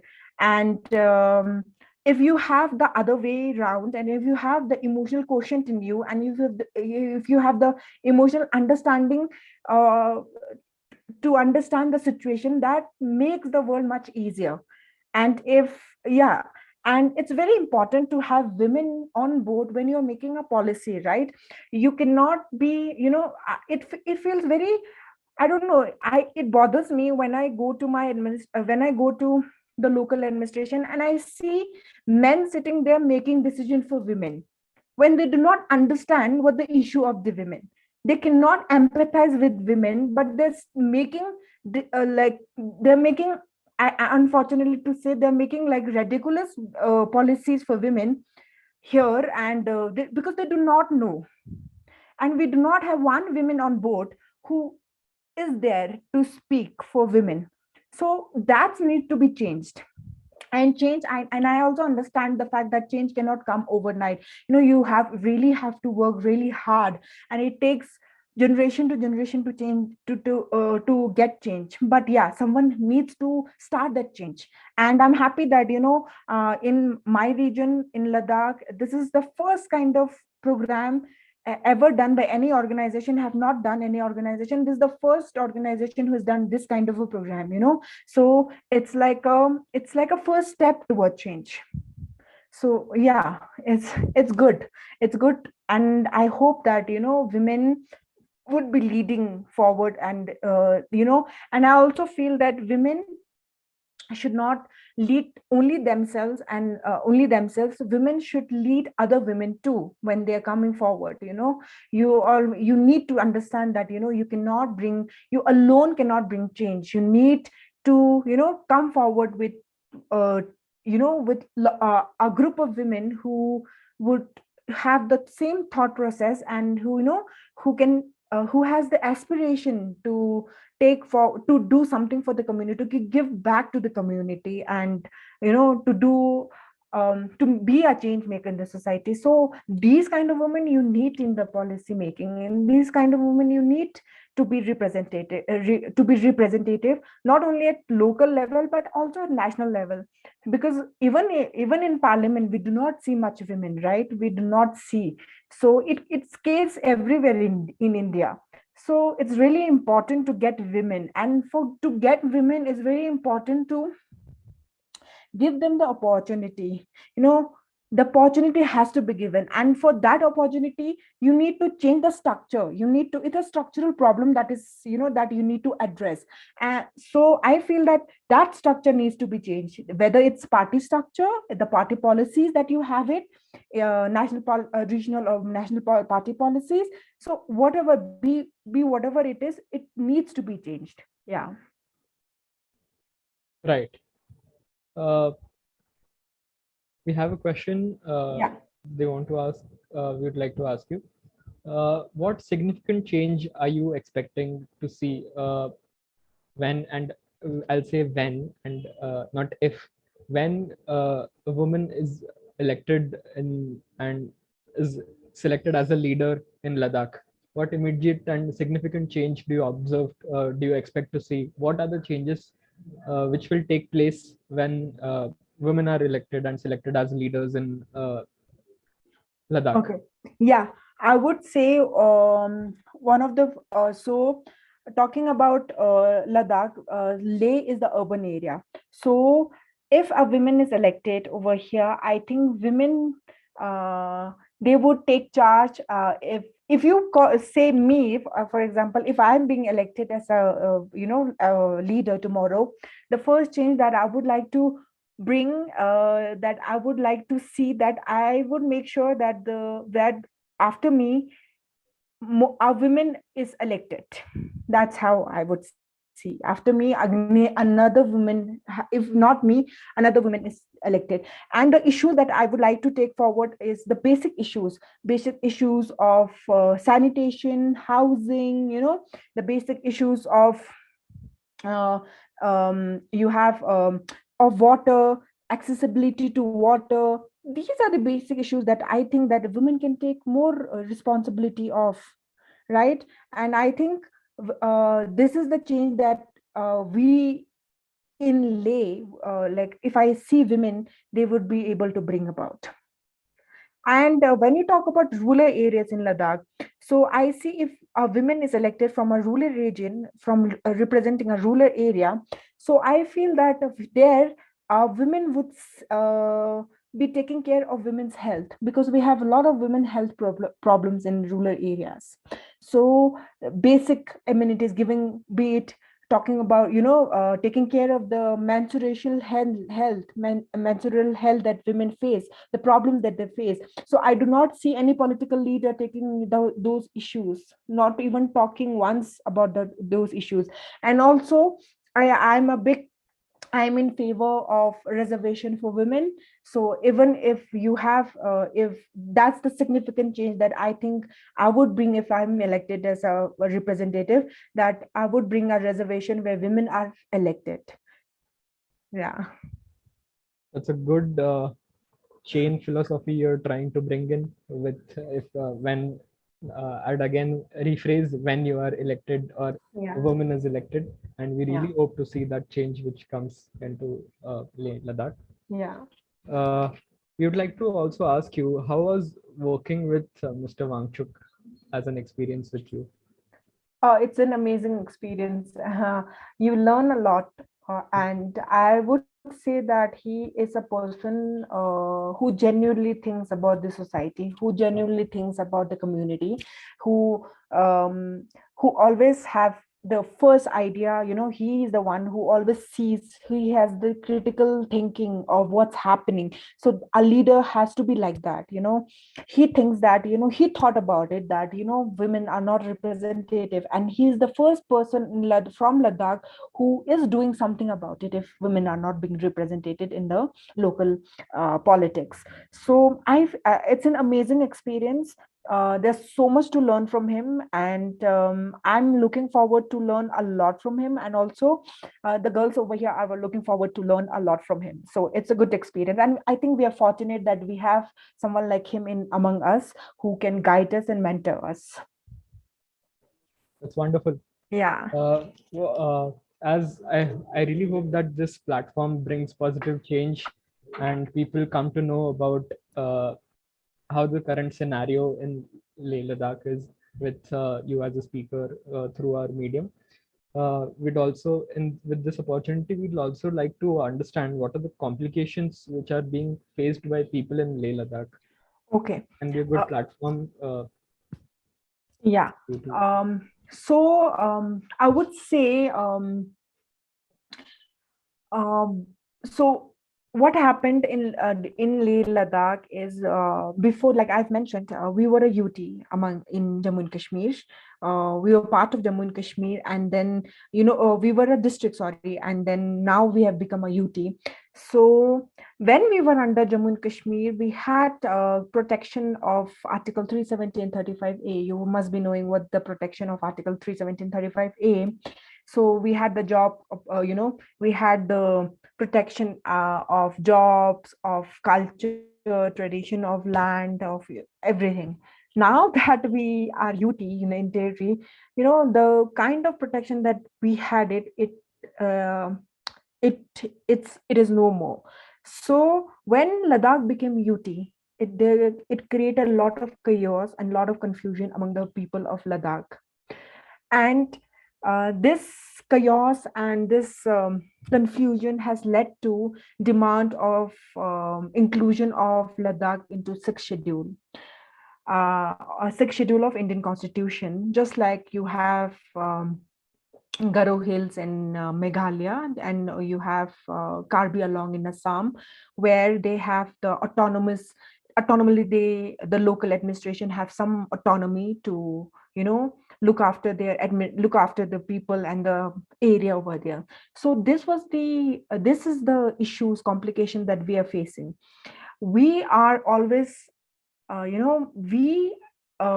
community, I would say that Ladakhi as a community always have this fear of losing their culture and tradition, of losing their lands, and of losing, not having to, maintain their culture.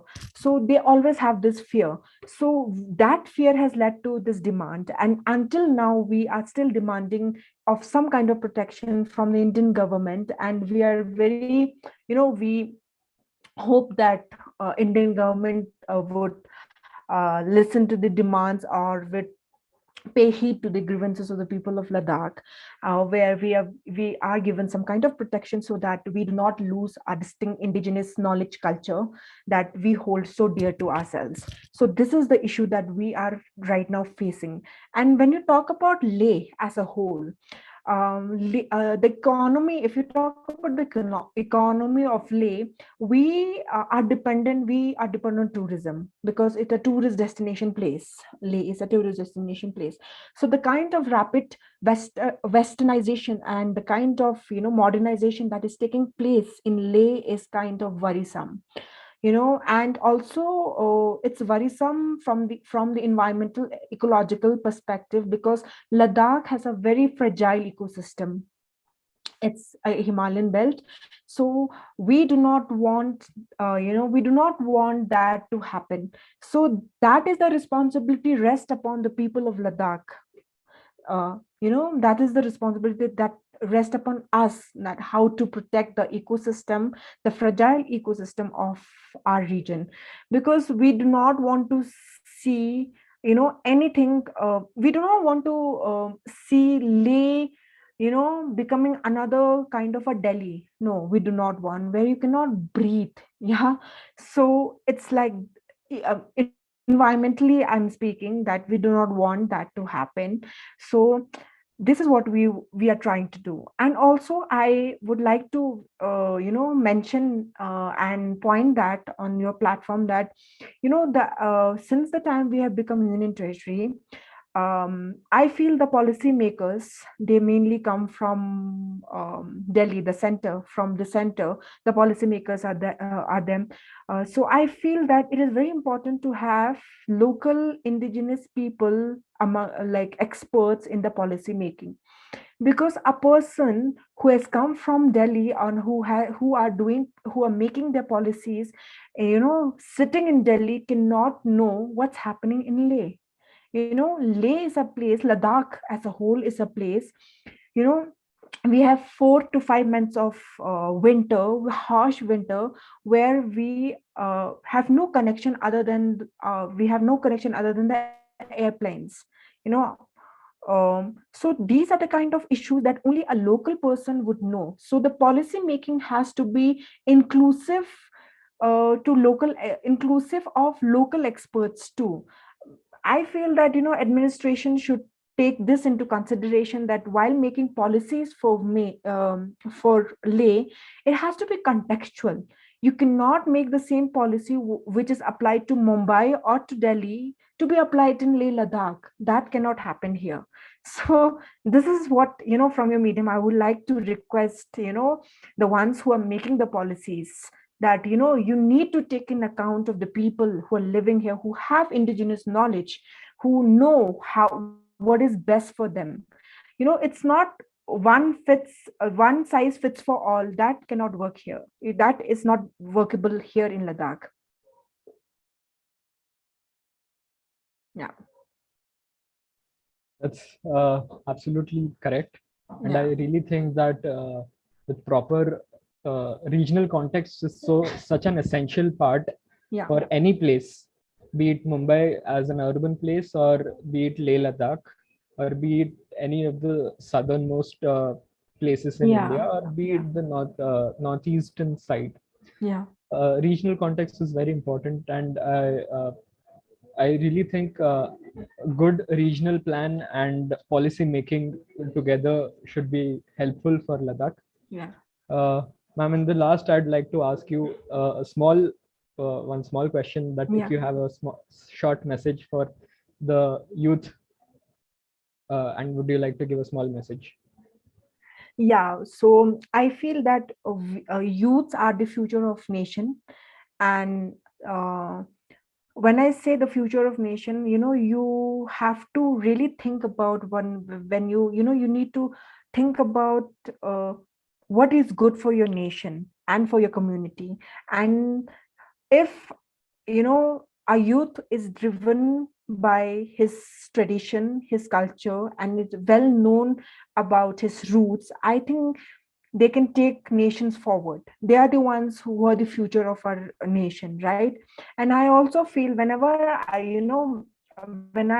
I speak to my girls, they are young, and then I always tell them that, if you ever become a leader, please always think about the people who voted for you. Always think about the community that you have voted for you, because what happens once you become, sometimes when you become a politician and when you have the power in you tend to forget the real essence, that why you are there. So my message would to the youth of a nation would be, they are the future. They are the future of a nation. They are the ones who can take nation forward, and they are the ones who, it's not just by saying that they are the future. They are really, they are the ones, who can take us take the nation to greater heights. So it's very important to understand that. Having said that, it is also very understand to have a critical mindset. youths need to have. If youth wouldn't have a critical mindset, critical thinking, then I do not think that, the older generation, that the generation before us would be having it. So a critical mindset along with the empathetical heart, understanding the situation would be what is needed, is in need of the hour, and the youth can really take these two things in with them, and they can put forward, and they can, I think, I would say that they can take nation to greater height. Thank you, Tsaring ma'am. It has been an absolute pleasure listening to you. Yeah, thank you so much for having me. And also, am I allowed to ask question? Yes. Yeah, so I would like to know a bit about your the club, or what the work you do. Yeah, Rotaract Club. I would like to know. Okay. I'd like to invite our club president, Rotarian Rotaractor Ramya Pillai. I'll just ask her. I'm relatively new to the club, and I do know a few things, but I think she'll be able to speak properly, and she might have a little more of insight. And yeah, that's I think, nice. That would be nice. I'll just call her. Yeah. Sure. You can take your time.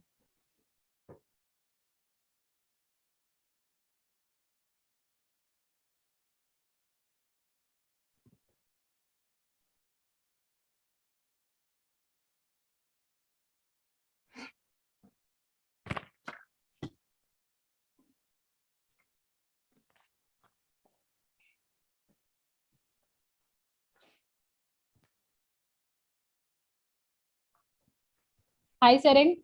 Hi, Ramya here. Hi. Oh, am I the? You are the one who I was talking to? Yes. Oh, hi. Nice to meet you. Yes, Sagar from Indian School of Democracy. Yeah. Okay. Oh, Hi. how are you? I'm good. How are you? Okay. Yeah. So you wanted to know about our club, right? Yes. So Rotaract Club of Navi Mumbai Industrial Area, we were chartered in 2014, and I am currently the 8th president. And we are into community service, into professional development, and we are a community of 53 people, 53 strong people, who are, few of them are studying, few of them are working as well, and they are in various fields. Few of them are doctors, some of them are engineers. He's an architect. I'm into the development sector and into teaching. So yeah. And apart from that, this year we are apparently the first club in the district to become LGBTQI plus friendly. Wow. And we have dedicated this year to them. We even have changed our logo color for them this year. And apart from that, we have undertaken a lot of community service initiatives for all the sections of society, even for the voiceless, that is for the stray animals as well. And like as I mentioned, this is our 8th year, and our 9th year will begin from July. We have our 9th president as well, who has already been released. Yeah. So what else do you want to know? That's amazing. Good. That's really great. And please do let me know whenever you are coming to Mumbai. I would love to meet you. We would love to meet you and would love to host you as well. Sure. And you're based in Mumbai, so you work from Mumbai, right? Oh, that's really nice. Oh, so do you particularly work for women as such? We do have certain projects that we design specifically for women. Like for example, this Youth in Politics 2.0 for Women's Edition. We had dedicated this year for them. Oh, that's nice. That's nice. It's great to hear from you, and I would love to, stay in touch with you guys. And Mumbai, I've been to Mumbai so many times. It's a beautiful place. It's my favorite place in all over India. I find Mumbai people very interesting. I find them very interesting, and also I find Mumbai people really nice people, because I've been, I've studied in Delhi University. I do not have a good experience of Delhi. Do not have a no good experience at all with Delhi people. So when my cousin was working in Mumbai, so I used to come in Mumbai. So it was a good experience. And yeah, so next time if I be in Mumbai, I'll let you know and we can meet, and we Sure. can, yeah. If I ever come to Ladakh, I'll definitely give you a call. Sure. You need to come to Ladakh, and especially to our campus, our school, Sekmon. We would host you. So please let me know whenever you are here. You can come with your team, and you'll love it over here. It's a one-time experience over here in the campus. Yes, we have Yeah. heard a lot about it. Even I Yeah. came to know that you were in Yale Institute. Yeah. Sonam sir. Yes, I was in Hayal Institute, but not as a working member over there. I was doing an course with them during the pandemic. It was an online course. It was also about leadership. So during that time, yeah. So I have that experience. It's a good experience over there. So now I'm working with SecMall, and it's good to work here. It's it's so much to learn, and it's a one lifetime experience, I would say. That's amazing. Yeah. We'll definitely stay connected. Yeah, we will definitely. Yeah. It was. Thank you so much for accepting our invitation. Thank you so much for having me. I think this is the first time formally I'm being invited somewhere and I'm speaking. I hope I spoke. I did not speak rubbish, and I just spoke what I had You to were great. speak. Yeah. Thank Okay, you. Yeah. Thank you. So I'll hand it over to Nandan now. Yeah, sure. Yeah.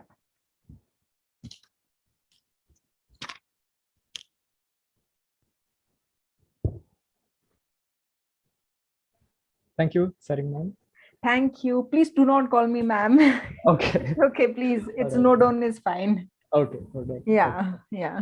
I have Rotractor Diya Joshi with us. Yeah. Would you like to add something? Do you have any conclusion points for today's webinar? Hi, Saring. This is Retractor Diya Joshi here. Hi. It was great listening to you. I was like all shut and listening to you very clearly about how empowering your speech was, and especially related to women empowerment as a whole. I just wanted to know, when it comes to women entering anywhere, wherein the patriarchy exists. Yeah. So, how do we fight that back? Like, as an individual, what do I do to fight the patriarchy over there? I know I'll be put down by the men. I know decisions will be taken by the men, whether it's my father itself. I know men will enter my life. So is there a subtle way to get out of it? I always believe that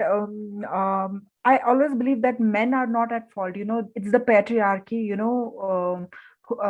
which is at the larger play. And I always think that men are also the victim of patriarchy. I always feel that. So when you talk about smashing patriarchy, I think that's the structural problem that we have inherited from generation to generation, and it passed down. Patriarchy is something that passed down from generation to generation. I personally feel that if you really want to smash patriarchy, it could begin from you. Like, you could be the change maker tomorrow. How you're nurturing your girl, and how you're nurturing especially your boy, a boy child.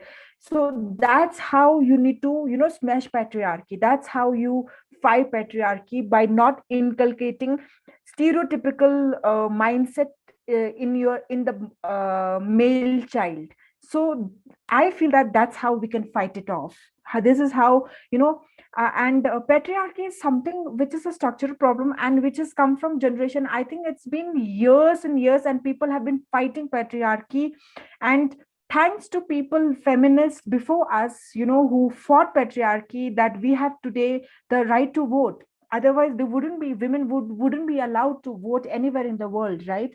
So I think personally that fighting patriarchy is a big, it's a big, I think it's a big thing. It's a big decision that you take in your life, or it is not something that, you fight patriarchy today and tomorrow it wouldn't knock your door again.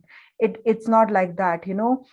It keeps coming up to you, but you need to have a stone firm, and you need to, at every stage of your life, you need to patriarchy from your childhood till you die. I think women needs to fight patriarchy at every step. They fight it off, and not to give in. One of the lesson that I've learned from having studied from a women's college, and I think one thing I've learned is that you do not give in. Women have the tendency to give in very quickly. Women have that. I think, and I also speaking, and I think that's not something that you need to give in. This is something, patriarchy is something that you cannot, women alone cannot fight it off. I think we need men to fight patriarchy along with us, because men are also the victim of patriarchy. So I do not have a rule set where I can tell you that this is the step that you do to fight off patriarchy. But I think that change comes from you, and the way you nurture yourself, and the way you nurture the next generation after you. That's how you are kind of fighting the patriarchy, smashing the patriarchy. That was a great insight. Like you said, patriarchy has been continuing for years now. It's like in our bloods. Even a woman has patriarchy inculcated within her, whether it's me or it's anything, we have that inside us. Yes. So when it comes to, like, our topic for today is youth politics. When it comes to youth as well as politics, politics is a field wherein patriarchy is at the max. Yeah. And it's very toxic patriarchy, because the woman's life is at danger at times. Yeah. You don't know when the man will come and attack her in any manner possible, emotionally, physically, sexually, any manner. So when we talk about, I heard your speech, so you specified reservation quota for women in politics, and you are totally pro to it. But somewhere down the line, isn't it like, even though I have 100 out of 100 seats available for women, there is something that is stopping a woman herself from going in and fighting or contesting the elections over there? So what is the root problem according to you? The tiny things that we usually tend to ignore, and how can we solve them? Yeah. So see, that has to do a lot with the socialization process. So when you see men and women being socialized in a family, it's totally different. Okay. Women are always kept inside the house. They are never given the space to own the public policy, okay. They're never encouraged to go into public. Okay. So you must have heard the phrases like, oh, ladki ho, raat ho gayi, don't raat ko nahi ghumte, bhai ko leke jao, papa ke sath chale jao. You have phrases like that. Acha, ladki ho, aise mat karo, ladki ho, aise mat karo, ye mat karo, wo mat karo. So there's like 100 things that your family teaches you, that that I think that kind of doesn't give you the encouragement to own up the public space. Whereas a man has always been, you always see your dad going out at any time, coming back at any time of the hour, and you don't see your mother doing that. You think that, oh, that the public space over there is owned by the men, and politics is where the public space is, right? So men, they tend to think that, oh, politics public space mein hai, to politics should be dominated by men. So I think that is the root cause. Women themselves, they feel discouraged, because कितने सालों से आप बोलते आ रहे हो बच्चे को कि लड़की ये नहीं करती, वो नहीं करती, you keep on telling them, लड़की हो ये मत करो, लड़की हो शादी कर रहा है. You've been always told that you need to get married, like that marriage is, women have always been told that marriage is the end of your, like, the biggest thing and the end of your life. So I think this is where you go wrong. क्योंकि private को आप लड़की पे, like, you keep the private and public divide जो है, public और private divide में आप क्या कर रहे हो, private को you're keeping with women, and public को आप you're making the men go there, and you are not doing anything. So of course the politics will be dominated, and women wouldn't have the courage to come and challenge somewhere which is dominated by men. but thanks to education, and I think thanks to so many things that women right now are coming up, and they are breaking the glass ceiling, especially in politics. So I feel great about that. It was great having a word with you. Yeah. You know, the little things like ladkiyan bahar nahi jati raat ke baad. Yeah, I hope we can break that stereotypical type like, oh, you can rape a woman, so you better stay inside. Let them, Yeah. you know, my freedom, I can have it. You are the criminal, you stay behind the bars. Yeah. So hoping for that change, I give back the stage to Nandan. Thank you. It was Thank you. Nice to talking with you. Thank you, Tsering. Thank you. Thank you, Rotractor Dia. We'll have our final conclusion. Yeah. We started with Divya Bhosle, where she spoke about how grassroots level is very important. Then we also spoke to Sheetal Thai, who told that there are these technological advancements which are made available for the students. There was one of the example was how transcripts are made available for university students. Then Advocate Minimol VK, who also mentioned that how important it is for reservation in rural areas for women. How Miss Vaishali Panchal told that she just told that you just go and get it, not to be lazy, and she totally stole the thunder today when she told that she Happy Mother's Day. I actually wanted to bring that in the end because it is Mother's Day today, and how that all of you have spoken about what is right and what is wrong, and that is what we hear from our mothers, and that is what exactly all of you have told, that a part of you have everyone have a part of everyone's speech has mentioned that that this is right and this is wrong, and that is what mothers do. And there is no other better day than today than conducting this session.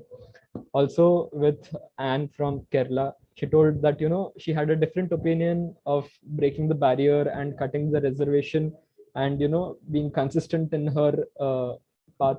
Of course, we are open to new ideas, new opinions. Also, she told that to be consistent, and but not to stop. Also, with one of our previous speaker, Kavita, she told that the courage and confidence and self-belief are the keys to success. Learning from you, the key takeaway was regionalism and context is such important in any of the people that the point which you mentioned. I may be biased towards this point because I'm an architect. That regionalism and context is very essential when it comes to the same policies cannot be applied in Delhi or in Leh Ladakh or Mumbai, as you mentioned. And this has been a great event where we have learned so much. When as Vaishali Panchal, ma'am, she stole the thunder when she mentioned Happy Mother's Day, which I wanted to do, but I think that is what women are meant for, to steal the thunder and to come on front foot and make the show running and get the charm. Also, when I'd like to thank all our committee members today, our club president, Rotarian Rotractor Pillai, Ramya Pillai, our chairpersons, Rahul Chahande, and technical team, Mihir Jadhav, and my fellow MOC Rotractor, Diya Joshi. I'd also like to thank everyone from Rotary Club, our parent club, Rotary Club of Navi Mumbai Industrial Area, who have supported us. DRR, Rotarian Rotractor, Danesh Rohi, Rahesh Dani, who has been major support.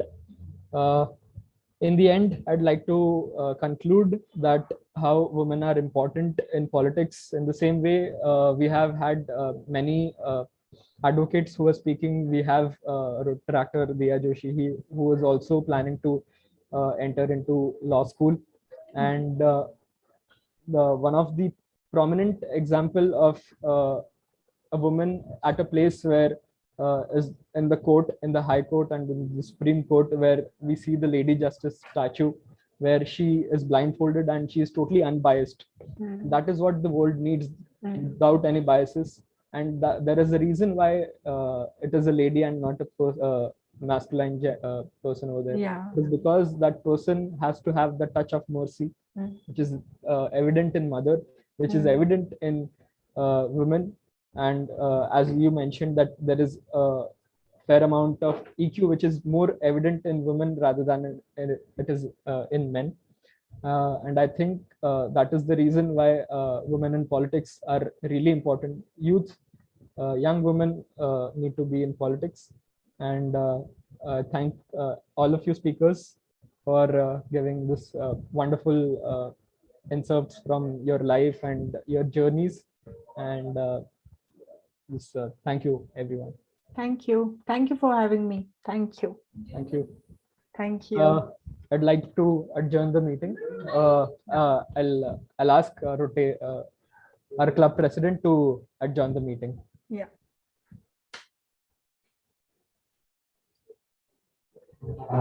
Okay, thank you.